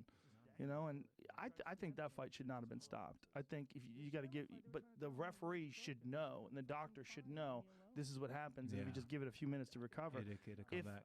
If he can survive the onslaught during that time, his leg will come back. And I think in Chandler it probably would have. And Cejudo, it did. Cejudo figured out how to just sort of chuck and jive with Mighty Mouse, and I don't think Mighty Mouse knew the extent that his leg was numb, but it recovered. When you get hit like that, though, for a second, you're like, this motherfucker's cheating. Like, you feel like you feel it for a second. You feel like this motherfucker is cheating because it hurts so bad. Like, and it's very rare to have something that hurts you immediately in MMA. Like, there's not many strikes that can hurt you immediately. Right. That's one of them that hurts you. That nerve pain. Yeah, you feel it immediately. Isn't it weird that went on forever until Benson Henderson started doing it to people? Yeah. He was the first in MMA, in my opinion, at a high level to start chopping at those lower legs. Real low, like right above the ankle. He'd fuck people up with that. He would kill people with those low But now that is the move. Everybody's doing it now. It's a staple. It's funny how MMA does it, though. It goes through all these cycles now. Yeah. And I think now people are really starting to find a home for those oblique kicks that John throws, you know? Yes. The Winkle John Kemp. They're weird, though, because if you graze off, it leaves you in a weird place. Because you're kind of, your foot's turned outward, and you can get hit with punches. You're in a weird punching range where you're not in a good stance to fire back. Right. Because your foot is sort of pronated outside. Yeah, pronated outside. It's a great kick, though. You know who fucking throws the shit out of that? Lorenz Larkin. Oh, yeah. He throws that shit to the body. When he fought Neil Magny, he threw that oblique kick to the body, and I was like, "Oh my goodness!" That motherfucking kick, though. He's good. He can kick. When I'm watching good. him kick, I'm just like, "Oh my gosh!" Yeah, he's so fast too. Oh my gosh. Yeah, I was really interested to see how he was going to do over in Bellator. you know. But then he had that crazy war with Paul Daly. You can't get in a war with Paul Daly. No. That dude's left hand is one of the best weapons in the sport, period. He got that one hitter. He got that heat. He has that left hand's ridiculous. It's crazy, right? It's crazy. It's stupid. It's stupid just to have that kind of power in his hands. There's like that. certain guys that just have that, like Rumble. Oh my God, Rumble, and now he's going to come back as a heavyweight. He said, "Yeah, and he's looking good. He's in training. He's in training now." And dude, Rumble versus Dominic Reyes. How about that? How about that? How about that? Rumble scares the fuck out of everybody. Like you might beat him, but you also might get knocked into another dimension. Because he hits like when I mean he's been my training partner for the longest time, and he knows like I'm like Rumble, you know, don't hurt me. Don't be going crazy, man. Oh, if I ain't go crazy, you know, I ain't go crazy, and we train smart, but. I mean, there's a couple of times he hit me. I'm like, man, I'm not your friend anymore. Don't fucking talk to me. Don't you fucking talk to me. I told you don't hit me like that. Dude, when he knocked out Glover with one punch, I was like, holy shit. Oh you my do that gosh. to Glover Teixeira? I know. That's crazy. And crazy. The thing about his punches is, like, you can't really gauge how, like, you don't know which one is going to be that shot because it kind of, they come at. He likes to moves his hands around a lot, too, while he's throwing punches. Yeah, so you don't know which one's going to be the one to touch you. Yeah, and they come from all angles. Here he is in shape now. He's been training with Hooft. He looks good. He looks gigantic. It's so hard to believe that guy was ever 170. I am so baffled by how the fuck he made that weight. So this is over at the new gym Stanford. Look at him, man. Just. So what is the new gym called? It's called Stanford. The team is called Stanford MMA now. Oh, okay, and who's running that? It's the same people. It's Henry Hoof. Sanford. Yeah, Sanford. No T. Sanford MMA. Yeah, and so it's all the Black Zillion guys? Yep, all the Black Zillion guys. Look at that. Rory and Robbie Lawler training together there now. Yeah, Rory's been there getting some work in the last couple weeks. How long has this gym been around for? Man, this is H Kickboxing. This is H Kickboxing. It just has a different name. Yeah, just different name. So we just now moved into that gym on a more consistent basis. It looks beautiful. Yeah, I mean they spent I think like a couple million on it.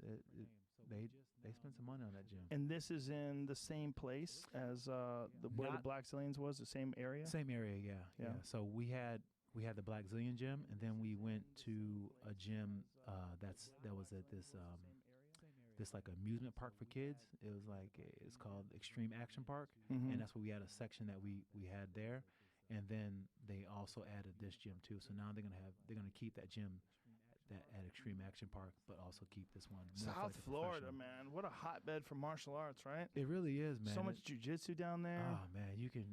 You got Cyborg right down the street, and Cyborg is amazing, and Mario Sperry not too far down in Miami. What happened with Mario? Because Mario was the head coach for a while of the Black Zillions, right? And he was inspirational as fuck. Oh, Mario was give the those best, speeches, man. and I was like, ooh, I get goosebumps. Yeah, Mario was the best. I just think that him and Glenn didn't work out when it came time to it, and all the work and chemistry together, you know, because that was the hardest thing, because having all those different coaches and trying to not only have them get along with the fighters, but then have them get along with each other, and not try to fight for that, who's the main coach and who's the main guy, and that's, coaches sometimes have bigger egos than the fighters, right? And sometimes it's more deadly because they're not accomplished, and a lot of times they're coaching because they don't feel that accomplishment, so that coaching becomes that thing that they want to be validated for. Right.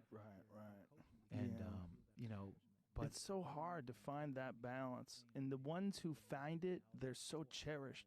The guys like Mark Henry, the guys like Trevor Whitman, I mean, those Faraz Sahabi, Duke Rufus, those coaches that are like legit coaches that everybody loves, man. They're so cherished. They are, man. They're so valuable, because also for a fighter, like Trevor Whitman's holding pads for you, like, holy fuck, I'm training with Trevor motherfucking Whitman. Yeah. You know what I mean? There's something to that. If you go to Montreal and you're in Faraz Sahabi's gym, you're like, holy shit, that is Faraz Sahabi talking to me. Absolutely, like, there's some power to that. There's a power, and you start to believe it. You start to believe anything they say. And if he tells you you're good, outstanding, excellent. Yeah. Faraz, you're like, oh shit, Faraz just said that. Yeah. It's crazy, man, to see like where these, like Faraz, I remember when he wasn't even a coach, he was just a fighter. Like when Like when I first started going to Montreal, he wasn't the coach yet. He was Really? he was still fighting. Yeah. Wow. He was still fighting. He's such a good coach. He is phenomenal. But he's such a genius person when you talk to him. His Yeah, he is. perspective He on really things. is.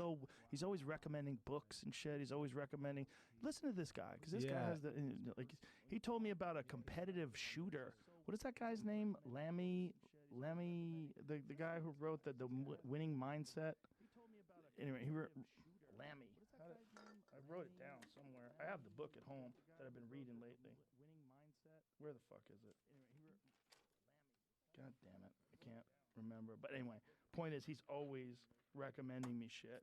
He's always got something interesting that he's been paying attention to that he can relate to MMA and to fighting, and he's very, very keenly aware of the mental battles that are going on and how much visualization is important in meditating. Lammy Bassam, yeah. The guy was a competitive target shooter, and he spent more time practicing in his head than he did practicing. Wow. More time visualizing. That works. That really does work. It does something. Because when I was, like I said, when I was hurt for the Rampage fight, like in training camp, I would visualize a lot. How would you do it? I would just sit there and I would just kind of like, I would go through moves in my mind, and I'll go through techniques, and I would just kind of go over and over again the techniques in my mind. I will also do scenarios where I fight in almost every single situation. Like I find myself, losing and then finding a way to come back after I've been rocked, and just trying to find myself just mentally working through it, mentally working a lot through it. Almost every single fight, like I'll go round by round. Really? Yeah, I'll go round by round, and I'll just like, okay, I'll set up the scenario. Okay, I'll come out and I catch him with a punch, and then I'm just imagining what happens after that, and then I put myself in adversity every single time I can, as much as I can. So then that way I find myself always, I get myself out of adversity. Sometimes I just find myself just smoking them, but it's always these different mental games of me just doing something and executing and always just doing it right. So it's almost like you were fighting without having to fight. Yeah. You were getting the experience of fighting in your head by just visualizing it. Mm-hmm. Would you set a certain amount of time that you would do it? No, I would just go with the flow. I had my wrestling coach in college, Tom Minkle. He was always on. Like I get nervous. I don't know what to do with the nervousness. And he says, you're nervous because you're thinking too much about it. He said, just think about executing. Don't think about the outcome. Just think about executing your technique, and just only think about executing your technique and how it feels to complete the perfect execution of a technique. When you hit the pad and it hits that, and it sounds that, they hear that pop, how does that feel? Become attached to how you feel when you execute something. And then that's what you start to base your fight off of, how you feel when you execute versus all the things that can happen if something goes wrong. Yeah, it's really interesting to see the different strategies that people employ in order to like focus the mind. So many different fighters have different ways of doing it. Some fighters like to meditate.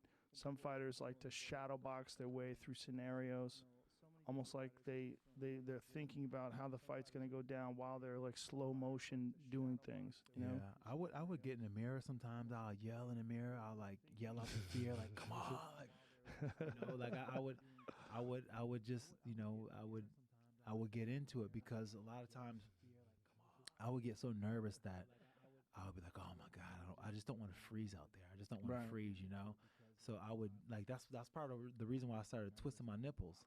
Like I go out there and I'll twist my nipples before the fight, and that was just to kind of do something stupid and silly. Right. But then it would allow me to just kind of relax, because I'm like, well, I'm not going to embarrass myself any worse than that. That's funny. I remember always wanting to ask you about that. Like, why do you guys do that? I would just do it, just like I'm not gonna embarrass myself worse than that. So Did George used to do that shit too? George would do it. Yeah, George would do it because he I don't know. I think he didn't like the way his nipples looked when he first came out the shirt. I'm being honest. I think that's a funny they thing. Look to a little think too about. puffy or something. He didn't like the way they look, but that's funny. Some people don't like puffy nipples, man. So you pull on them and yank on them and shit. Yeah, man. Nipples on guys are weird things anyway. I know. You know? It looks even worse. Yeah. Well, some dudes have like big areolas. Yeah. And they're real embarrassed. They don't want to take their shirt off. You don't want to take your shirt off with a big areola. With a girl, it doesn't matter at all. But a guy with a big areola is like, whoa, what's happening here, man? What's going on there? The titty just hanging out like that. Weird. Pornographic. It's pornographic. That's what it is. That for dudes when they get fat, that's a bummer, man. When they develop man tits. Oh my gosh, I know. And That's a bummer. And when they don't care, they can slap you with them and stuff like that Oh, too. no. That's terrible. That's terrible. That's terrible. Oh my gosh, I'm just glad I didn't have nothing like that. I did get big to have some booby weight, but not that dang big. What do you do most of the time now? Like, what is your days? What do you occupy your days with? You know, I know you're doing a lot of analyst work. Yeah, so I still do. You know, I still do the analyst work, but I also, you know, try to do as much as I can with Onyx, and I still do my training and things like that. But, you know, I also work with CBS a little bit. You know, doing analyst stuff for them. But, you know, I'm still in that space, just trying to figure out that next thing that I align with, you know, and that's why I'm so excited to work with Unlimited Sciences, you know, and doing something that I'm passionate about, because I'm passionate about psychedelics, and you know, that's what I really like that, and I think that can help people. You know, now I'm to the point where I just want to help people. You know, that's where I'm at in my life. I feel as if, like, you know, I lived a lot of my life for myself at this point, you know, and I've accomplished some great things, but now I'm to the point where I just want to be able to help other people achieve what they want to in life, and just be a part of that. You know, that's what really resonates in me more than anything right now. That's beautiful. That's beautiful. I mean, it's real, man. I know it's real. That's why it's beautiful. I'm glad we talked, man, because I had a feeling it was gonna go like this. Yeah, I am too, man. I had a good time, man. It's definitely something. You know, I've watched you for a long time on your show, and honestly speaking, you know, when I first started to, you know, awaken and wanted to understand a lot about these entheogens, you know, I would listen to Joe Rogan, and I would listen to your podcast, and just, you know, the amount of information you shared, and, you know, the people, the guests that you had on, you know, you always have a great people who speak with some knowledge that I can't even comprehend sometimes, you know, and that's what it's about. You know, you feel like when I watch this show, it's such a good tool to learn, you know, and thank you for that. My pleasure, brother. That, Thank you for being here, man. I really enjoyed it. It was awesome. Thank you. Oh, if people want to get a hold of you, social media, give us your social media, your Instagram, Twitter. Yeah, you can check me out at Sugar Rashad Evans at Instagram. And if anybody wants to be involved in that study, it's unlimitedsciences.org. And, you know, they can go in there, sign up, and everything will be, you know, it's HIPAA, so that HIPAA protected, so that no one's information will get out. And, you know, after they send the email, the information will be destroyed. Okay. So that's about Beautiful. it. Beautiful. Thank you, brother. I appreciate you being here, man. It was awesome. Thank Rashad Evans, ladies and gentlemen. Bye.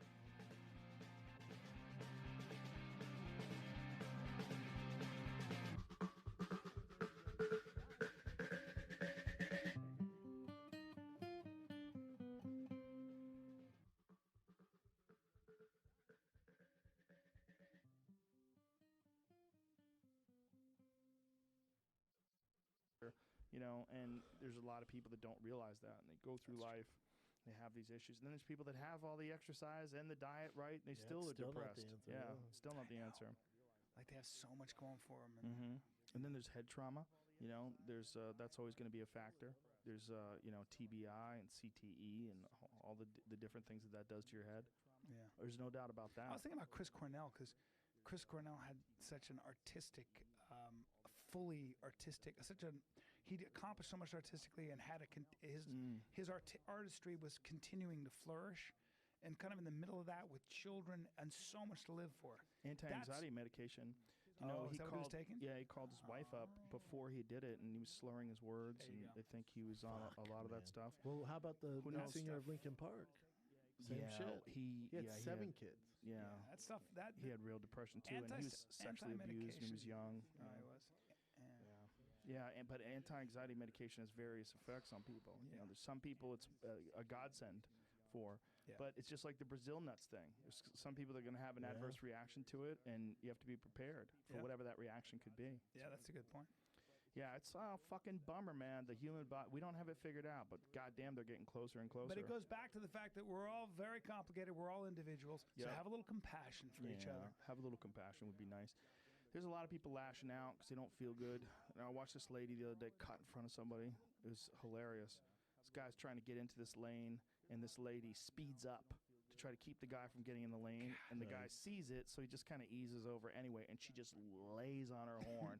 Bam! And then the guy pulls up, like he's in this lane now, and he pulls up, and she gets in the next lane, shoots in front of him, turns her car in front of him, and slams on the brakes. So he gets to the left of her and just starts going towards her, and she freaks out and turns into traffic and has to slam on the brakes. Like, you just had a crazy hissy fit over nothing because you did that cunty thing that all of us have been guilty of doing, where you don't let somebody in your lane. And this guy was like, fuck you, I'm getting in. It's like she sped up. She sped up to keep him from going in. You watched it all play out, and you're like, wow. I was in Park City with my mother driving her SUV, and I wasn't even driving fast. And this woman, older woman with a very old, like an old matronly, like you used to be the principal of your school, and short hair, and she had her golden retriever, and she dressed in a preppy fashion. Slow down! Oh my God. And then I go, oh, and I wasn't even going fast, and she just goes, and I could hear her make that noise. She goes, like that with her, and she gave me the hardest middle finger. Oh my God. And I went, are you kidding me? And she goes, I'm calling the police, and reached for her phone right away. For and what? I go, that's what I said. I go, oh, for what? I go, have a nice day, and just kept going. I remember getting in a road rage situation with this dude when I first moved to LA. We're looking at each other on the highway, and he takes his shirt off to show me his tattoos. Tight move. He's screaming at me, and I'm not reacting. I'm just looking at him. I'm like, what is going to happen here? I'm like, why is this guy trying so hard to scare me? He's like, fuck you, fucking pull over. Fucking pull over. So he takes his shirt off. He's got these tattoos, and by the way, he does not look built. I'm like, you're in trouble, fella. You don't really know how to fight. Sloppy. I highly doubt. I mean, you get fooled sometimes, but I'm like, this is a guy who's trying to scare me, which is he's probably terrified. A lot of noise. Yeah, and so I'm just looking at him, and the more I'm looking at him, he just keeps screaming at me because I'm not reacting to him. I'm just like looking at him, and he's screaming, and I'm in my car driving, and he's looking at me. And I was driving a Suburban too, which I thought was hilarious because he goes, "You rich piece of shit." I was like, I'm in a Suburban. How do you know if I'm rich? Suburban. Like, this isn't even like a rich car. Like, what the fuck are you talking about? Like, where's this coming from? It was real screamy. And I was thinking at this time, I could make a terrible mistake where I could say, oh, yeah, I think I could just fuck this guy up. Let me pull his car over and teach this asshole You do a as lesson. a young guy.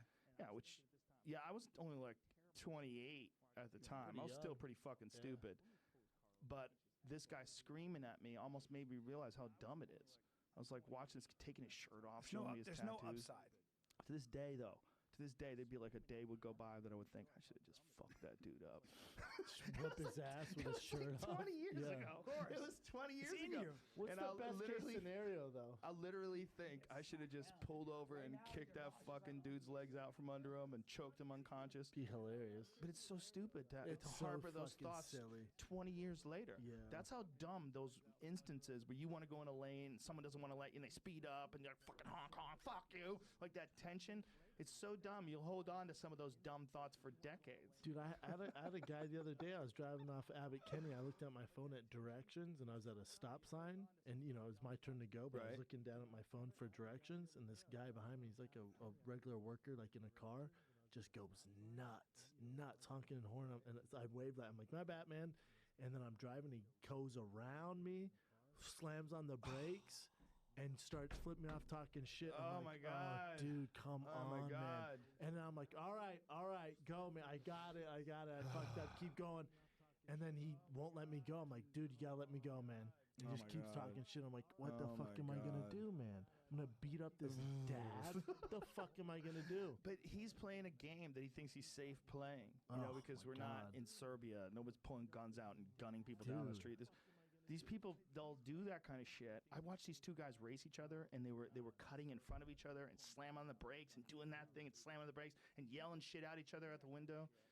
And you just watch them, and you go like, this could be nothing, or it could be your life. Correct. Like, you could hit that guy, he can go into traffic, somebody could die, He could hit someone on the street. Like, you guys are speeding like you're in this death race, like you're in some fucking Mad Max movie, but you're on a residential street. Dude, me and this guy, he's yelling at me, and I'm like, what are you going to do, man? What are you going to do? You got your car, you going to fight me? What the fuck you going to do? And he goes, yeah, that's exactly what the fuck I'm going to do. And I was like, I took off my glasses, and I went, you're fucking serious. You're serious right now. He's like, keeps going, and then I thought, well, am I going to get out and get shot and fight this guy? Or Yeah, I get said, what shot. if he has a gun? Yeah. So, and I wanted to go left, but I couldn't because he's blocked me, so I went right. I thought, man, my brother and my friends would make fun of me for going right when I should have went left. But it's the right thing to do. It's the right that's thing what to do. I was driving Just like, what am I going to do? Fight this fucking guy? think of that as being like you run into a dog. Are Oh, you I know. supposed to like, hey, fuck you, dog? No, you sit, bitch. I know. Sit. No, you're supposed to go, I gotta go. But the problem is it's a person. So a person you think of as different than a dog. Like Yep. a dog is like, you're not going to get the fuck away from that dog. You get the fuck away from that person, too. It's an ego thing, too. Right. Yeah. But listen, dude. But I didn't have that. 99.9% of the dude. fucking human beings you interact with, you can kill. Yeah. Like, that should play heavy on your mind. No, you know what played on my mind was I went, I bet he's going through some shit. He probably worked Yeah. like a double shift. Yeah.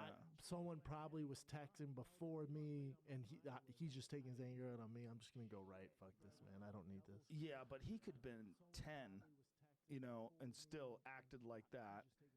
And you should have the same reaction. Like, oh, God. look at True. this. Like, it's a child. Oh, He's a child. He's a grown-up baby. Dude, when he cut who's me off, I pretending couldn't he's go gonna kick left. your ass. I know. I was like, what the fuck? One of man? two things. Either has a gun or he's fucking insane. Those are the only two possibilities. Correct.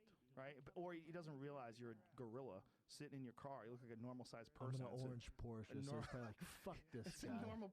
Yeah, he probably feels like you're some preppy dickhead from Yeah. Bel Air. Yeah. Some cutie pie. Be right.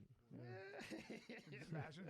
Well, we're talking about like road rage incidences. They've figured out why people have road rage too. And one of the reasons why it occurs so often is not just a separation by barriers between you and the other person, so you don't have social cues. It's also that your senses are jacked up because you're in the situation where you know that you have to react potentially at a very fast rate. You have to be able to react instantaneously to someone changing your lane. Slam on the brakes. Yeah. You got to be, so you're at heightened states.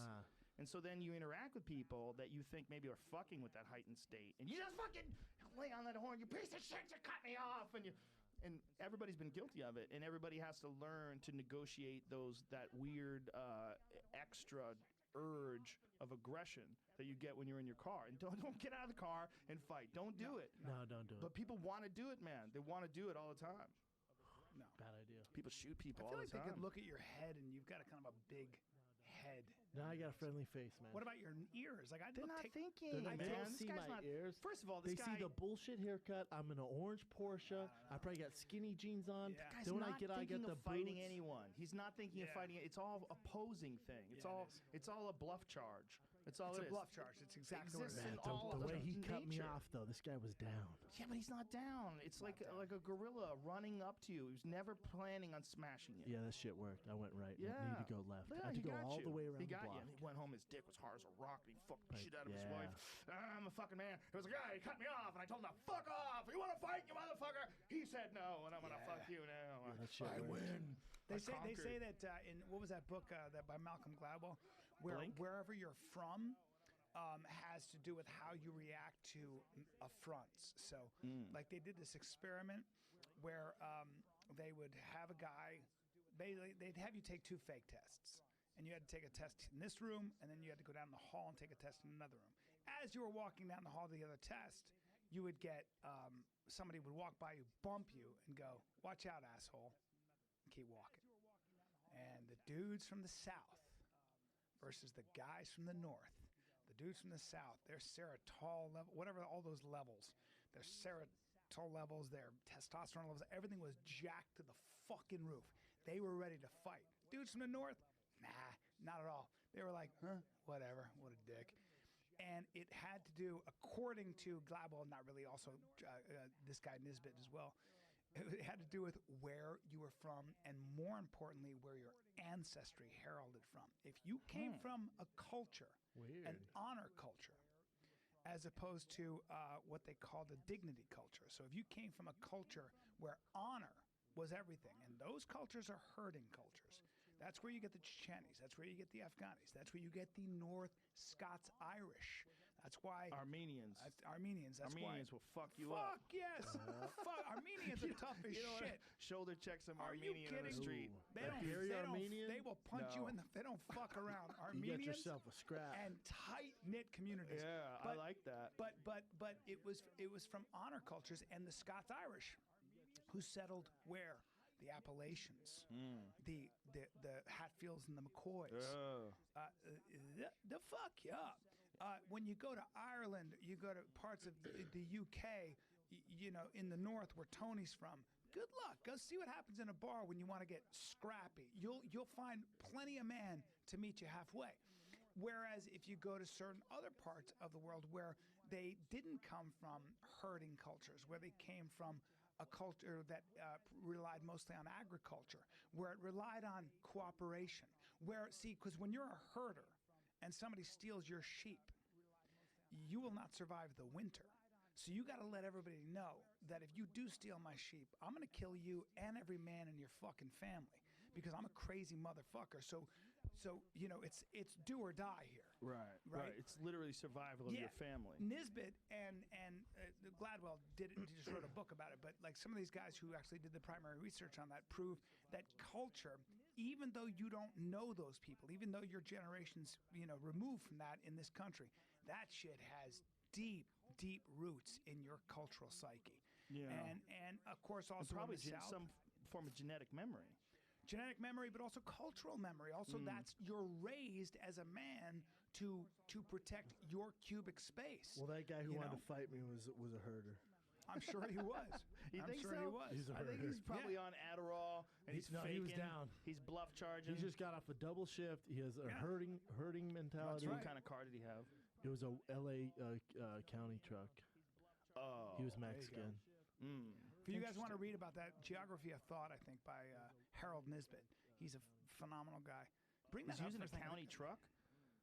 Geography Boy, of that's Thought. a dumb move. That's a way to get fired real quick. He didn't give a fuck. Gotcha. He got me.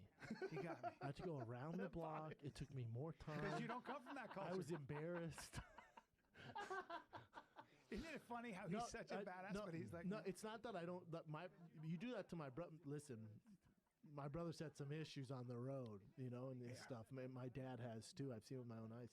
With me, the stuff I've going on, if I get out of that car, you're right. I fight that guy, I lose everything I stand for. Yeah, for sure. All my gigs.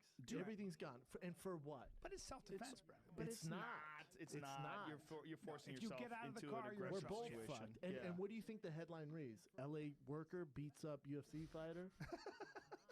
No. I hope not. No. It'd be embarrassing. Yeah. No, I think you'd have real issues with Ex-UFC you. fighter twists man's head off, gets arrested, goes to prison. Yeah, that's not a good move. His It's not a good Showtime, look. his E-show, No stand upside. up, No fucking upside. gone. No Oh, upside. there's nothing funny about a guy beating up another guy. No, there's no upside to it, and it's also you can avoid it. You know, it can be avoided. I I mean, don't- and I I don't think a lot of that care. posturing, bullshit, and screaming comes from not being able to fight. I agree. If you could have like a bar filled with jujitsu black belts, probably the friendliest fucking bar ever. Yeah, the tough guys It's like, don't it's yell like gun that. culture. Whenever you hang out with a bunch of gun guys, they're super formal and respectful of each Yeah, other. because they're used to seeing bullets flying Yeah. around. Everybody's got to mind their P's and Q's when everybody's actually equal. Yep. If you're a bunch of gun handlers and all of you go into gun competitions and shit, and you're shooting plink, plink, plink, plink, you're rolling and like fucking Keanu Reeves and shit. Those guys, you know, they're equal to everybody in the world. All they have to do is this. I mean, they've balanced it out to a squeeze of a trigger and SEAL aiming Team with 6 your arms. operatives aren't walking around going, I'm in the SEALs. Watch out, bro. I want to get to the front of the line. Exactly. You know? There was a bunch of Marines that came to the Comedy Store the other night. Real nice guys. They were there for this Toys R Tots thing, hanging out with them, talking to them afterwards. And then there's some weird drunk guy who comes up to me after the Marines left, and he asked me about recon Marines. He's like, "Oh, look at that! He just went in. You're sick." That was throw up, ladies and gentlemen. That's what we're trying to avoid. That was sound. amazing. It just All right, fluid. we should probably end this anyway. I got to get Who's home. gonna? Yeah, let's. I'm going to Mexico Look at that. tomorrow. There, he's throwing up again. That's a good I way don't to know who's end. cleaning that thing. That's a good end. Any ideas? We'll just throw that away. I got you. We get another one. We'll throw that away. We'll get another. You're hurting. We're not. Boop. Ooh, I'm just watching a bunch of puke coming out of Brendan Schaub's mouth. Anyway, it's all good. Super sorry about all this. It's a good way to end. It's a good way to end. It's a good way to end. Brian Callen, you got any dates coming up? I'm glad you asked. January 12th, 13th. Don't puke through my dates. January 12th, 13th, 14th. Well, I'm in fucking, where am I? Hold on. January 12th, 13th, I'm in Nashville at Zany's, and then at the end of the month, Columbus Funny Bone, January 25th, 26th, my birthday, 27th. Yeah, you could try to go see tfatkk.com. Brendan Schaub at the Wilbur Theater in Boston, but it's sold out. Sold out. But I'm in Portland before the 11th to the 13th. He just threw up. And I'm in Denver on the 1st February, and then 2nd, 3rd, St. Louis. Come see me. I won't be sick. Yeah, he won't be Boston, sick. that bitch is sold out. I love you. What are you doing on Wednesday night? Why, what's up? You want to do a set at the Ice House? Hell yeah. Okay, then. Brendan Shaw will be at the Ice House. Ice House is sold out too, you fucks. This Friday night, I'm at the Mirage in Las Vegas with the great and powerful Ian Edwards. And then New Year's Eve, the day after the UFC, 2 shows at the Wiltern in Los Angeles. All right. I apologize for throwing up. I apologize. It's all good. It was a Love good way to everybody. end. Bye. Good way to end. Are you okay, man? I'm sorry. Are you? Los Angeles.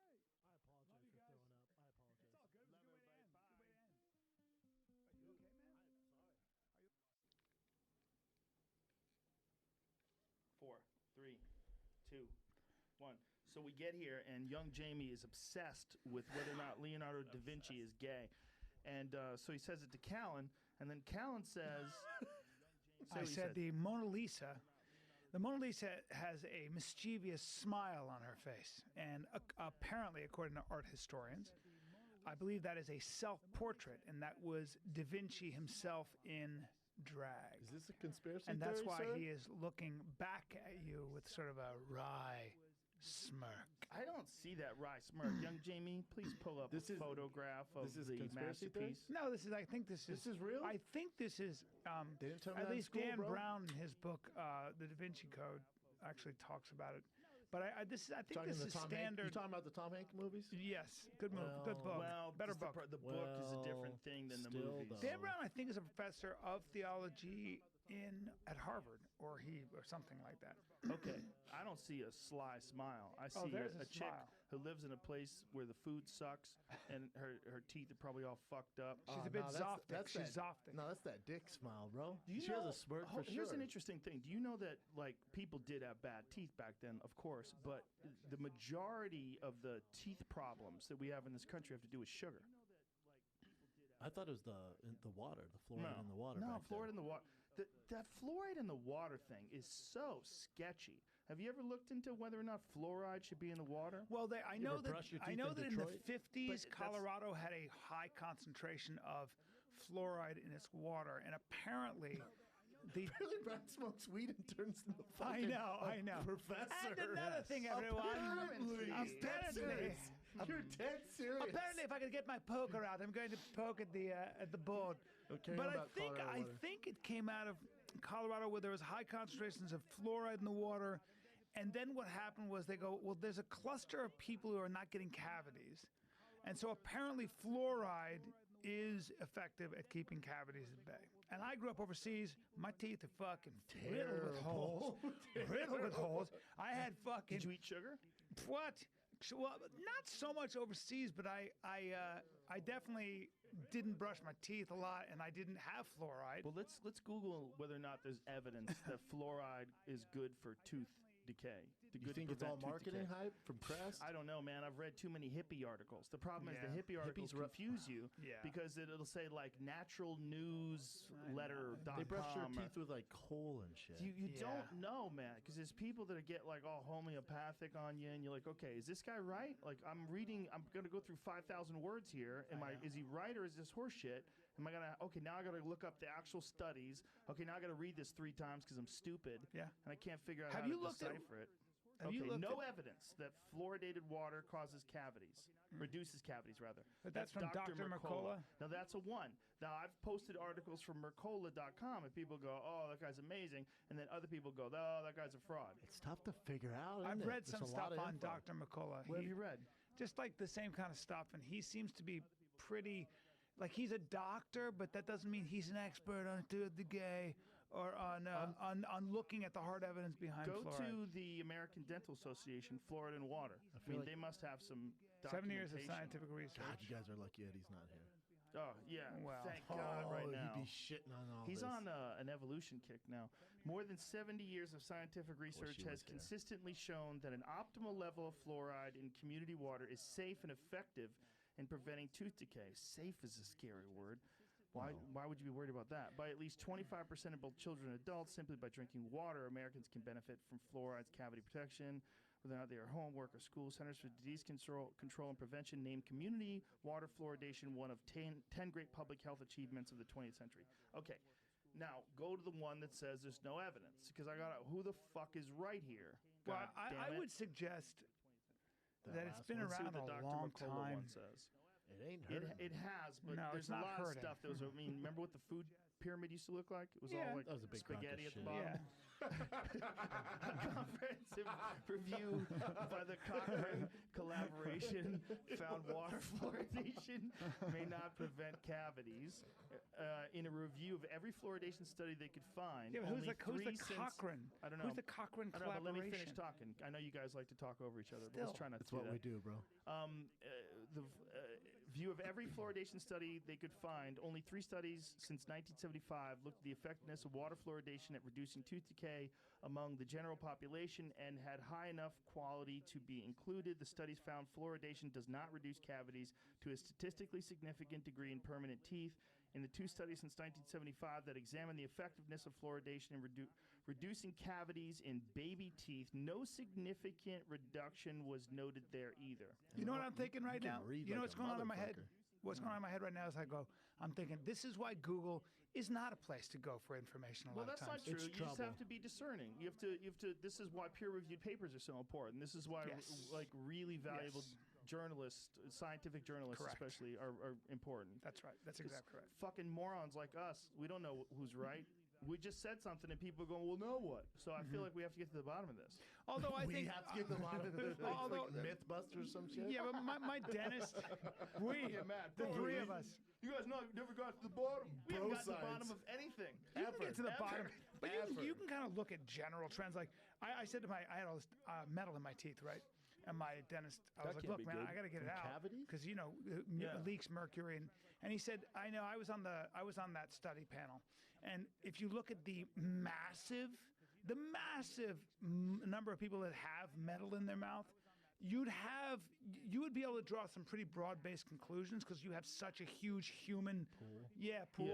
And they just haven't. They looked at they do a lot of comprehensive studies. Is this the same dentist who said your teeth are straight? No, this is a different one, and I'm wearing my Invisalign, so I'd appreciate it if you wouldn't go after my teeth How do you because do they're that? going to Do be you amazing. Wear it at night? I'm wearing them right now, and you can't tell. Remember when Tom Cruise was like 50 and he got braces? Sure and everybody do. was like, yo. Yo, what are you doing? Then he came in with veneers. He's like, you know what, my bad. He also changed his voice. Do you remember? Wait a minute. Did he do that? He went with veneers? Oh, It's dude, like, you I ever can't seen do the this braces before thing afters? anymore? Yeah, they're brilliant. His teeth are so good. Veneers are amazing. That's what I'm saying, It's bro. amazing. Yes. I had a friend, she did it. One of the girls that I did news radio with. I don't want to say her name. Dude, I'll get us a 3-for-1 deal up in 4-for-1. Jamie, you want If some you, pearly whites? If you look at the good ones, you're like, God damn, your teeth are fucking fantastic. I know. Look at that. Bam, Tom Cruise. What? Look, What, bitch? busted on the left. See, I don't know if that is veneers or braces. Oh, come on, because he did bro. wear braces. Look at I those. think those are his real teeth. Dude, look at the left. I think they're his real teeth. And I think the one on the left is just, it could be photoshopped. I don't remember them being that Yeah, bad. I think it's Photoshop. Yeah. Okay. See, that's when he's wearing braces. His teeth are Those do look like his busted. real Yeah. teeth. They do though. look He wore real. braces. I think those are his real teeth. Go to him before braces. What a so you'd have ballsy to go to move. him. Go to him smiling in The Color of Money because he was really young in that movie. Yeah, Top Go Gun. Tom Cruise, Color of Money, smiling. See He's if you can such a find that. beast, isn't he? Tom Cruise is a monster. It's not his. Those are not I his just teeth. watched The Color of Money on a flight. It was fucking incredible. You're right there, the far left. Far left. Holy shit. Yeah, those are his teeth, bro. Yeah. He just got Well, braces. those front ones have been knocked out, and those are fake. Well, Yeah. no. This is a long time ago, man. This is The Color of Money. This is like 1986. Yeah, and I'm saying the rest of his teeth are the color yellow, and the middle ones are white. But that's hard to tell. You've seen dark shadows all over the place. You can't really Not of gauge. yellow. Right there, look at that. It's so hard to Dude, gauge. But half his I've never seen his teeth look like that. I've seen all his movies. But gentlemen, you can't even see his right eye. You're judging whether or not that's his teeth color. You Correct. literally can't see his right eye because he's in so much shadow. Those teeth don't look Like right super there. suspect to you. Right there. No, they look like teeth right there. Yeah, they look You're good. crazy. That's his teeth. His Those teeth are normal. His teeth were. You're judging by today's standards. That's the problem. Yeah, you Today might they be can right. make those teeth perfect Yeah. like that. Dude, if you had bad teeth back then, if you had fake teeth, they look fake as fuck. That's true. His They look teeth, like I the will say mask. this, his teeth were off center. Like, you know, the middle teeth, they were all kind of pushed over to the right. And now they're way better. That's why he's Homeboy's smiling crooked. 56, still doing action movies, still does his own stunts, jumps from building to building, breaks his ankle in Beast. filming. Have you seen that shit? No. Apparently, this Mission Impossible movie is a motherfucker. And he's killing it. They said it's killing it. It's awesome. Yeah. I Best keep Mission hearing Impossible yet. Me too. Yeah, I keep everyone hearing tells me that. it's I keep great. hearing it's fantastic. He's still awesome. I'm sorry. He's awesome. Yeah. He's Legit movie crazy as star. fuck, but he's awesome. He's also nice as shit. You know what else, dude? He was because watch this. He jumps off this and breaks his fucking ankle. Did he really do Yes, that? he did. Yeah, bro, Not he only does all did his he own do it, stunts. but watch when he lands. Watch how jacked his Ow, ankle gets. Look at this. ow, ow. Boom, all fucked up. Dude, You ain't ready for Yeah. that, B. You want to be a worldwide action hero? I can't do that. Look at that. No. Watch how it hits. Watch how it hits. I don't. Didn't quite make it snapperoonie. Oh, Snap. fuck you. And That then hurts. Booyah, dick to the metal. He still finishes. He still finishes. Yeah. Look He at still him. jumped over the top. He's still in scene. He's Homeboy still in character. slammed that concrete into his dick bone. And look And how he keep on, keep hobbled on. off. He hobbled off when he got up. That's why you have to have a stuntman, because you're going to get hurt. No, bro. You guys are hardcore, man. But he likes everything. He does all the car driving stunts. He hangs out the does- helicopters? He does all that shit. I didn't know that. I didn't know. He, You homeboy gotta look up your Tom might Cruise want- shit, I bro. don't have to look up shit. Don't. It's a free country. He might have a dark wish for the end of one of those movies. Oh my god. He might have a dark wish. Yeah, you might be right. I have a friend I who did feel a, like people discredit him because of the Scientology stuff. They absolutely 100% do. And but listen, the Scientology thing is just how he gets by. Yeah, I don't There's give a a fuck. lot of people that have their own ideologies, Yes. whether they believe it or not. It might be radical left ideology. There's a lot of conservative former actors that are like super conservative that are on Twitter. Like they're in a cult. Correct. They're in a cult. Yeah. Correct. They're all everyone's wrapped up in this own little thing. His thing is just crazy as fuck by a guy who was a science fiction author who wore a fucking captain's coat on with a bunch of medals he gave himself. But they have some legit buildings. You driven They by have them in legit Hollywood? actors. They have legit actors, John man. Travolta. Dude, Tom Cruise is fucking legit. John Travolta's done some silly nonsense, but he's It's also John Travolta, bro. he's also done Pulp fucking Yes. Fiction. He did Carrie when he was like really Good young. actor. He's Face a Off. very Saturday Night good Live. actor. Face Off? Dude, he's a very good. Saturday Night That was Fever. a terrible movie. Face Off. It's one of the That's best a movies great ever. movie. The one when they cut the face off and put it on the other person. That And I could think happen, I bro. think Nick- that the Nick bone Cage. structure magically changes, and Nick Cage looks like John Travolta. Hold on, bro. and John Travolta You don't looks like like Nick Somebody's Cage. Face Off? anti-technology. Are you Shut- a terrorist? That, you that don't like shit is fucking not real. Face Off? There's no way, bro. Okay, what would happen if Brian We took his believe face Tom off and Cruise? put it on you? I would think People you were would be a like, "Oh, that's monster. Brian. I Damn, would Brian think got jacked." there's a monster here. No, like people you, would be like- first of all, your head's way bigger, so your skin would be like some 60-year-old lady from Bel Air. Bro, those 60-year-old ladies where their mouth looks like it's so big it can eat your head because they've been pulling their skin back to their mouth as like the Joker. They lose fat in their Dude. face as you get older. You remember you used to make fun of me of for taking acting class, and I stayed in acting class for 8 years longer than I needed to because I love a train wreck. And these two guys did a scene. Jeffrey Tambor was teaching, and these two guys did a scene from Face Off. And the curtain comes up, and one guy's hanging from a chain, and the other guy's torturing him. And then he goes, That "You might be killed Tango them," and he and goes, "Yeah." And and he's hitting him, and it's crazy. And at the end of the scene, it's like scene.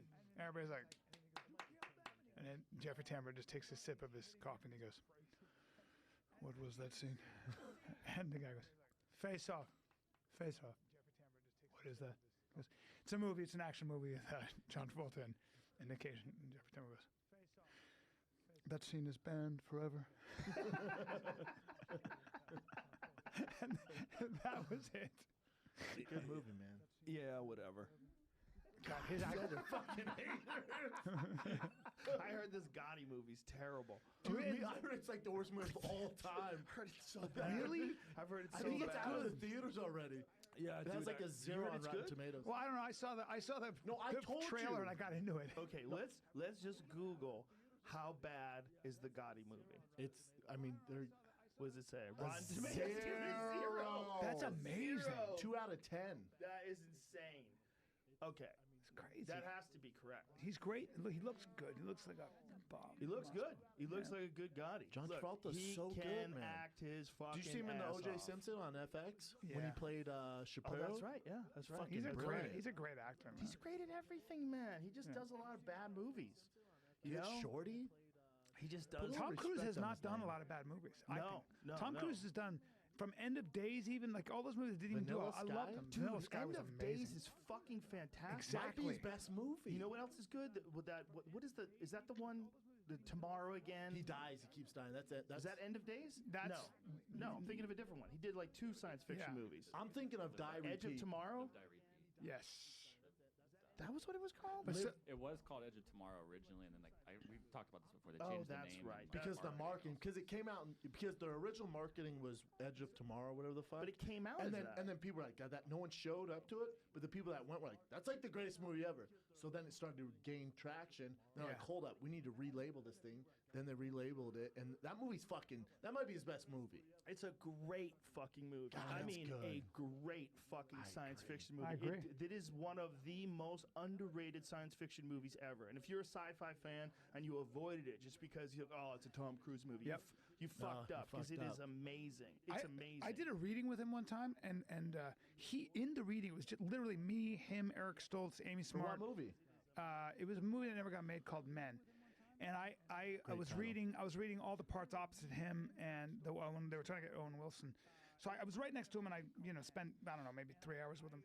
And it was a small. Nobody was out. Nobody else was in the room. Like just Todd Phillips and a couple actors. He in the reading, as you're just doing it, acting full out and amazing. And just loves it, and almost like his eyes were watery at one point where everything's like all the chips are down the scene, and I was just like, this fucking dude is amazing. And I kept staring at him, and I believed everything he was doing, and just sitting at a table, and we get there, he's a little late, just a little late, profusely apologizes.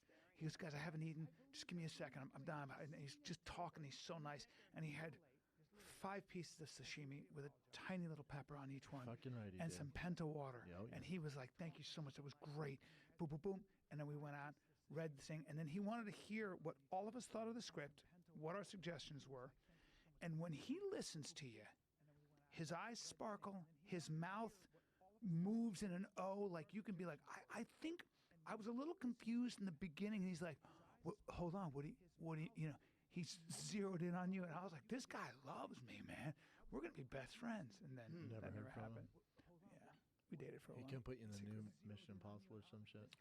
I spent time with him. Dude, you're not Scientology. Well, he could get you to join. I think he could get you to join. Yeah, I agree with that 100%. But I wouldn't show up, and I'd be like, yeah, of course Yeah, I they would will. get mad that you weren't showing up. But if you You're did show late. up and you charmed people there and just rubbed backs, I and know a lot of tell everybody that Scientologists. you love them. I was in the class for 10 years that is cited in the book by in Going Clear. That whole class, that I was in that class. Dude, I remember you had me come to one of those little You events. went to? Sure did. I went to an event, a thing that was going on. Watched the guy sing. We watched the guy sing while we were so high. Yeah. We were in like a neighboring dimension, watching reality through a dirty mirror. In the Scientology Yeah. building? I want to get in It was, there so it was bad. near there. It was like near some- there. I was in yeah. a theater. We were barbecued. I mean, barbecued. Freaking out, watching this.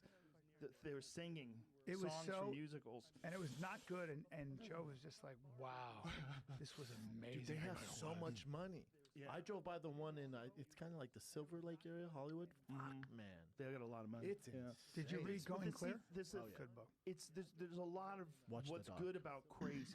What's good about crazy and about being like, if you have a fucking purpose in life, man, it doesn't have to be rational. But if you have a purpose, if you've like a clear directive in terms of, L. Ron Hubbard says this, so I'm just going to listen and I'm going to push forward and I'm going to stay positive and I'm going to avoid the negative people and I'm going to use all these tools in order to maximize my performance. All good. Shit works. Yeah, all good. It could be Do your thing. some made up nonsense. And by the Yeah. way, if you read anything about, by the way, when Callan's around, I start saying, by the way, By the way, that you read anything about L. Ron Hubbard, they essentially think that he was self-healing, that he was little crazy. creating He's that. batshit crazy. Yeah, he was having. He took real an mental inventory of how issues. his brain works. Like that's what he took.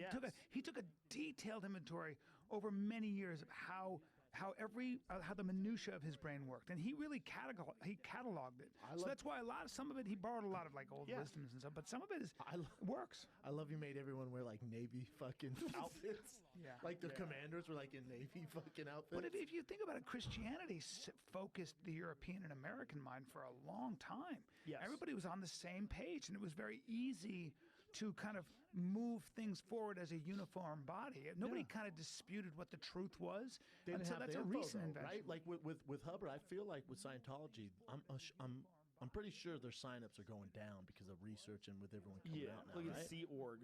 Look at that shit.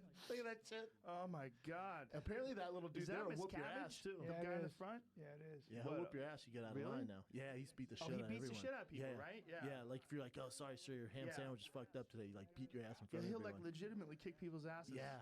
Apparently. Who's that said that? David Miscavige, his dad? Is that his dad? I think his dad, and then also on the documentary talk about how abusive it is. Yeah, the book is crazy. He goes into detail about David Miscavige. Yeah, Tom Cruise kicked you in the nuts. I'm sorry, what was his dad's name? Ron Miscavige. Sorry, Ron. He Sorry, Ron. did the podcast. Oh, He's he an did? interesting guy. Oh, that's right. Made me sad. Yeah. Doesn't talk to his son. You know, I mean, Yeah. that's the thing that made me the most sad. That the dad and the son don't talk to each other over some nonsense. The best thing I ever heard was a guy I knew who was a teacher, and he was a Scientologist and had been for 23 years. And somebody said, "Are you a Scientologist?" And he kind of got caught off guard, and he said, "Well, let's examine that for a sec. Oh, Jesus. I've taken classes there for 20 years, and I found enormous." Psychedelics seem to have taken us out of a state of almost sleep and brought us into full awakening. I like to call them ambassadors from Gaia. They also may be playing some role in the evolution of the more natural world. The Earth has designed these plants that are curing humanity. It gave me a lot of relief with my PTSD. I'm lucky to be sitting here with my wife. Something that awakens the God within. You know, that's how the native cultures saw them, and I think it's accurate. The position that modern societies have taken on psychedelics, we've demonized these substances, we've made them illegal, we've subjected people to harsh prison sentences if they're found in possession of psychedelics. This is a terrible error. Psychedelics are the antidote to propaganda. They help you develop a mindset that sees through all that. Listen to what the medicine's telling you, because it can change the world if you're open to it.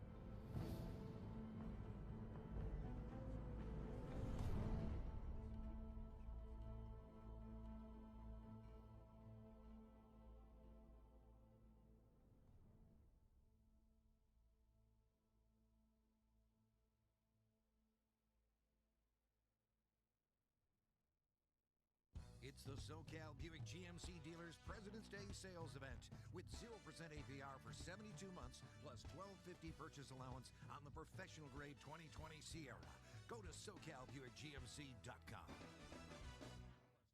Benefit from some of them, and I've paid money for. Some of them I found zero benefit from. So and I put into practice some of the some of the courses and stuff. So if that makes me a Scientologist, I guess I am. It was kind of a good answer. That's a very good answer. Yeah. I mean, you can get that out of a lot of things. Sure. There's a lot of things that are like that have some nonsense in them. Yeah. But I think people operate really well when they have like a scaffolding, like a structure that they have to a follow. blueprint. Yeah, and then they have a purpose. They think there's a positive action to their directive, and that there's going to be some grand plan that they fit into perfectly because of their work. Nothing wrong with that either.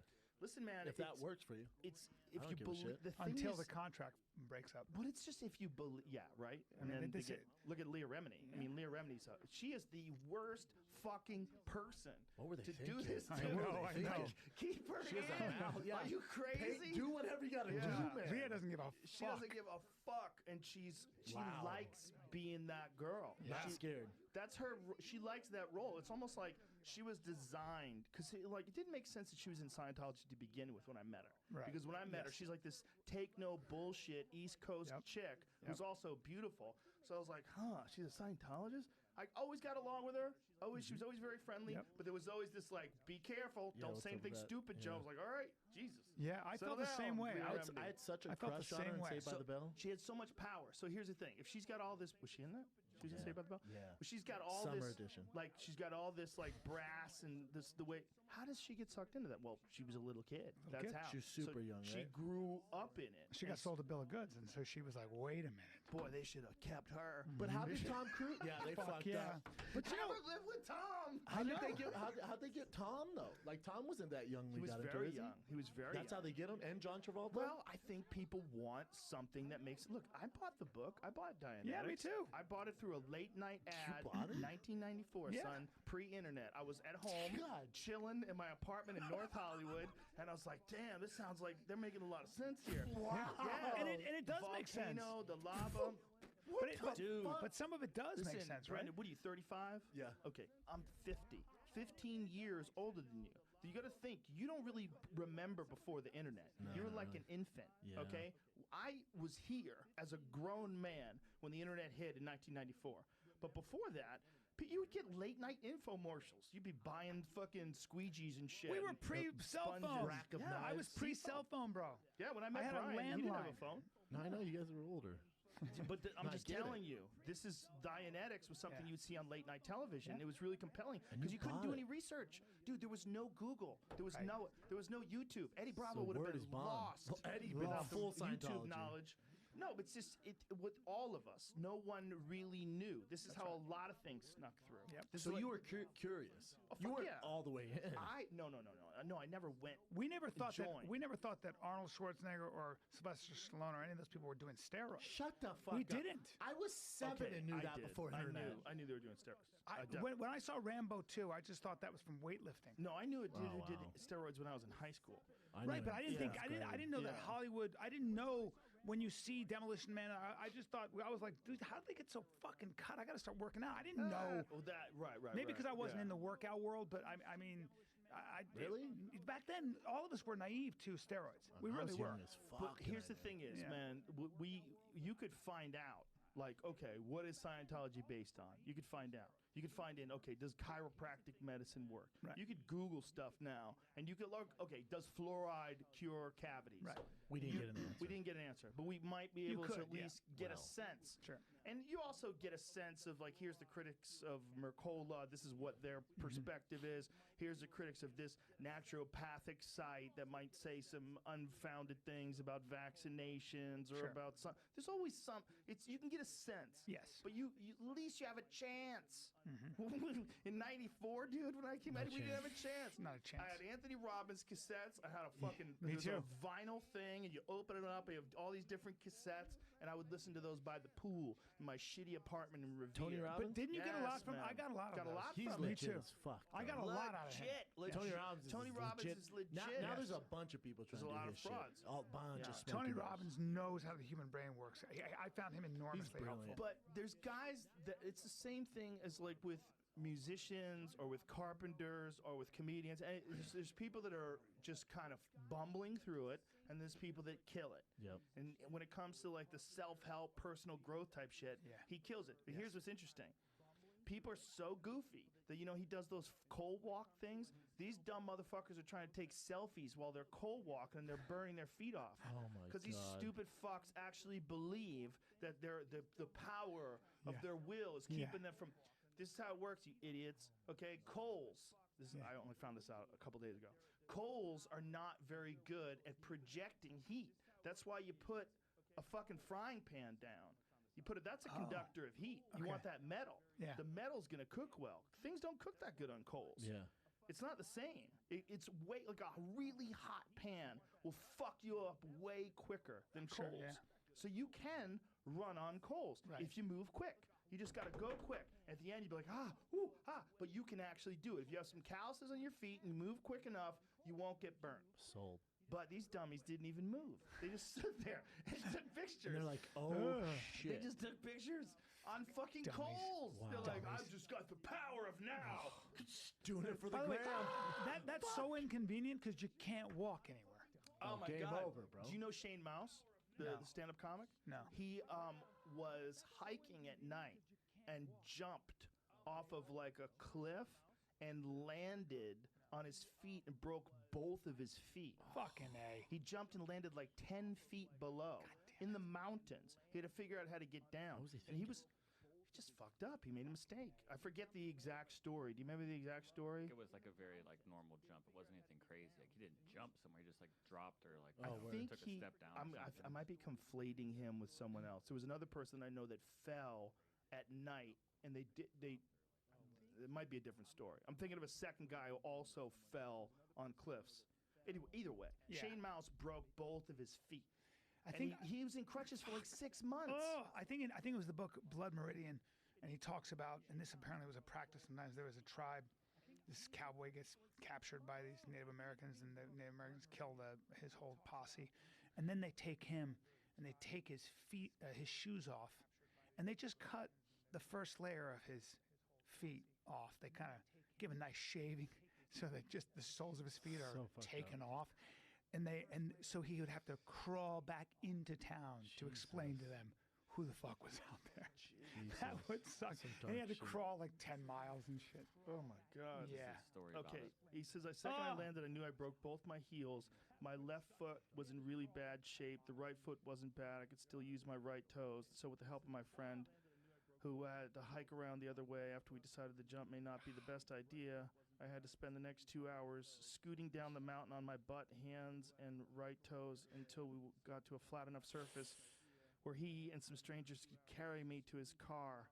He and his wife then had to go a couple of hospitals until we found an ER that was not too busy to see me.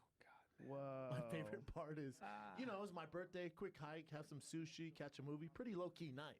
Yeah. Okay, so he look at this. The shortcut I'd want to try involved jumping off a cliff that was about 11 feet.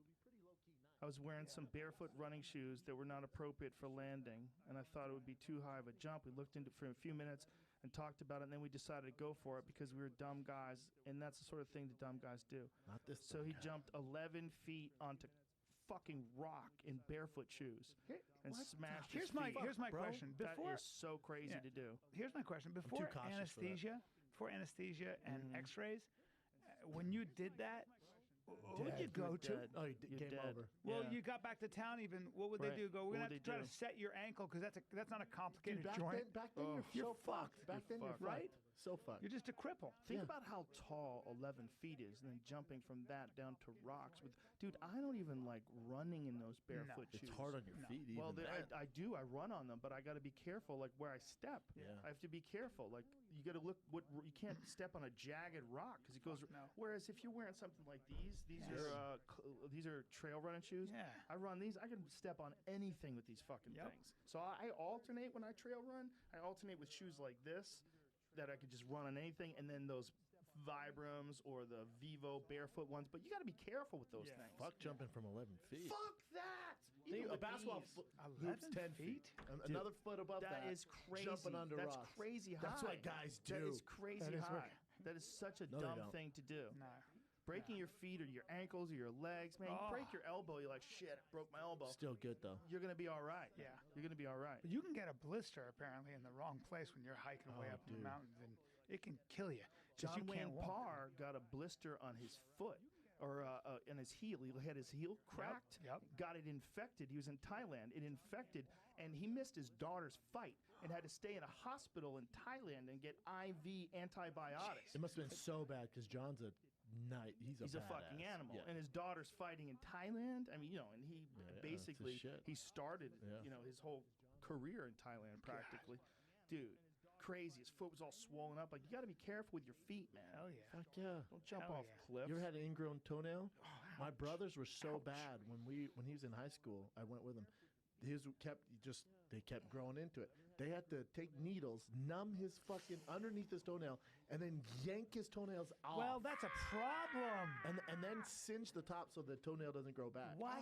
So it just looks like the bottom of his foot looks like the bottom of your So thumb, he doesn't just have a nail. He has no nails. Oh my God. But that was because they were ingrown, or was there a fungus? No, he's born like that. They kept growing in. And so he has no nails now? No nails. That's creepy. They took it and singed it. It's very creepy. Because soft as shit though. Feels like a koala's nose.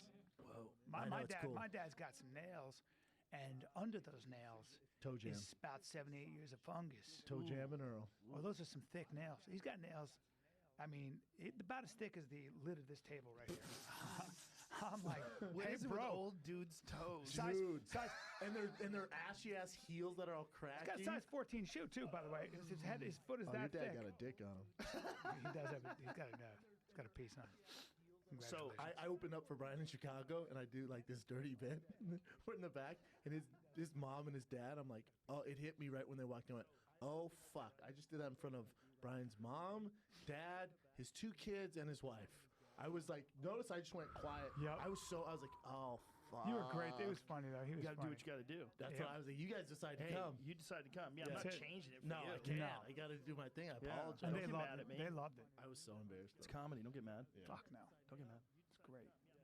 Great shows. Your dad does have a Shout out dick to on him, Chicago. Thalia Hall. Thanks everybody for coming out. Sold out 3 shows. Yes. So when you do this now, is this a self-funded thing? No, this is Comedy Dynamics. So did it. they're doing a lot of specials now. Yeah, and right? they did a great job. I love the space. It looked amazing.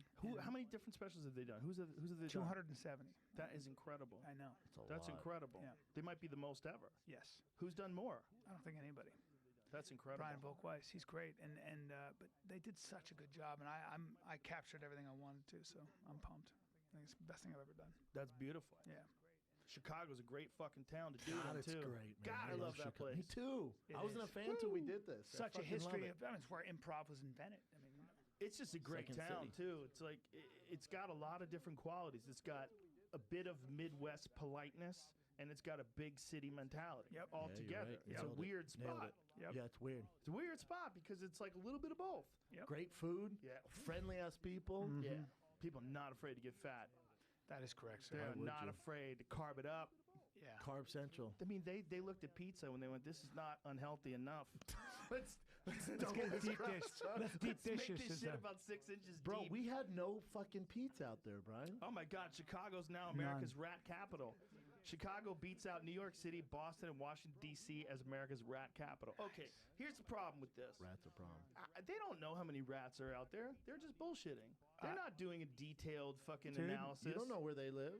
Yeah, well, how do you know how many? How do they really know how many rats there are in New York? Are they just guessing? I don't think so. I think they can actually.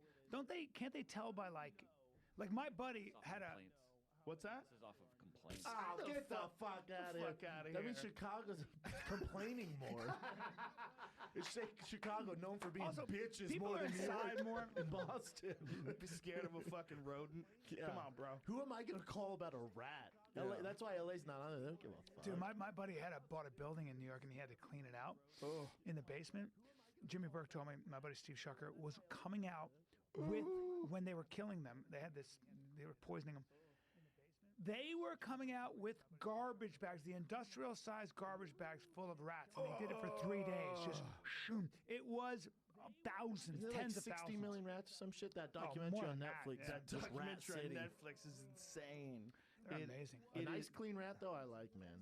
Cutie pie. Yeah, a little cutie They're that cool. someone's got like as a Yeah, pet. they're cool. Yeah. Until they carry the bubonic plague. I don't like the white ones with red eyes. I Though. think they decided that that's not true. I think they decided that it was actually the fleas that were on the rats That's right. that carried That's the right. plague. It was the fleas. The It was fleas. the fleas, yes. So you can't really blame the rats. No, but the rats carried the fleas. Exactly. Right, but that's like we carried the bubonic plague. We're going to blame humans for the plague? Yes. Frankly, yes. You know, we always look to like, oh, it's swine flu, bro. Came from the pigs. Yes. Giant rat bigger than a dog near the playground. That's a nutria. Oh my Yeah, that's not God. That's a not nutria. rat. That's a a Dude, nutria. that's Master Splinter. No, it's a different kind of animal. It's a nutria. It's from West It's Africa. still a originally. giant fucking version of a Yeah, rat. but Yeah. they have a lot of those. You know, they're starting to see those in Texas now. In different, they're spreading across the lower part of this country. Can you make them pets? They're kind of cool. They apparently they're good eating. They're like a beaver. Yes. Right? Yes. Dave Attell had an episode of his TV show. Remember that TV show Yeah. that we would do? We would drive- Insomniac? Yes. Oh, I like and that they went, show. They went nutria hunting. Really? And yeah, they're Where? fucking everywhere. I think it was in Louisiana. Yeah. I don't makes quite sense. remember. It was Nolans. A somewhere lot in of the south. Nolans. Nolans. Mhm. Talking about But when B-rays. those motherfuckers take hold, once they're there, it's real difficult to shake them off. Mhm. Ranella actually had an episode of his podcast about a place where they were killing off the nutria and how they figured out how to do it. Really? Yeah. It's a crazy thing, that little animal. Dude, Someone brought it over here. Did you see crazy animals? I saw your Instagram joke. How are the crazy ass animals in Thailand? You know what the most depressing thing was? We went to one of those tiger sanctuary things. Oh, where they're on like NyQuil or some shit. They're drugged the fuck up for sure. You know why? How you can tell? Because people get in there? Well, first of all, because the babies, they'll let you touch the babies first. There's like different packages. You can package the baby package or the young lion package or the giant lion You package. get that VIP package? I'll take baby. I'll take baby. The babies are adorable. These little cute things, but they're super like playful and active and big. And then you get to like a little bigger, and they seem to be behaving normal, and they have a bunch of trainers in there with them. And then you get to the big ones, and the big ones are fucking doped out of their mind. Like they just gave them a bucket of heroin. So they're just laying there like this, like looking at you. I believe it. Dude, none of them got up. They just laid there, and people lay next to them and hug them and You're take out your pictures with them. goddamn mind. Dude, but it's weird You to didn't let your watch. kids and wife do that, Fuck no? Right? that. No. No, me neither. Fuck that. Remember the line's like, oh, fuck, I feel better. Well, the woman. We were there. We didn't know what it was until we got there. I got super depressed like immediately. But when we were there, the oldest we got to was like a 9-month cat, and that cat does not seem like it's drugged up at all. How they're big? young. They're pretty big, man, like a mastiff.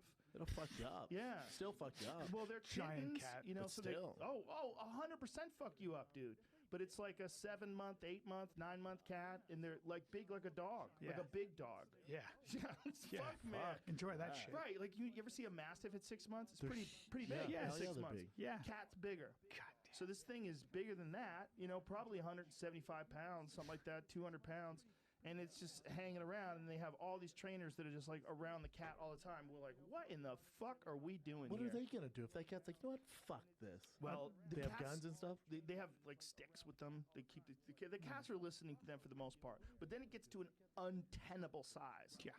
And they're 500 also, pounds? Yeah, and they have these things in these cages. And then there was other ones that clearly weren't drugged up. Yeah, Like you mean. pass by one cage, and this one's just walking back and forth and pacing and looking at you and looking at everybody. I'm like, okay, Dude. he's awake. He's legit. He just got off his meds. That's not Snowflake. Yeah, and these other ones are just dragged down like this. Like, That's a bummer. it is a drag. Was your wife man. bummed out too? Everybody was bummed out.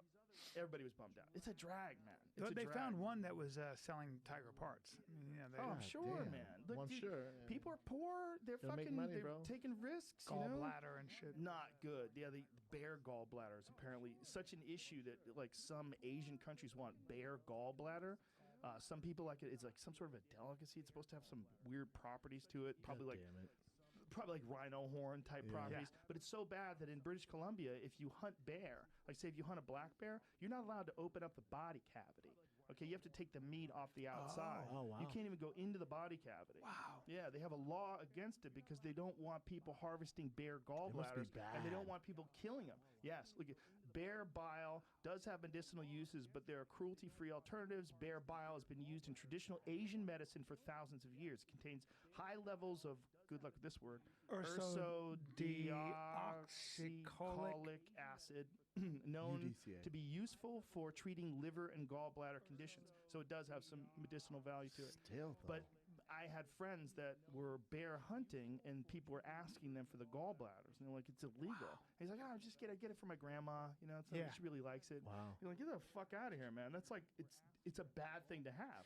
Like if you get caught with it, it's like You're screwed. you're getting caught with something. It's not legal to possess a part of an animal that it's legal for you to kill it. That's Right. what's crazy. Stop and think about that. Yeah, You it's can nuts. kill it. You can kill the animal. Yeah. You just Can't take can't that. possess a part of its body. Yeah.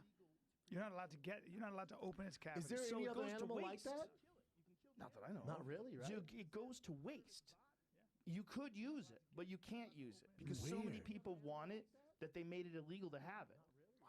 Because bile's always been used, apparently. It's one of the compounds or whatever it is that's Good used. birth control. Just It's- put it in your mouth. Nobody will want to have anything to do with you. No, but it's used for like God medicine. You know, some medicines like anti-disinfectants. and Really? stuff. Yeah, bile was always a traditional medicine that actually worked. I mean, if you mixed it with stuff. How Jesus are the Christ. elephants down there, though? I love That an was way elephant. different.